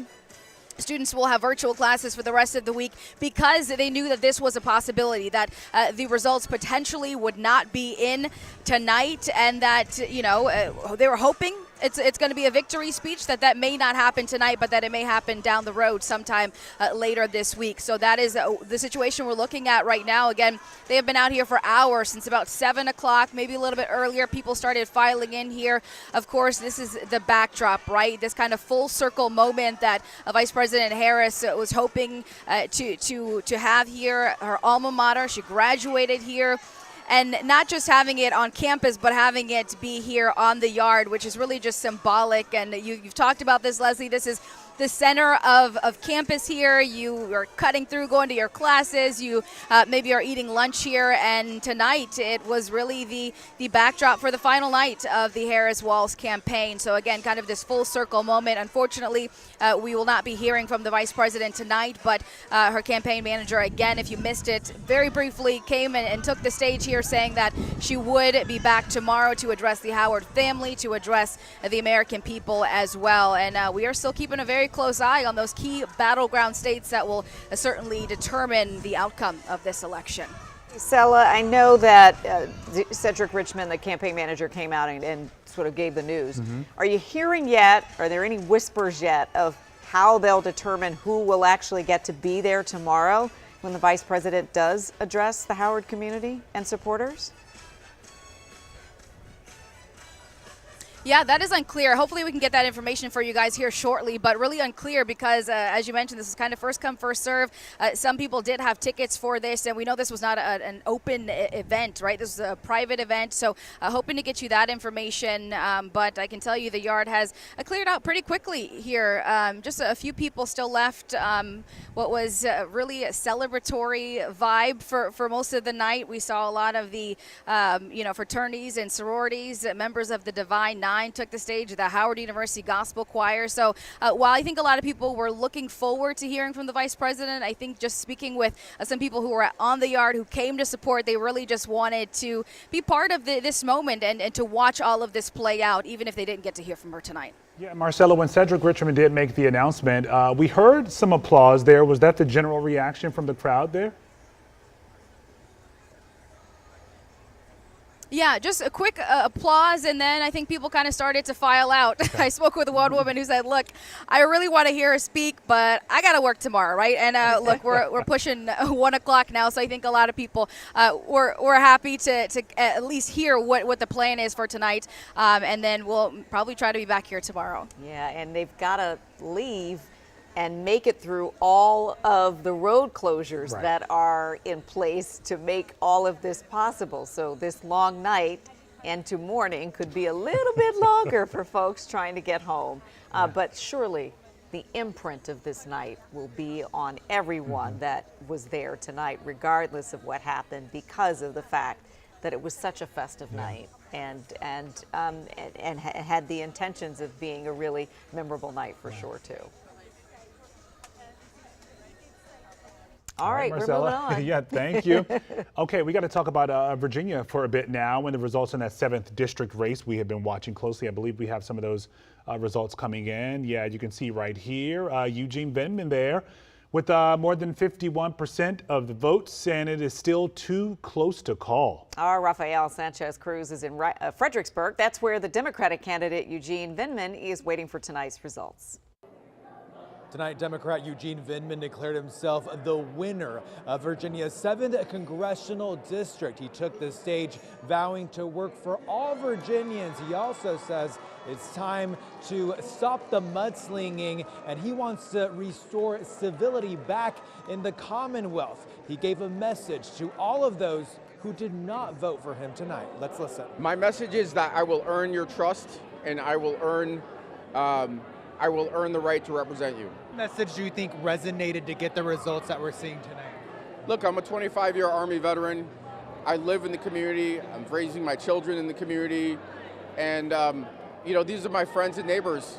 I just went out and made my case. It was as simple as that. Vindman says he has yet to hear from his opponent, Derek Anderson. It's estimated, according to the Virginia Access Project, that Vindman spent more than $13.4 million in this congressional race. In Fredericksburg, Rafael Sanchez Cruz, WUSA9. This is that Republican candidate Derek Anderson's watch party in Fredericksburg. The race for the open 7th congressional district seat was expected to be competitive and close, and that is certainly the case. Republican candidate Derek Anderson getting on the stage with his wife, saying the race is too close to call. But there's been a sense of optimism and excitement from his supporters. Anderson is a Spotsylvania County resident who brings in a strong military background. He's big on fixing the economy and border security. As you may have seen through political ads, the race has been ugly, with both candidates calling each other a liar. But as we caught up with Anderson just before polls closed, he felt confident the results would play in his favor, and he reassured that to his supporters. Folks, we know this is going to be a tight race. It's going to continue to be a tight race. I appreciate you all hanging in there with us, but guess what? We're going to win this damn thing, all right?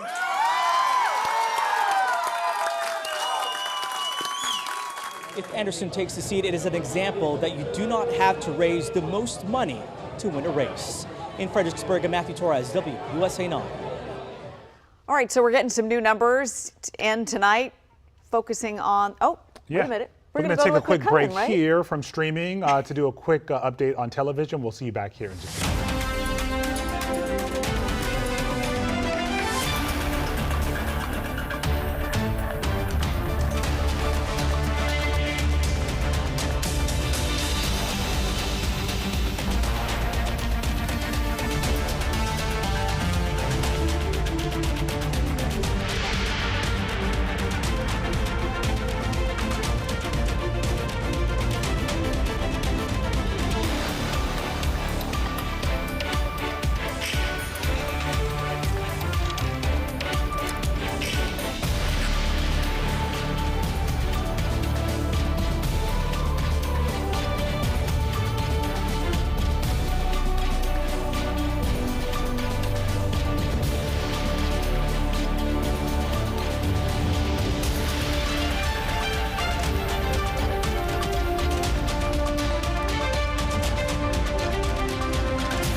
This is a WUSA9 local election update. Thank you for staying up late and early with us. I'm Leslie Foster. As we approach 1 a.m., I'm Lorenzo Hall, and some of the key local races we have been watching all day still haven't been called yet. Let's get to Matt Gregory. He's keeping track of these results in real time. All right, guys, well, this is what we're kind of looking at here, right? This is the electoral map right here of the House elections, right? So we've been talking about the presidential and the Senate all night, but the balance of power in the House really is going to run through the DMV, either to sustain it for the Republicans or to actually flip it for Democrats. So let's take a look at some of the races that have not been called yet. This is one that's become a live one, a real hotly contested race at this particular hour right here, which is April McLean Delaney, the former member of the Department of Commerce, one of the commissioners there, or director rather of the Department of Commerce, and then Neil Parrott, who is a state delegate. And Neil Parrott is very interesting in this, in that he was one who had helped put together lawsuits against some of what he considered gerrymandering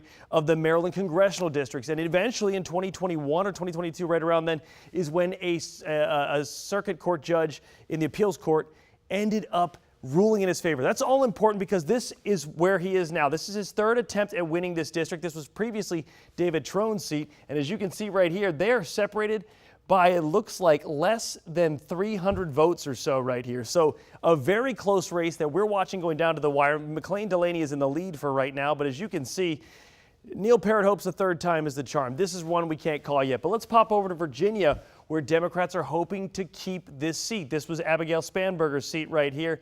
Eugene Vindman has just declared, as you saw a little bit ago, if you're watching our streaming program or anything we've done throughout the night, Vindman has declared victory here. However, the AP has not called this race yet, and they're separated by almost 20,000 votes. So Vindman feels it's safe enough for him to call, but the AP has not called it yet over his opponent, the GOP, Derek Anderson. And finally, we'll close out with this one right here. Suhas Subramaniam, the Democrat, defeating Mike Clancy, the Republican. This has been called by the AP. This is Jennifer Wexton's old seat. So it looks like, for the most part, those two blue Virginia seats will be staying blue, but potentially that one GOP, the one formerly blue seat for Maryland, could be going GOP. All right, Matt, thank you. And we're going to wrap up our election coverage on air right now. You can continue to see results on our website, WUSA9+. The Get Up DC team will be back with you early at 4 a.m. Thanks for staying up with us. Have a good night, everyone.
Doesn't it feel good to be in Maryland tonight?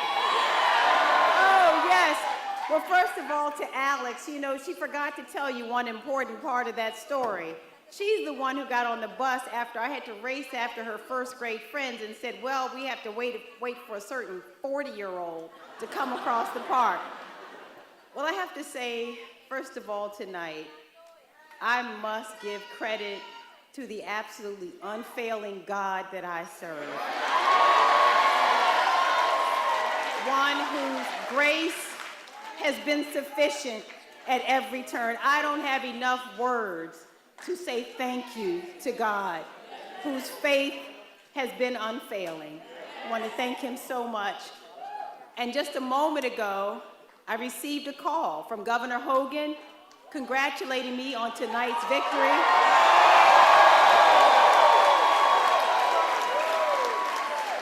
Offering his congratulations and the congratulations of Yumi. And I know that we both share a very deep love for Maryland and commitment to Maryland, so I certainly want to thank him so much for his service. Now, I start off with something that is so obvious, and it's that it couldn't be overstated, but tonight absolutely could not have been possible without you, without every single person in this room and the people of Maryland. So to the people of Maryland, thank you so very much. Thank you to Marylanders. Thank you. Now, if I named every person who shares this victory with us tonight, we'd be here for a few hours. But I can't leave the stage without thanking some very special people who made tonight possible. First and foremost, to the single most incredible, the baddest campaign team, let me tell you, ever to have graced the earth. This team is incredible, and they are led by the incomparable Sheila O'Connell, our campaign manager. Thank you so much to Sheila, who is what I love to call a super bad woman. Sheila led this, she flew this plane, no matter what the winds were, against over $100 million that was spent against our campaign. And we're here tonight for every single person on this team who gave everything they had. They left it all on the field. This was the single most talented team. I've seen every single one of them. I want to thank them so much for their commitment. I want to thank them for sharing their talents with me. And I can't wait to continue working and making your efforts worthwhile.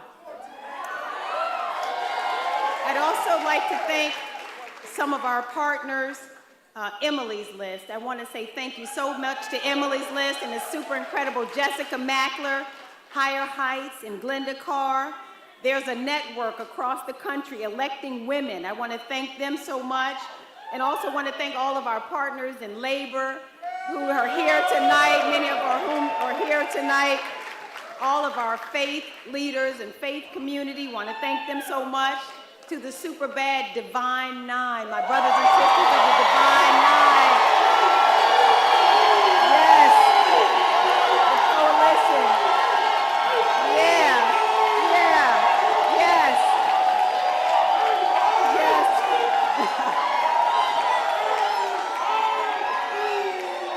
Yes. I'd also like to say thank you so much to the Democratic Party led by Ken Ullman and also Dr. Charlene Dukes. I want to thank them so much for all their incredible support. All of my friends in elective office. Don't we have the baddest captain of Team Maryland, Governor Wes Moore? I want to thank him so much.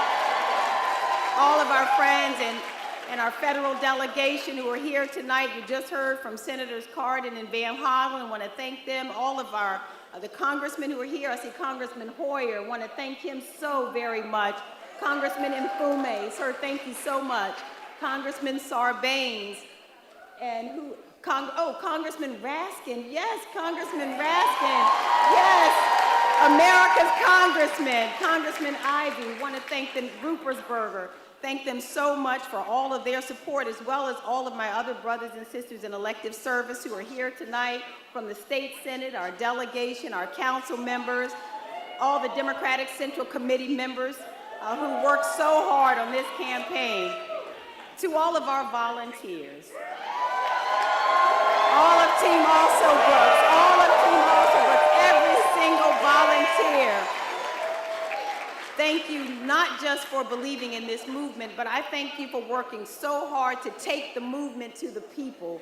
So for every single volunteer who opened your home, who met us in coffee houses, met us in backyards, for all the donors who contributed, I want to just say thank you so much for every phone call and every door knock. Thank you so very much. And to the people, thank you, that's Wanda Durant, you guys. To the people of Maryland, especially the folks who came out. Now, you all know we started a little later tonight. And you know why that was? It's because our college students and first-time voters, so many of them showed up at the polls tonight. They had to keep the polls open later because our children came out to vote tonight. And so I want to just say thank you to them, and also want to just give a special shout out to my hometown, Prince George's County, Maryland.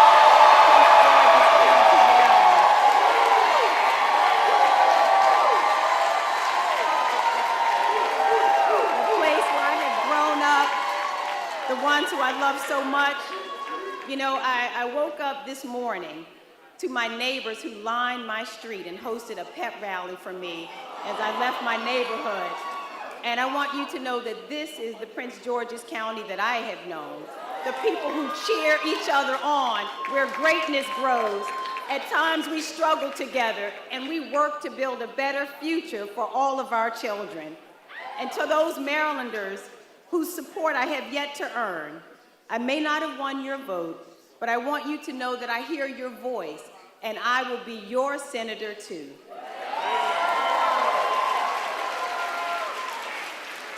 And then thank you most especially to the most amazing family this side of heaven.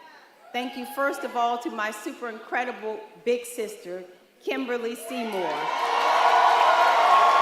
who is my protector and my hero, the best sister in the world. And you know, Kim, we're going to be up pretty late tonight. We're going to be celebrating this one for a moment. I'd also like to thank my parents, James and Patricia Alsobrooks, my two heroes, right over there, whose values I hope you see reflected in me every day. And you see as well their love, the profound love that they taught me for other people. As well, you see their grit, their determination, and the work ethic that they passed on to me. So Mom and Dad, you may not have seen this coming, but I tell you, I thank you so much for making every day of it possible. Thank you so much. To my grandparents who would have loved to have been here tonight, but whose legacy I carry on, I thank them so much. There are two other people that I want to thank. Cora Masters-Berry, I know is somewhere in the room. I want to thank Cora Masters-Berry. And George Hazel, where are you, George Hazel? I want to thank the two of them as well for their love. Now, it's remarkable to think that in 2 years, America will celebrate its 250th birthday. And in all those years, there have been more than 2,000 people who have served in the United States Senate. And only 3 have looked like me.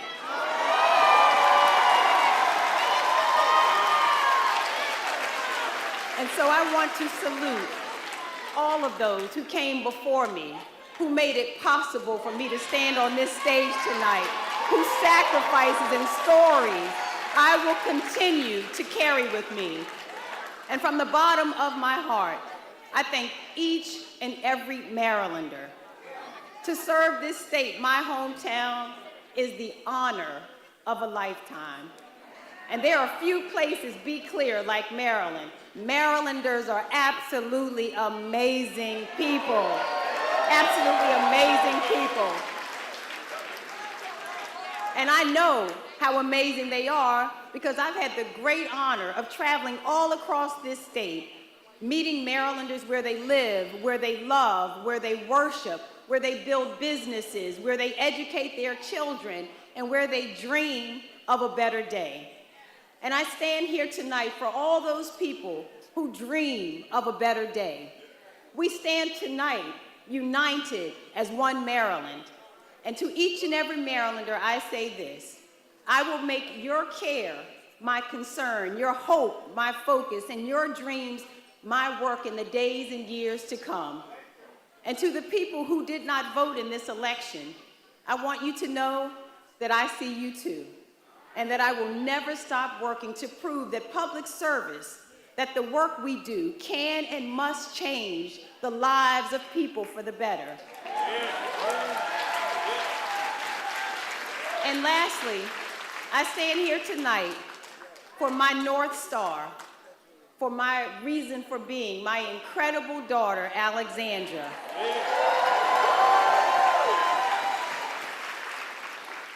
Alex should know that I first ran for public office because of her. And I ran for the Senate because of all of you, for the young people and the elders of our country, about the future that you one day will inherit, and the country that I know we all can be. I know that we can be a country that yells less and listens more, that fears less and trusts more, where we see the humanity in each other before the hateful word. And as divided as we may feel, in America, I still believe there is no us against them. There is only us.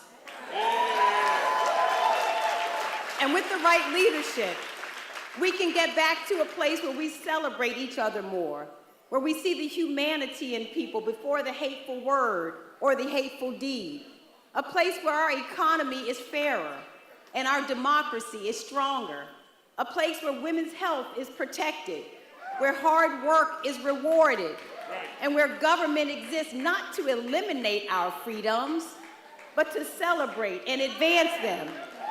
A place where you and your generation and all the generation, our kids' generations, can enter the workforce, knowing that not only will you have a chance to achieve the American dream, but that your children will also be able to achieve their dreams as well.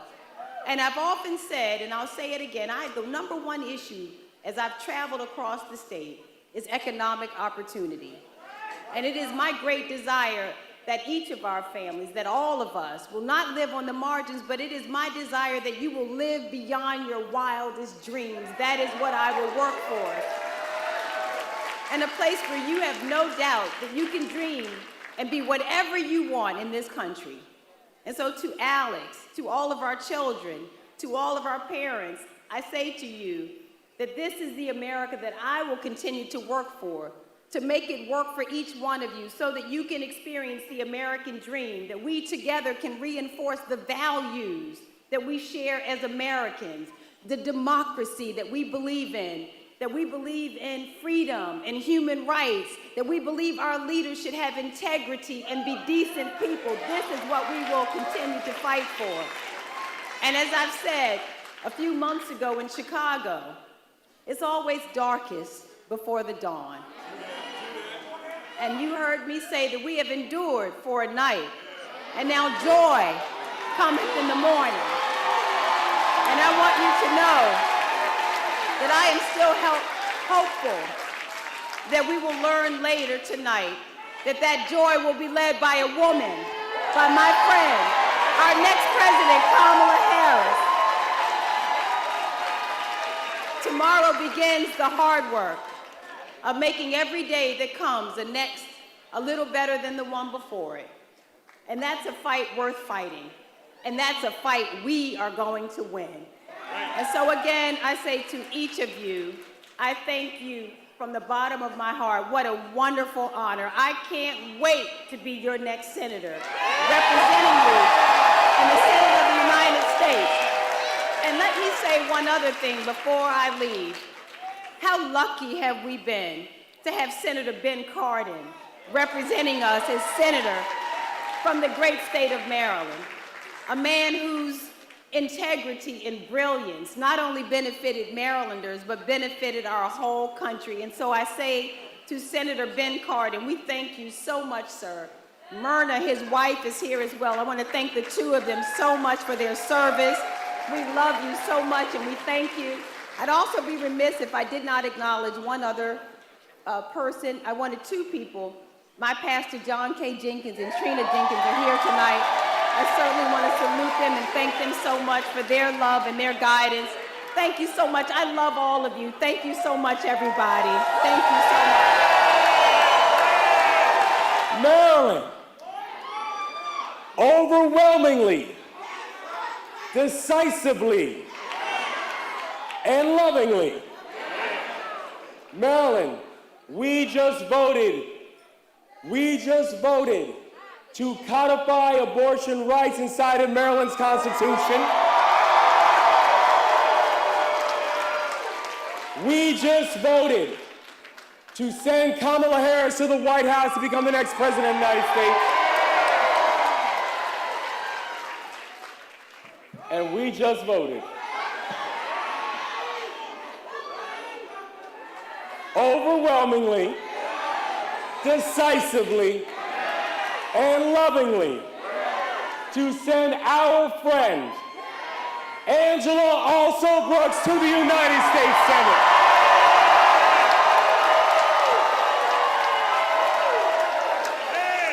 Yeah, we did a thing. And I gotta tell y'all, I wanna say thank you to this state and this crew, because 2 years ago, I was humbled and honored that together we made history. And now tonight, I stand with y'all tonight, humbled and honored that tonight we made herstory.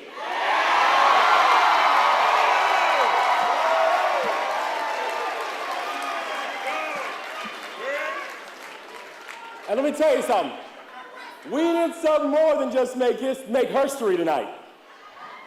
What we also did is making sure that Maryland, we are sending a fighter to Capitol Hill. We are sending someone to Capitol Hill who is going to ensure that we can codify Roe and once again make that the law of the land in the United States.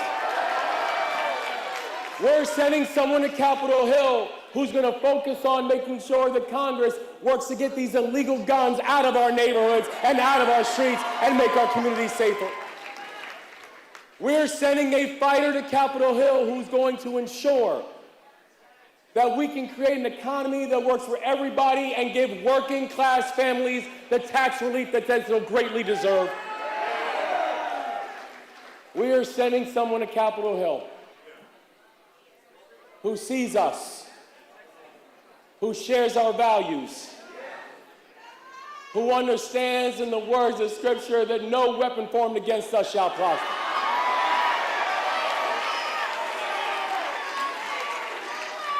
And who never loses focus as to who she's fighting for. And so I want to tell y'all, people have asked me and they said, you know, why was it so important to get behind Angela so early? And I said, because the answer was simple. Because we love our state. And we believe in its people. And we believe that our state deserves the kind of leadership that will stand up for us, that will fight for us, and that will defend us, and does not need polls, and does not need other people in their ear to tell them what's important. They understand what's important, they understand what they will fight for, and they understand what it takes to get it done. And when I look at Angela, I don't just see a great leader. I see my daughter. I see my wife. I see my sisters. I see my mom. I see all of those who came before us, who I know right now, they are smiling from ear to ear and they are watching us from up high. And they are looking at us and they are saying, Maryland's, we understood the assignment and we got the job done.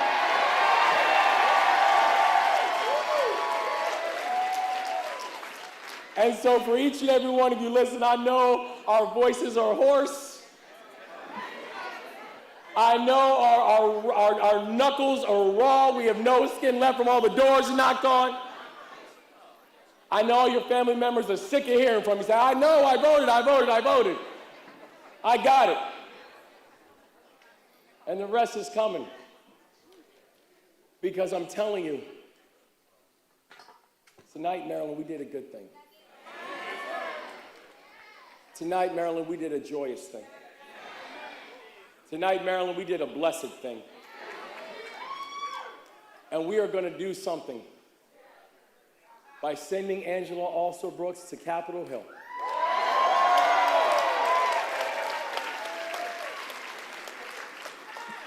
She is someone who's going to make a contribution to the world, but someone who will proudly and always say, but she's ours.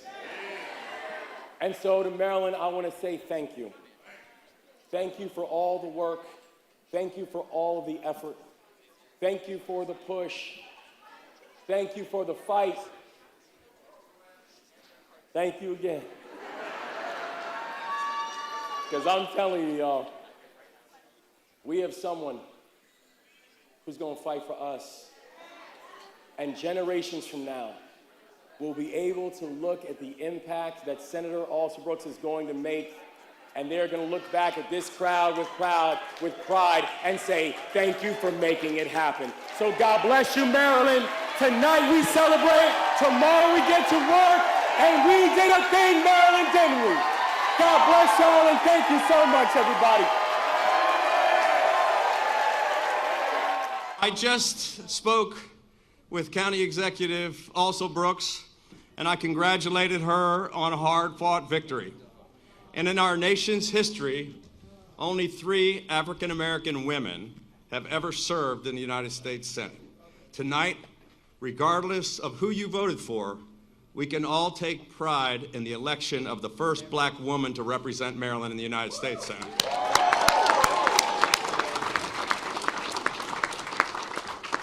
As governor, I had the privilege of working closely with Angela.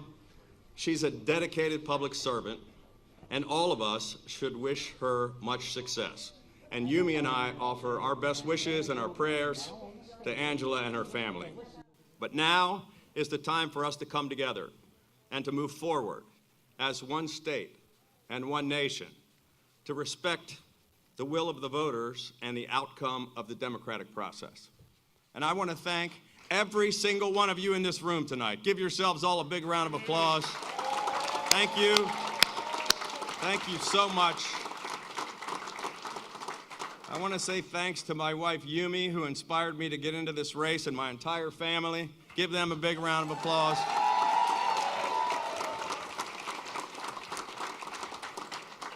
I stepped up to run because I was concerned about what kind of a future we would be leaving for all of our kids and grandkids.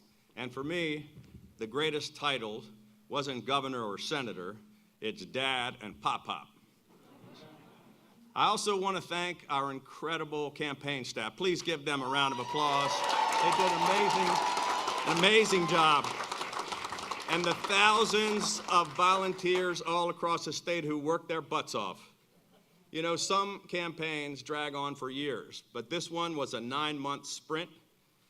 We ran full speed from day one, from early mornings and late nights to every corner of the state, knocking on doors, making calls and meeting voters from Oakland to Ocean City and everywhere in between. And we built a broad coalition of Republicans, Democrats, and independents, and we brought together first responders, police, veterans, longshoremen, teachers, small business owners, young people and retirees, and hardworking families all across this state. This was truly a grassroots campaign. And most of all, I want to thank my fellow Marylanders, especially all those in deep blue Maryland who were willing to put country over party and split their tickets.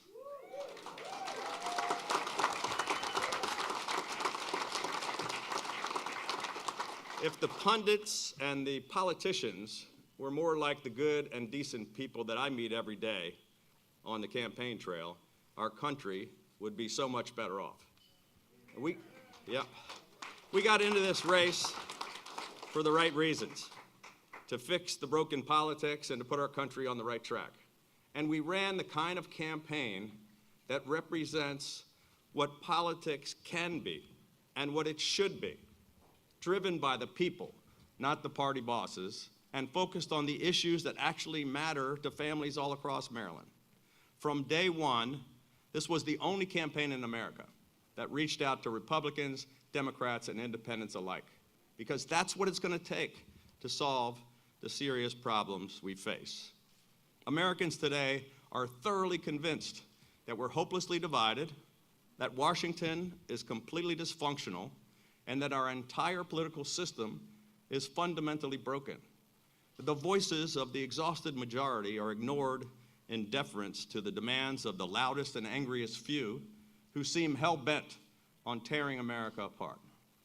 No matter what happens in this election, we as a country must move beyond talking only with those we agree with, and we need to stop dismissing or even hating those we disagree with. We have got to find a way to come together, to listen, and to believe in each other once again, because there really is far more that unites us than divides us.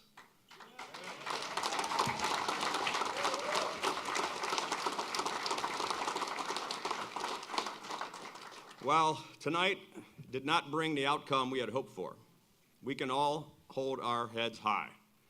I can tell you, we left it all on the field, and I'm so damn proud of the effort. Thank you all.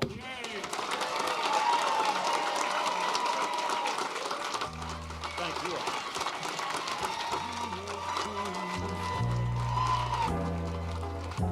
And we proved that campaigns can be about so much more than just red versus blue.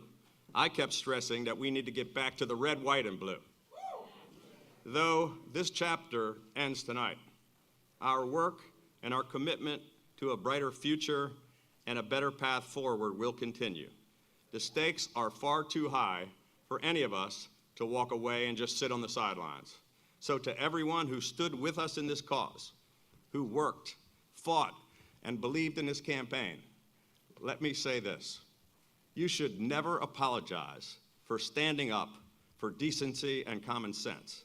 Never give in to fear or cynicism, and never, ever give up on the work of changing Maryland and America for the better. Thank you. God bless you all, and may God bless the great state of Maryland and the United States of America.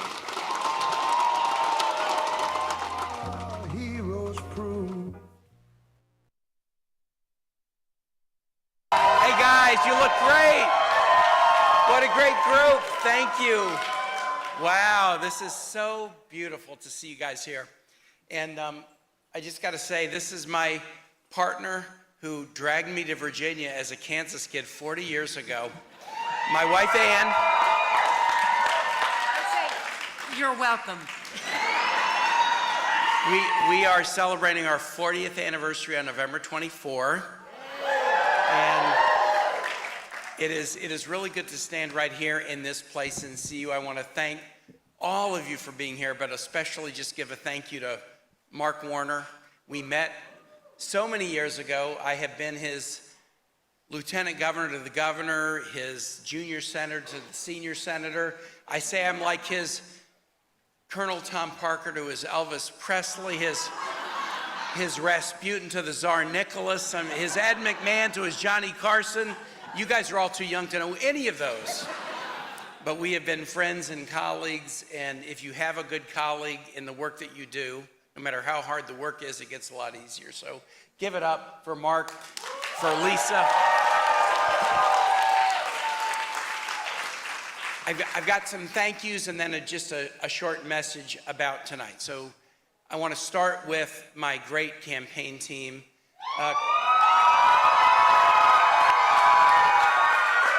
Some of you guys know Kaine Charles Dungo. Wow.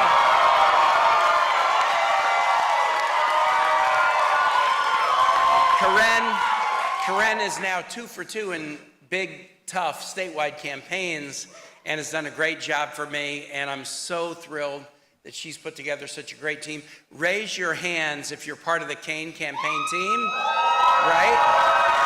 Amazing.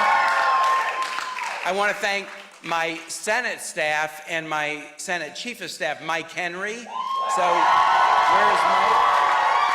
Right there. Raise your hands if you're part of the Senate staff. A lot of our Senate staff here. And then anybody who has worked or volunteered with the coordinated campaign in Virginia, raise your guys' hands. We want to give you a big round of applause. This is a special place. This place, not only did I start the re-election campaign here in April, but when I was elected to city council in May of 1994, this is my district. Jackson Ward was my district. My district began in the midpoint of 2nd Street, right outside the store, and then went all the way west into the Fan, into west of the Boulevard, Scott's Addition, North Side. And this beautiful historic place was sort of closed.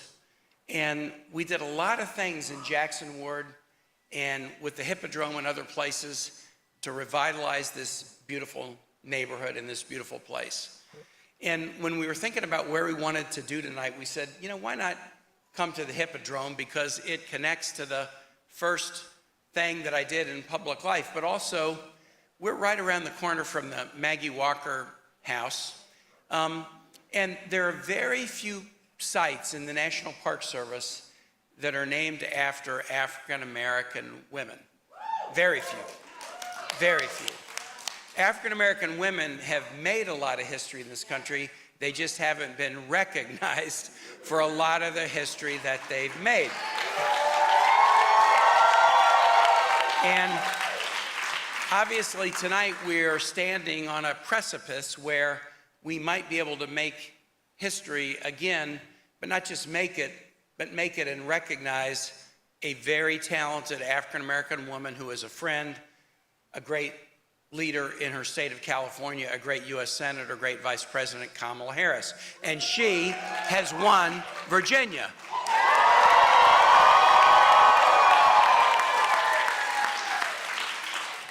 It would have seemed very, very difficult when Ann was growing up and when I moved here in 1984 to marry her, that Kamala Harris would get 13 electoral votes in Virginia. Would have seemed a little bit like a pipe dream. But everything we're seeing right now shows that I've got Virginia very solidly in my camp, and so does Kamala Harris and Tim Walz, right? And so what has it been that has moved Virginia from a place where that would have seemed an impossible pipe dream to a reality of now 5 elections in a row where Virginians have put electoral votes behind a Democratic candidate? What has it taken for that to happen? You. It's you. It ain't candidates. It ain't strategists. It ain't pollsters. It's not slick ad people. It's you.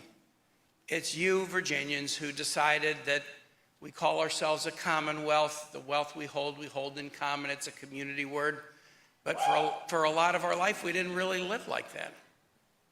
And you just decided at some point along the way, what we say about ourselves, we'd try to live up to it.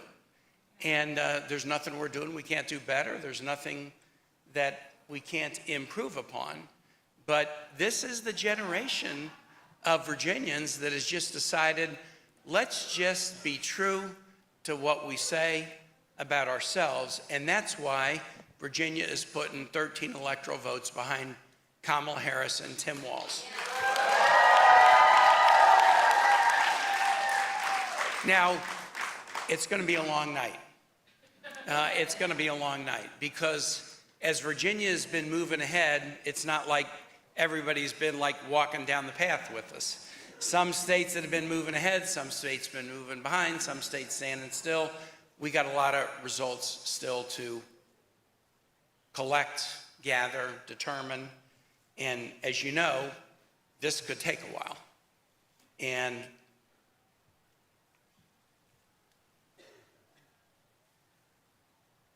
we got to believe. We got to believe. And I believe because if Virginia can do it, the nation can do it. If Virginia can go from reliably red to battleground trending blue to now 5 elections in a row, putting electoral votes behind a Democratic candidate and willing to cast votes for women, cast votes for people of color. If Virginia can do it, the nation can do it. And so we've got some hours to go to see what happens in Pennsylvania and Wisconsin and Michigan and other states. But if we can do it here, we can do it in this country.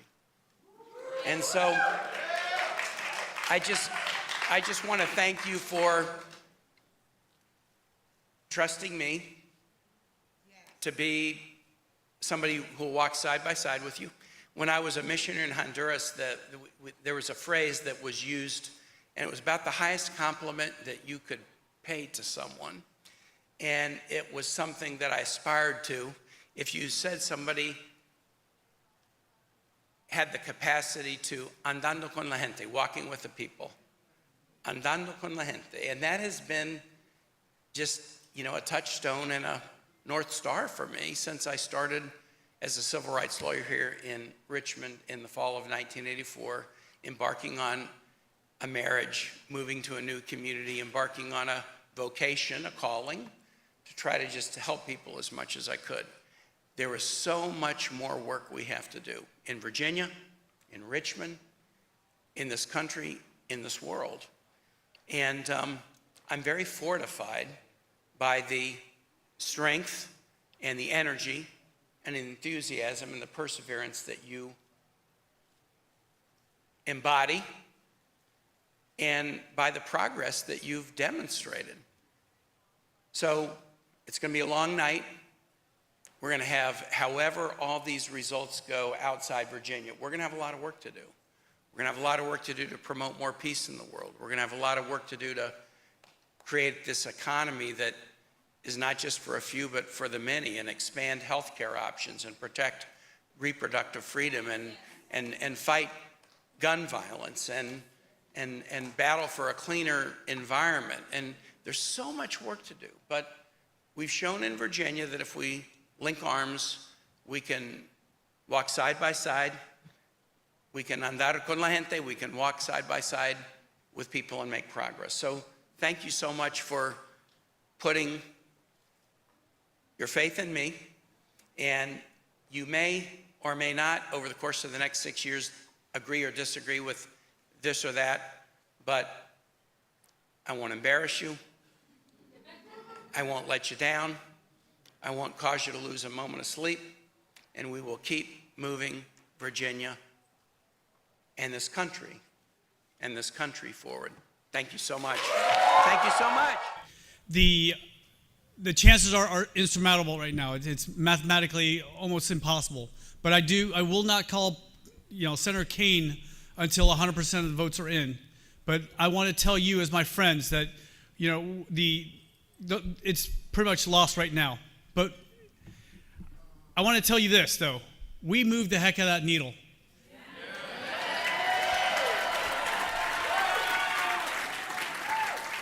We've proven tonight that Virginia is not blue. If anything, it's purple. And I'm so proud to have represented so many of you guys. We've been to every corner of Virginia, and people are excited. They saw hope. And, let's face it also, just as I think it's insurmountable right now for us to win, I believe it's also insurmountable for Kamala Harris to win also.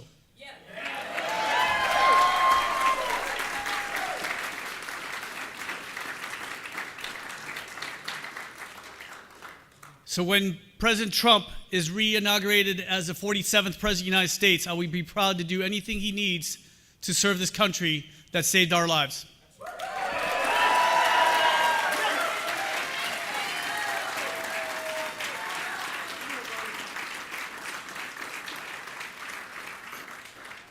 He's been such an amazing partner in this race, and I couldn't have gotten here without President Trump, and I truly mean that. He's been such an honorable man, and he's been there on my side when no one else thought we could win. I mean, they said this is unwinnable, right? And we brought it down to a very slim margin.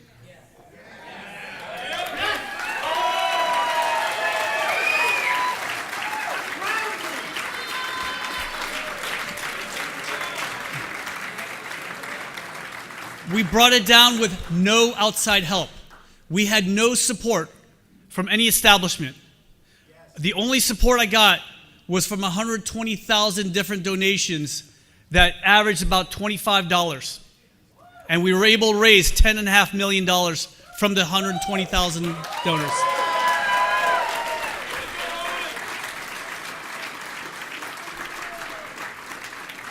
Usually people thank their family last, and I don't want to do that because after a 2-hour speech, you guys are going to forget what I had to say. But I want to thank my beautiful wife, April.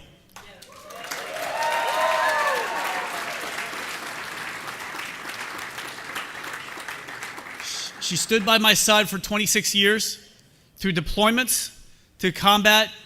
She's even had to give birth to our first child by herself while I was invading Iraq. And I want to thank her, my children, and all our family that's been so supportive, including my in-laws, Steve and Karen, my mom, Trum. I wish my father was still around to see this, and my sisters. Thank you for your service, sir. Thank you.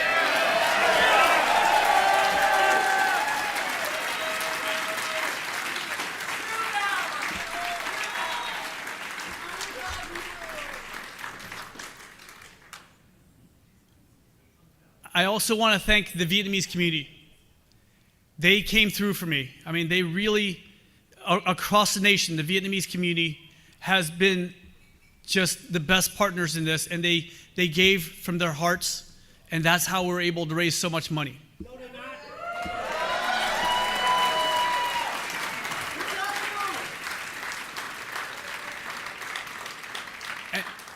And finally, I want to thank you all the voters out there, everybody that believed in this, that stood behind us.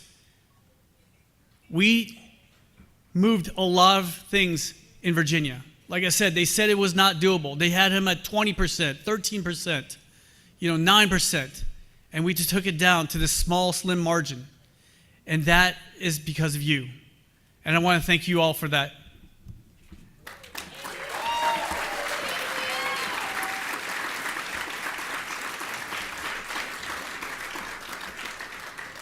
Although this is my last, political run, I'm telling you right now that I'll be proud to serve in any capacity this country needs us for us to do. And now I want to serve as a husband and father of my children and grandfather also. I think my family needs me right now. We've paid a lot in combat, and we've paid a lot through this campaign. And I thank you all so much from the bottom of my heart. Thank you guys. God bless you guys. God bless this Commonwealth of Virginia, and God bless the United States of America.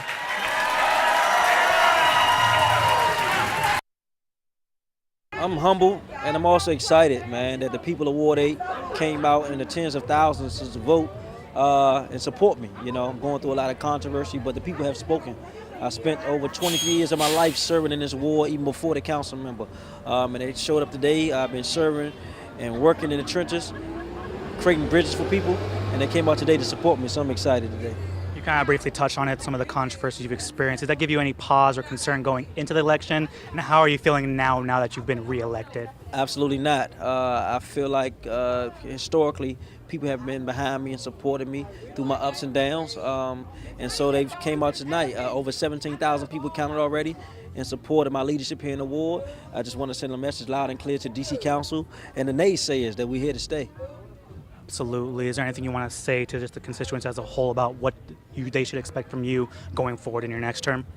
Every day I wake up, I put my clothes on, get out, and go to work, and serve the residents here in Washington, D.C., most specifically the residents here in Ward 8. And I plan on keep on doing that until God takes me out of here. So I'm excited tonight, want to celebrate this moment for me, my family, and I want to thank all those who are in Ward 8 that came out and voted for me tonight, man. I love you. I appreciate you. We're going to continue to work on the front line, do God's work here in the earth, here in Ward 8. Thank you.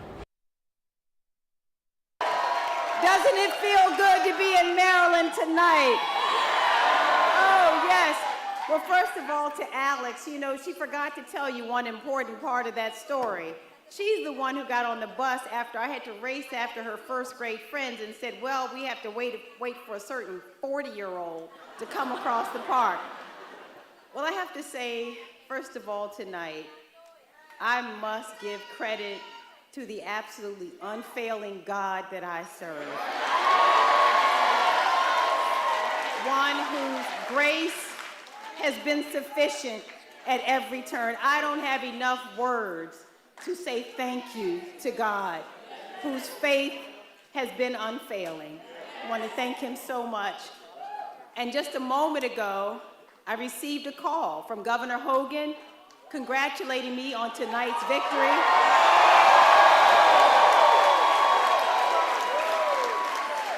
Offering his congratulations and the congratulations of Yumi. And I know that we both share a very deep love for Maryland and commitment to Maryland, so I certainly want to thank him so much for his service. Now, I start off with something that is so obvious, and it's that it couldn't be overstated, but tonight absolutely could not have been possible without you, without every single person in this room and the people of Maryland. So to the people of Maryland, thank you so very much. Thank you to Marylanders. Thank you. Now, if I named every person who shares this victory with us tonight, we'd be here for a few hours. But I can't leave the stage without thanking some very special people who made tonight possible. First and foremost, to the single most incredible, the baddest campaign team, let me tell you, ever to have graced the earth. This team is incredible, and they are led by the incomparable Sheila O'Connell, our campaign manager. Thank you so much to Sheila, who is what I love to call a super bad woman. Sheila led this, she flew this plane, no matter what the winds were, against over $100 million that was spent against our campaign. And we're here tonight for every single person on this team who gave everything they had. They left it all on the field. This was the single most talented team. I've seen every single one of them. I want to thank them so much for their commitment. I want to thank them for sharing their talents with me. And I can't wait to continue working and making your efforts worthwhile. I'd also like to thank some of our partners. Emily's List. I want to say thank you so much to Emily's List and the super incredible Jessica Mackler, Higher Heights, and Glenda Carr. There's a network across the country electing women. I want to thank them so much. And also want to thank all of our partners in labor who are here tonight, many of whom are here tonight. All of our faith leaders and faith community, want to thank them so much. To the super bad Divine Nine, my brothers and sisters of the Divine Nine. Yes, the coalition.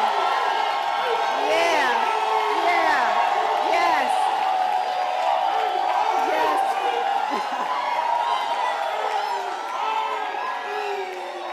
Yes. I'd also like to say thank you so much to the Democratic Party led by Ken Ullman and also Dr. Charlene Dukes. I want to thank them so much for all their incredible support. All of my friends in elective office, don't we have the baddest captain of Team Maryland, Governor Wes Moore. I want to thank him so much. All of our friends and our federal delegation who are here tonight. You just heard from Senators Cardin and Van Hollen. I want to thank them. All of our the congressmen who are here. I see Congressman Hoyer. I want to thank him so very much. Congressman Mfume, sir, thank you so much. Congressman Sarbanes, and Congressman Raskin. Yes, Congressman Raskin. Yes, America's congressman, Congressman Ivey. Want to thank them, Rupersberger. Thank them so much for all of their support, as well as all of my other brothers and sisters in elective service who are here tonight, from the state senate, our delegation, our council members, all the Democratic Central Committee members who worked so hard on this campaign, to all of our volunteers, all of Team Alsobrooks, every single volunteer. Thank you not just for believing in this movement, but I thank you for working so hard to take the movement to the people. So for every single volunteer who opened your home, who met us in coffee houses, met us in backyards, For all the donors who contributed, I want to just say thank you so much for every phone call and every door knock. Thank you so very much. And to the people, thank you, that's Wanda Durant, you guys. To the people of Maryland, especially the folks who came out. Now, you all know we started a little later tonight. And you know why that was? It's because our college students and first-time voters, so many of them showed up at the polls tonight. They had to keep the polls open later because our children came out to vote tonight. And so I want to just say thank you to them, and also want to just give a special shout out to my hometown, Prince George's County, Maryland.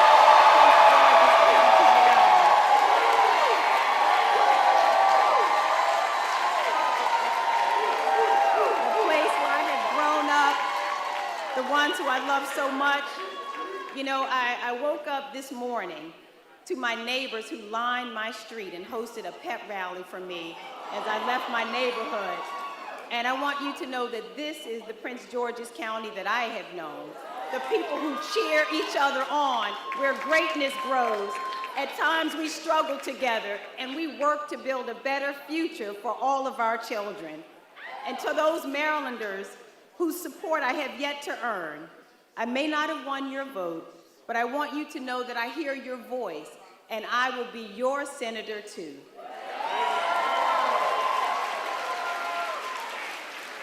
And then thank you most especially to the most amazing family this side of heaven. Thank you first of all to my super incredible big sister, Kimberly Seymour,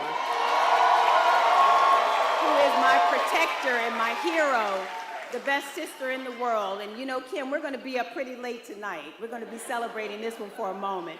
I'd also like to thank my parents, James and Patricia Alsobrooks, my two heroes, right over there, whose values I hope you see reflected in me every day.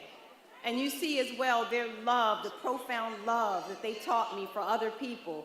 As well, you see their grit, their determination, and the work ethic that they passed on to me. So Mom and Dad, you may not have seen this coming, but I tell you, I thank you so much for making every day of it possible. Thank you so much. To my grandparents who would have loved to have been here tonight, but whose legacy I carry on, I thank them so much. There are two other people that I want to thank. Cora Masters-Berry, I know is somewhere in the room. I want to thank Cora Masters-Berry. And George Hazel, where are you, George Hazel? I want to thank the two of them as well for their love. Now, it's remarkable to think that in 2 years, America will celebrate its 250th birthday. And in all those years, there have been more than 2,000 people who have served in the United States Senate. And only 3 have looked like me.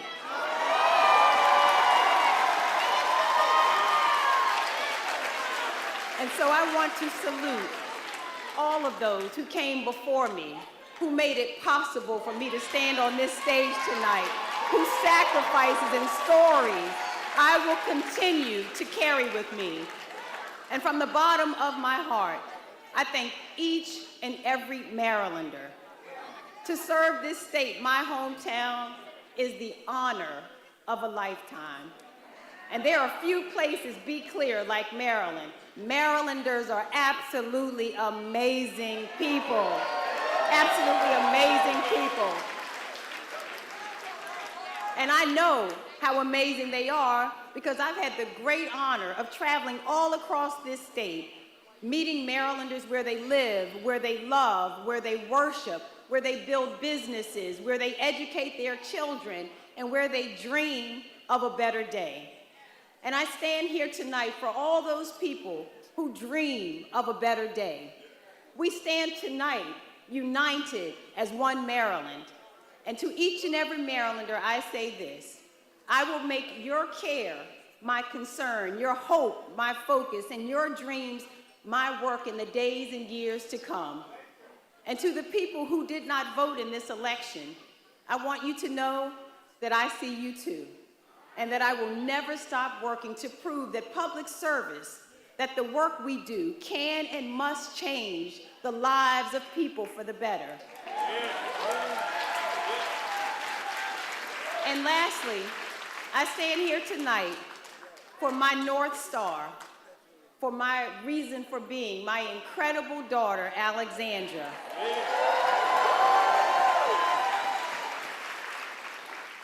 Alex should know that I first ran for public office because of her.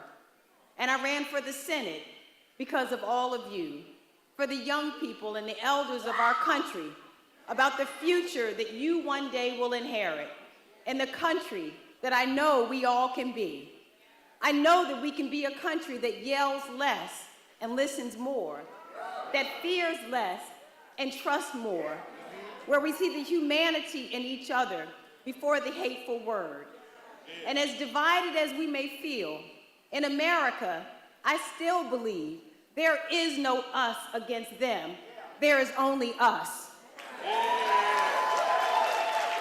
And with the right leadership, we can get back to a place where we celebrate each other more, where we see the humanity in people before the hateful word or the hateful deed, a place where our economy is fairer and our democracy is stronger, a place where women's health is protected, where hard work is rewarded, and where government exists not to eliminate our freedoms, but to celebrate and advance them.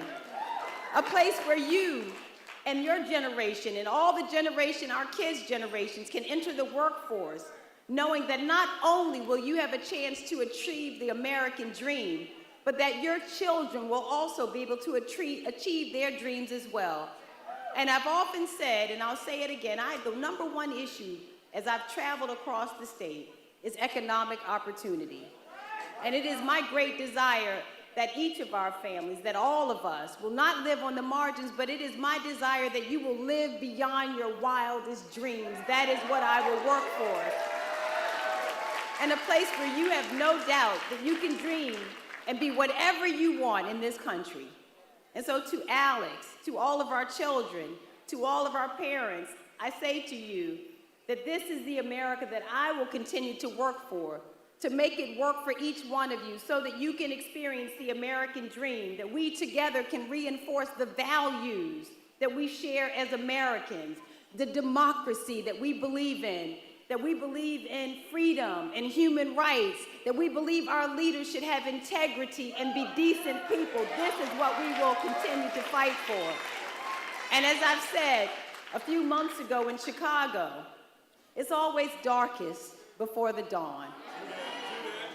And you heard me say that we have endured for a night, and now joy cometh in the morning. And I want you to know that I am still hopeful that we will learn later tonight that that joy will be led by a woman, by my friend, our next president, Kamala Harris. Tomorrow begins the hard work of making every day that comes the next a little better than the one before it. And that's a fight worth fighting. And that's a fight we are going to win. And so again, I say to each of you, I thank you from the bottom of my heart. What a wonderful honor. I can't wait to be your next senator, representing you in the Senate of the United States. And let me say one other thing before I leave. How lucky have we been to have Senator Ben Cardin representing us as senator from the great state of Maryland, a man whose integrity and brilliance not only benefited Marylanders, but benefited our whole country. And so I say to Senator Ben Cardin, we thank you so much, sir. Myrna, his wife, is here as well. I want to thank the two of them so much for their service. We love you so much, and we thank you. I'd also be remiss if I did not acknowledge one other person. I wanted two people. My pastor, John K. Jenkins, and Trina Jenkins are here tonight. I certainly want to salute them and thank them so much for their love and their guidance. Thank you so much. I love all of you. Thank you so much, everybody. Thank you so much. Maryland, overwhelmingly, decisively, and lovingly. Maryland, we just voted to codify abortion rights inside of Maryland's Constitution. We just voted to send Kamala Harris to the White House to become the next president of the United States. And we just voted overwhelmingly, decisively, and lovingly to send our friend Angela Alsobrooks to the United States Senate.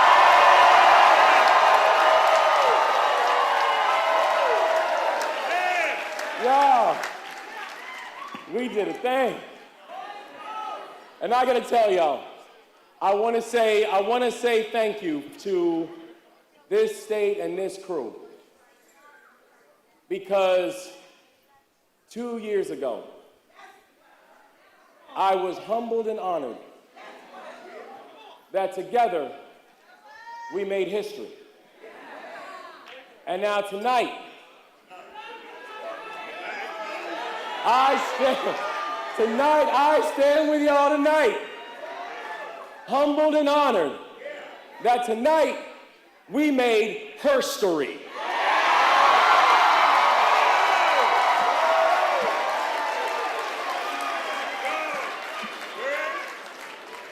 And let me tell you something. We did something more than just make herstory tonight. What we also did is making sure that Maryland, we are sending a fighter to Capitol Hill. We are sending someone to Capitol Hill who is going to ensure that we can codify Roe and once again make that the law of the land in the United States. We're sending someone to Capitol Hill who's going to focus on making sure that Congress works to get these illegal guns out of our neighborhoods and out of our streets and make our communities safer. We're sending a fighter to Capitol Hill who's going to ensure that we can create an economy that works for everybody and give working class families the tax relief that they so greatly deserve. We are sending someone to Capitol Hill who sees us, who shares our values, who understands in the words of Scripture that no weapon formed against us shall prosper.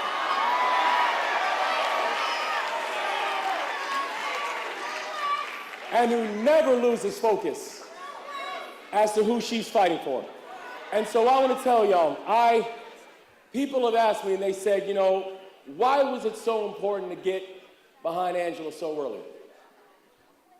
And I said, because the answer was simple. Because we love our state. And we believe in its people. And we believe that our state deserves the kind of leadership that will stand up for us, that will fight for us, and that will defend us, and does not need polls, and does not need other people in their ear to tell them what's important. They understand what's important, they understand what they will fight for, and they understand what it takes to get it done. And when I look at Angela, I don't just see a great leader. I see my daughter.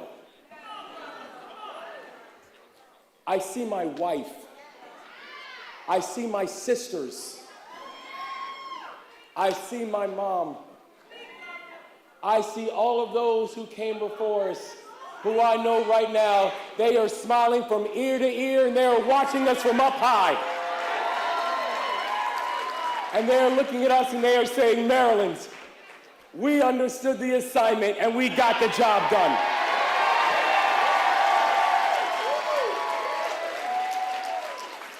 And so for each and every one of you, listen, I know our voices are hoarse. I know our knuckles are raw. We have no skin left from all the doors you knocked on. I know all your family members are sick of hearing from you. Say, I know, I voted. I got it. And the rest is coming. Because I'm telling you, tonight, Maryland, we did a good thing. Tonight, Maryland, we did a joyous thing. Tonight, Maryland, we did a blessed thing. And we are going to do something by sending Angela Alsobrooks to Capitol Hill.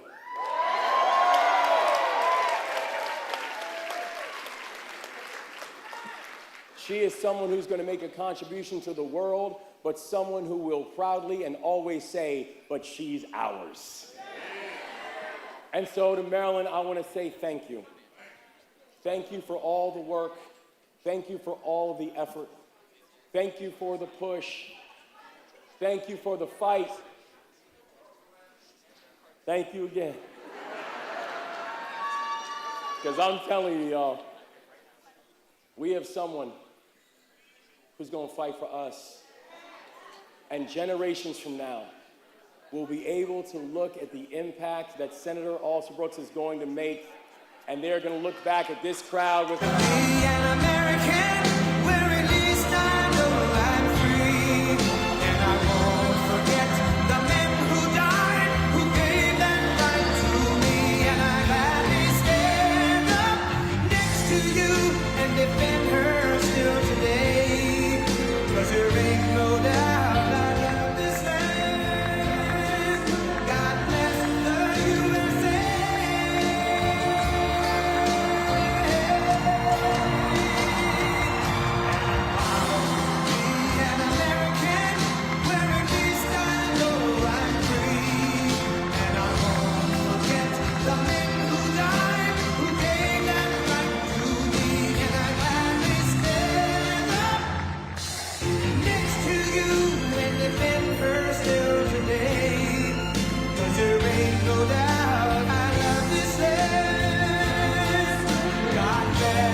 Thank you very much. Wow.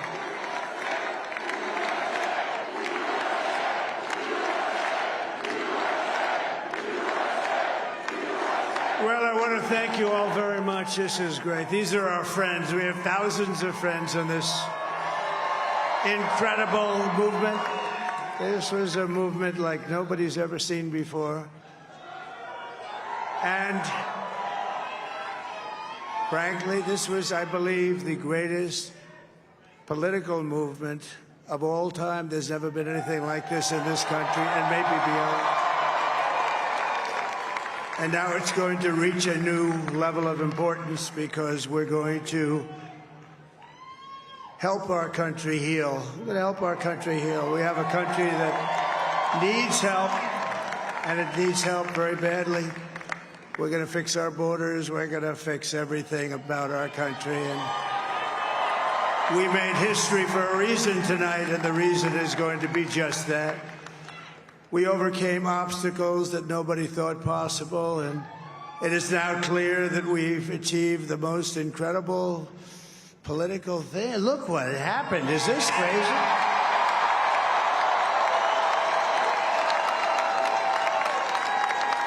But it's a political victory that our country has never seen before, nothing like this. I want to thank the American people for the extraordinary honor of being elected your 47th president and your 45th president. And every citizen, I will fight for you, for your family, and your future. Every single day, I will be fighting for you, and with every breath in my body, I will not rest until we have delivered the strong, safe, and prosperous America that our children deserve and that you deserve. This will truly be the golden age of America. That's what we have to have. This is a magnificent victory for the American people that will allow us to make America great again. And in addition to having won the battleground states of North Carolina, I love these places, Georgia, Pennsylvania, and Wisconsin, we are now winning in Michigan, Arizona, Nevada, and Alaska, which would result in us carrying at least 315 electoral votes, but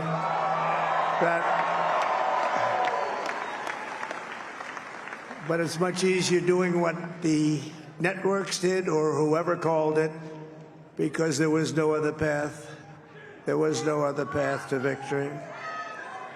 We also have won the popular vote. That was great. Very proud of that.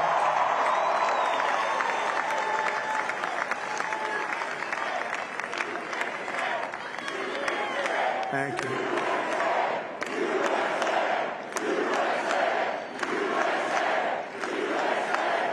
Thank you very much. Thank you. And, winning the popular vote was very nice, I will tell you.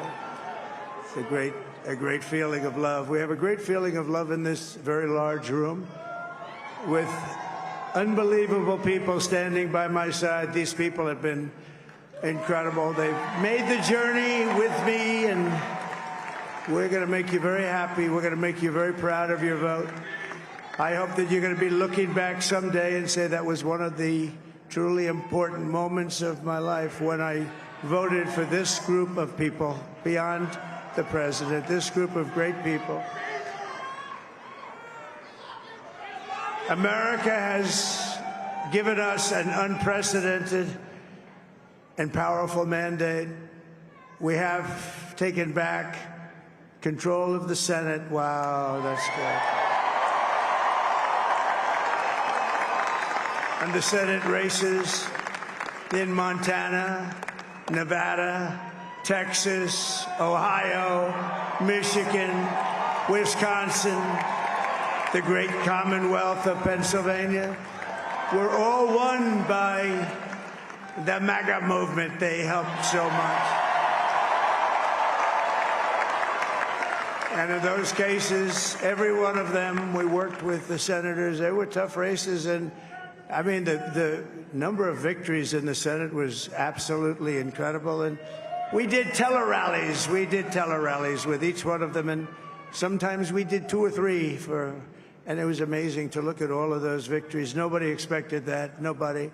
So I just wanted to thank you very much for that. And you have some great senators and some great new senators.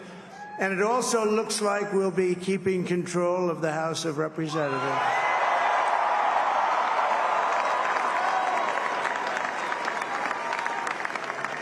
And I want to thank Mike Johnson. I think he's doing a terrific job.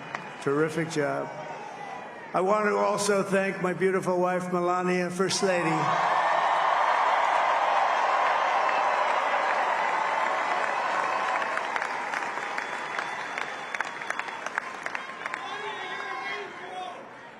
Who has the #1 best-selling book in the country. Can you believe that?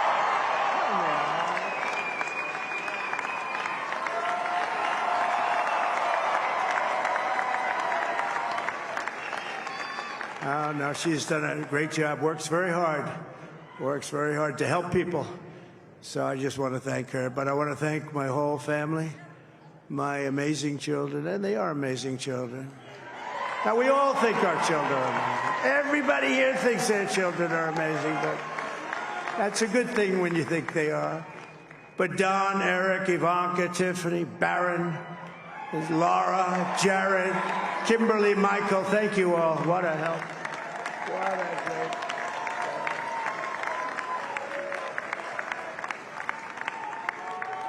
My father-in-law, Victor, is tremendous, and we miss very much Melania's mother, Amalia. We miss Amalia, don't we, huh? She would be very happy right now, standing on this stage. She'd be so proud. She was a great woman, that one. Beautiful inside and out. She was a great woman. I want to be the first to congratulate our great, now I can say, Vice President-elect of the United States, J.D. Vance.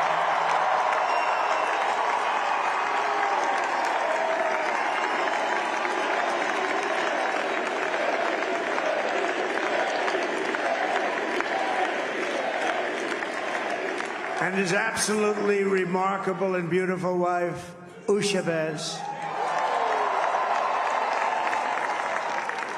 And he's a feisty guy, isn't he? You know, I've said, go into the enemy camp.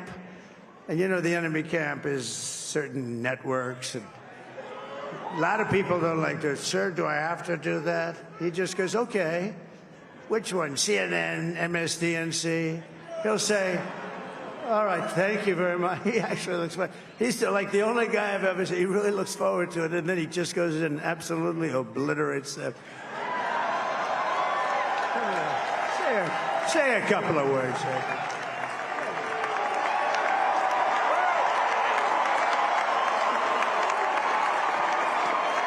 Wow.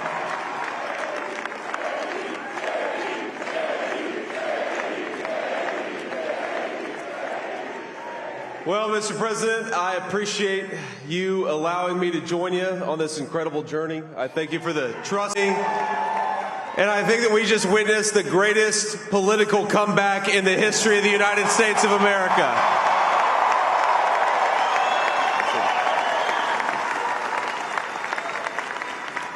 And under President Trump's leadership, we're never going to stop fighting for you, for your dreams, for the future of your children. And after the greatest political comeback in American history, we're going to lead the greatest economic comeback in American history under Donald Trump's leadership.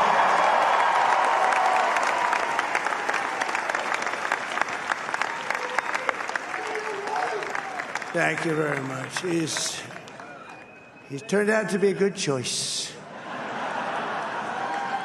I took a little heat at the beginning, but he was, I knew the brain was a good one, about as good as it gets.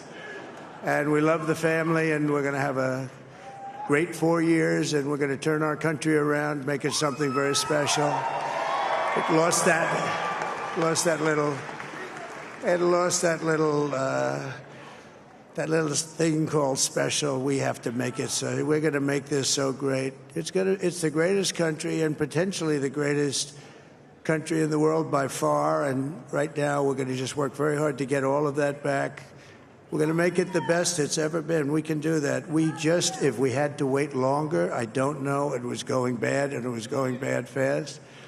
We're going to have to seal up those borders, and we're going to have to let people come into our country. We want people to come back in, but we have to let them come back in, but they have to come in legally. They have to come in legally. Let me also express my tremendous appreciation for Susie and Chris, the job you did. Susie, come here. Come here, Susie. Chris, come here, Chris. Susie likes to stay sort of in the back, let me tell you. The Ice Maiden, we call her the Ice Maiden. Come here, Chris. Susie likes to stay in the background. She's not in the background. Come here, say something. This wasn't expected, but I just want to thank, obviously, President Trump for this journey. It was a great one, and he's a hell of a candidate, and he's going to be a hell of a great 47th president. And this team that we had, the best team, and, of course, even my boss, Susie Wiles, the best. Thank you. Thank you, and thank you, Susie. Look at her. She's shy. I've never seen her be shy before. Susie. They're great. Everybody up here is great. Everybody up here is very special. But the Trump, who did you say? Oh, let me tell you, we have a new star. A star is born, Elon. Now he is. Now he's an amazing guy. We were sitting together tonight. You know, he spent 2 weeks in Philadelphia and different parts of Pennsylvania, campaigning. You know, he sent the rocket up 2 weeks ago, and I saw that rocket, and I saw it coming down. I saw it. It was, when it left, it was beautiful, shiny white. When it came down, it didn't look so pretty. It was going 10,000 miles an hour, and it was burning like hell. I said, what happened to your paint job? He said, we've never made a paint that could withstand that kind of heat. And but I saw it come down and turn around. And it was, you know, it's like 22 stories tall, by the way. It looks a little smaller than that, but it's big. And it came down, and you saw all that fire burning. And I'm saying, only Elon could do this. It must be an Elon. And I tell the story. I told it last night. I had a man on the phone I had the screen muted, no sound. I was talking to a very important man, happens to be here, and that very important guy, one of the most important people in, I would say, the country, actually. But, you know, I was president, and now it looks like I was going to be maybe president again, so I figured I could ask him to hold. So I asked him to hold, and especially because you're going to be president again, they hold. So I took the phone down, and I'm looking at the screen. I'm seeing this crazy thing that's going around and coming down there. It looks like it's going to crash into the gantry.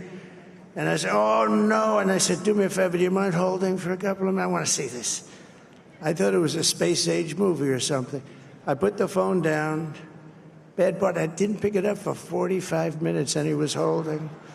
But this spaceship came down, and I saw those engines firing, and it looked like it was over. It was going to smash, and then I saw the fire pour out from the left side, and it put it straight, and it came down so gently, and then it wrapped those arms around it, and it held it, and just like you hold your baby at night, your little baby. And it was a beautiful thing to see, and I called Elon. I said, Elon, was that you? He said, yes, it was. I said, who else can do that? Can Russia do it? No. Can China do it? No. Can the United States do it other than you? No, nobody can do that. I said, that's why I love you, Elon. That's great. And you know, when we had the tragic Hurricane Helene, and it hit North Carolina, they were really devastated, the water. This was a big water, as big as we've ever seen, water hurricane. It built lakes out of nothing. Fields became lakes, and the danger was unbelievable. And the people from North Carolina came to me and they said, would it be possible, at all possible, for you to speak to Elon Musk? We need Starlink. I said, what's Starlink? It's a form of communication. So I called Elon, and I'll tell you what, he had, and it was very dangerous. People would die. They had no communication. All the wires were down. I called Elon Musk. I said, Elon, you have something called Starlink. Is that right? Yes, I do. What the hell is it? He said, it's a communication system that's very good. I said, Elon, they need it really, really badly in North Carolina. Can you get it? He had that there so fast. It was incredible. So, and it was great. It saved a lot of lives. He saved a lot of lives. But he's a character. He's a special guy. He's a super genius. We have to protect our geniuses. We don't have that many of them. We have to protect our super geniuses. I want to thank some of the guys. You know, we have up here today the U.S. Open champion. He's a fantastic golfer. He's slightly longer than me. Hits the ball a little bit longer than me. Just a little bit. Bryson DeChambeau is up here someplace. What happened to Bryson? Where is he? Bryson. Oh, he was shot. He's hitting balls. Oh, he's on the way. He's hitting balls. Bryson. Oh, look at him.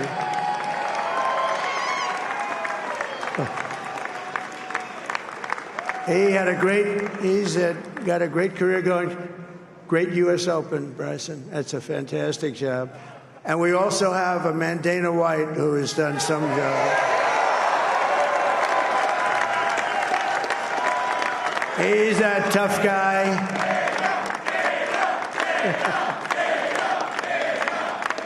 So Dana started UFC and came to me, do you mind if I use your... Nobody wanted to give him a rinse because they said it's a rough sport, a little rough. And I helped him out a little bit, and I went, and they said, this is the roughest sport I've ever seen, but I began to like it, and he loved it, and nobody's done a better job in sports. And you know, he's a very motivational kind of a guy, what he does. He gets these fighters, and they really go at it, and it's become one of the most successful sports enterprises anywhere at any time. It's doing so well. I'd like to ask Dana just to say a couple of words because people love to hear from him. Dana,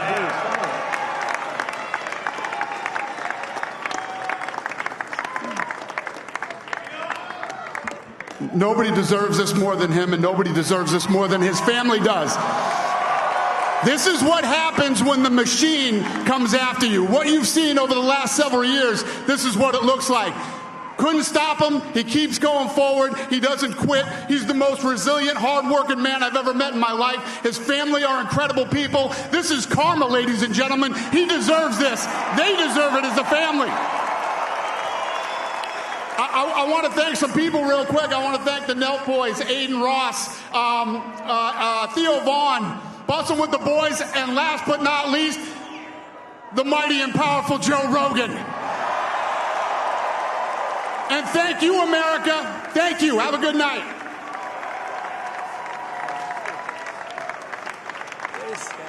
That is a piece of work.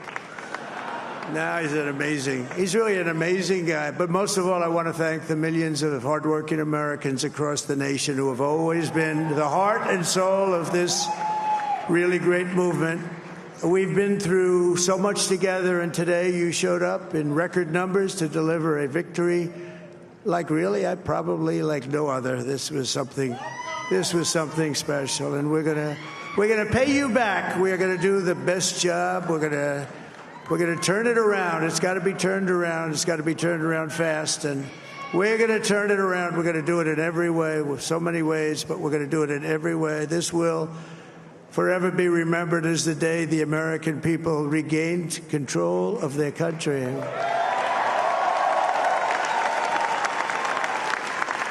So I just want to say that on behalf of this great group of people, these are hard-working people. These are fantastic people, and we can add a few names like Robert F. Kennedy Jr. He came in. And he's going to help make America healthy again.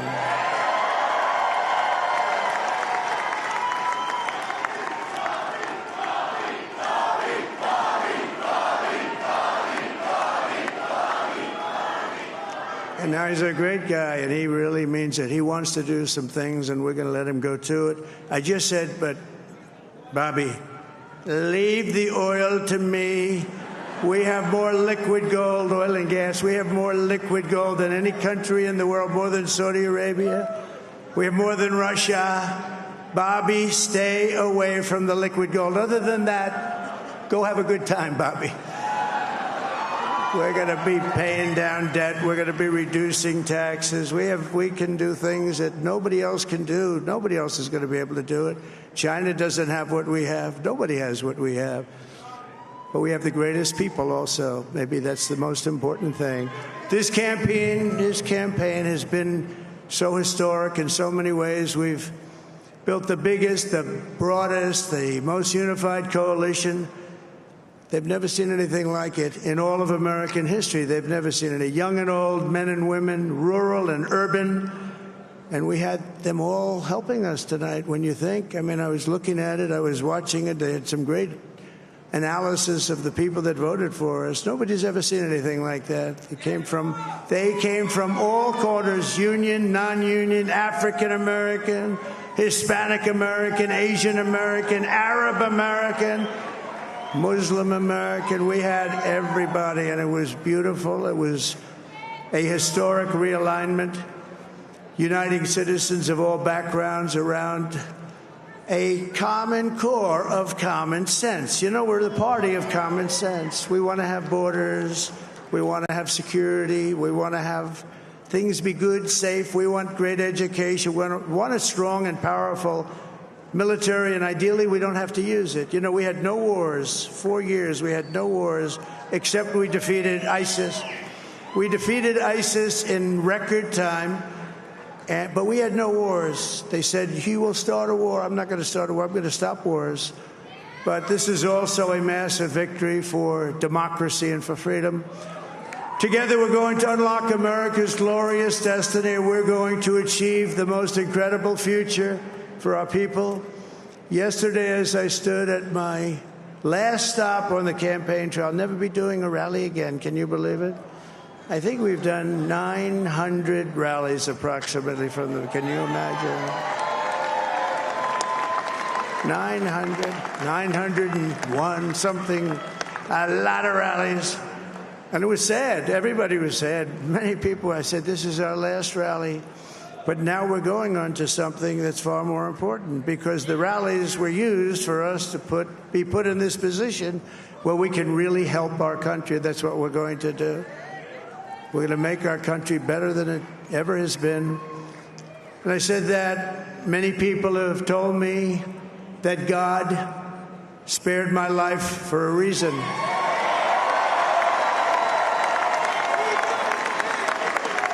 And that reason was to save our country and to restore America to greatness.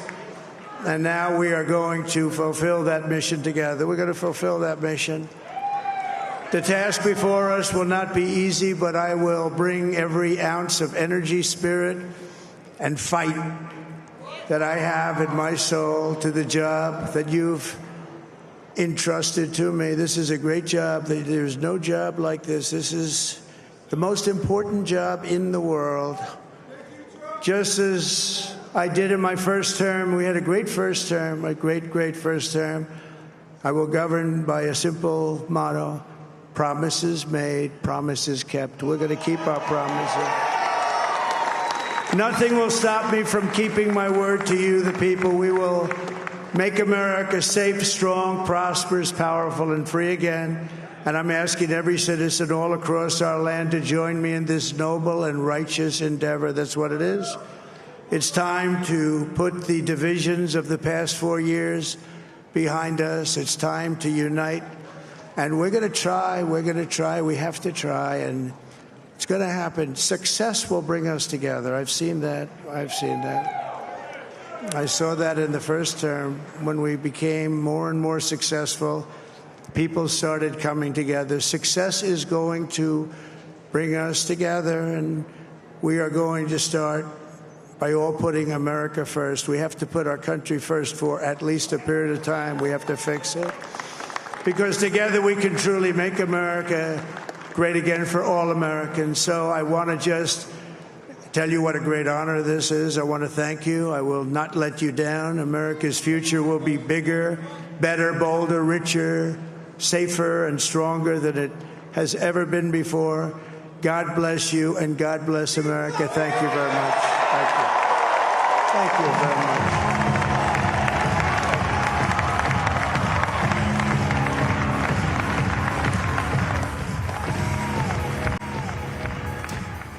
All right, welcome back in, everybody. I'm Annie Yu. I'm Wisdom Martin. And we just heard from former President Donald Trump as he addressed his supporters from his campaign headquarters in West Palm Beach, Florida. Heard a lot of cheering, some MAGA hats being thrown in the air. Of course, his supporters quite happy at this hour. Trump's win in Pennsylvania has still put him 3 electoral votes shy of the magic number 270, which, of course, is the path to the White House. But we are not ready to project a Trump victory, but that is where we stand at the moment. He could win the White House by winning Alaska or any other swing state at this moment. Right. There's he made big grounds in the battleground states. Lots of victories there. Also, this is historic. He talked about how this is historic on many different levels. He is the first president to lose an election when he lost to Biden back in 2016 and then come back 4 years later and win, since Grover Cleveland did it in 1892. He's also, we're talking about the popular vote here, the popular vote. Which he won. He won the popular vote. By 5 million. By 5 million. The Republicans had only won the popular vote once since 1992. So that gives you an idea how things went for this particular election. In 2016, when he ran against Biden, he did not win the popular vote, and he lost to Biden that year. And what we did see on the stage here, in addition to all those celebrations, a lot of people there with him. Obviously, his family was there. J.D. Vance was there. His wife. Also, Elon Musk in the crowd. UFC's Dana White spoke. Bryson DeChambeau, the golfer, he mentioned his name as well. So looks like a victory. It's not official just yet. It has not been called. Has not been called just yet, but it looks like this is the path to victory. Also, the control of the Senate, possible control of the House in the air as well. He was able to flip Georgia, keep North Carolina on the same red wall. So that's where things stand right now. And he touched on this, but experts also weighing in at this early hour that this is possibly the most significant comeback in American history. So we will talk more about that and give you more coming up at 4 a.m. when we go on the air live. Meanwhile, you can watch the speech again on WUSA9 Plus. Keep it locked right here.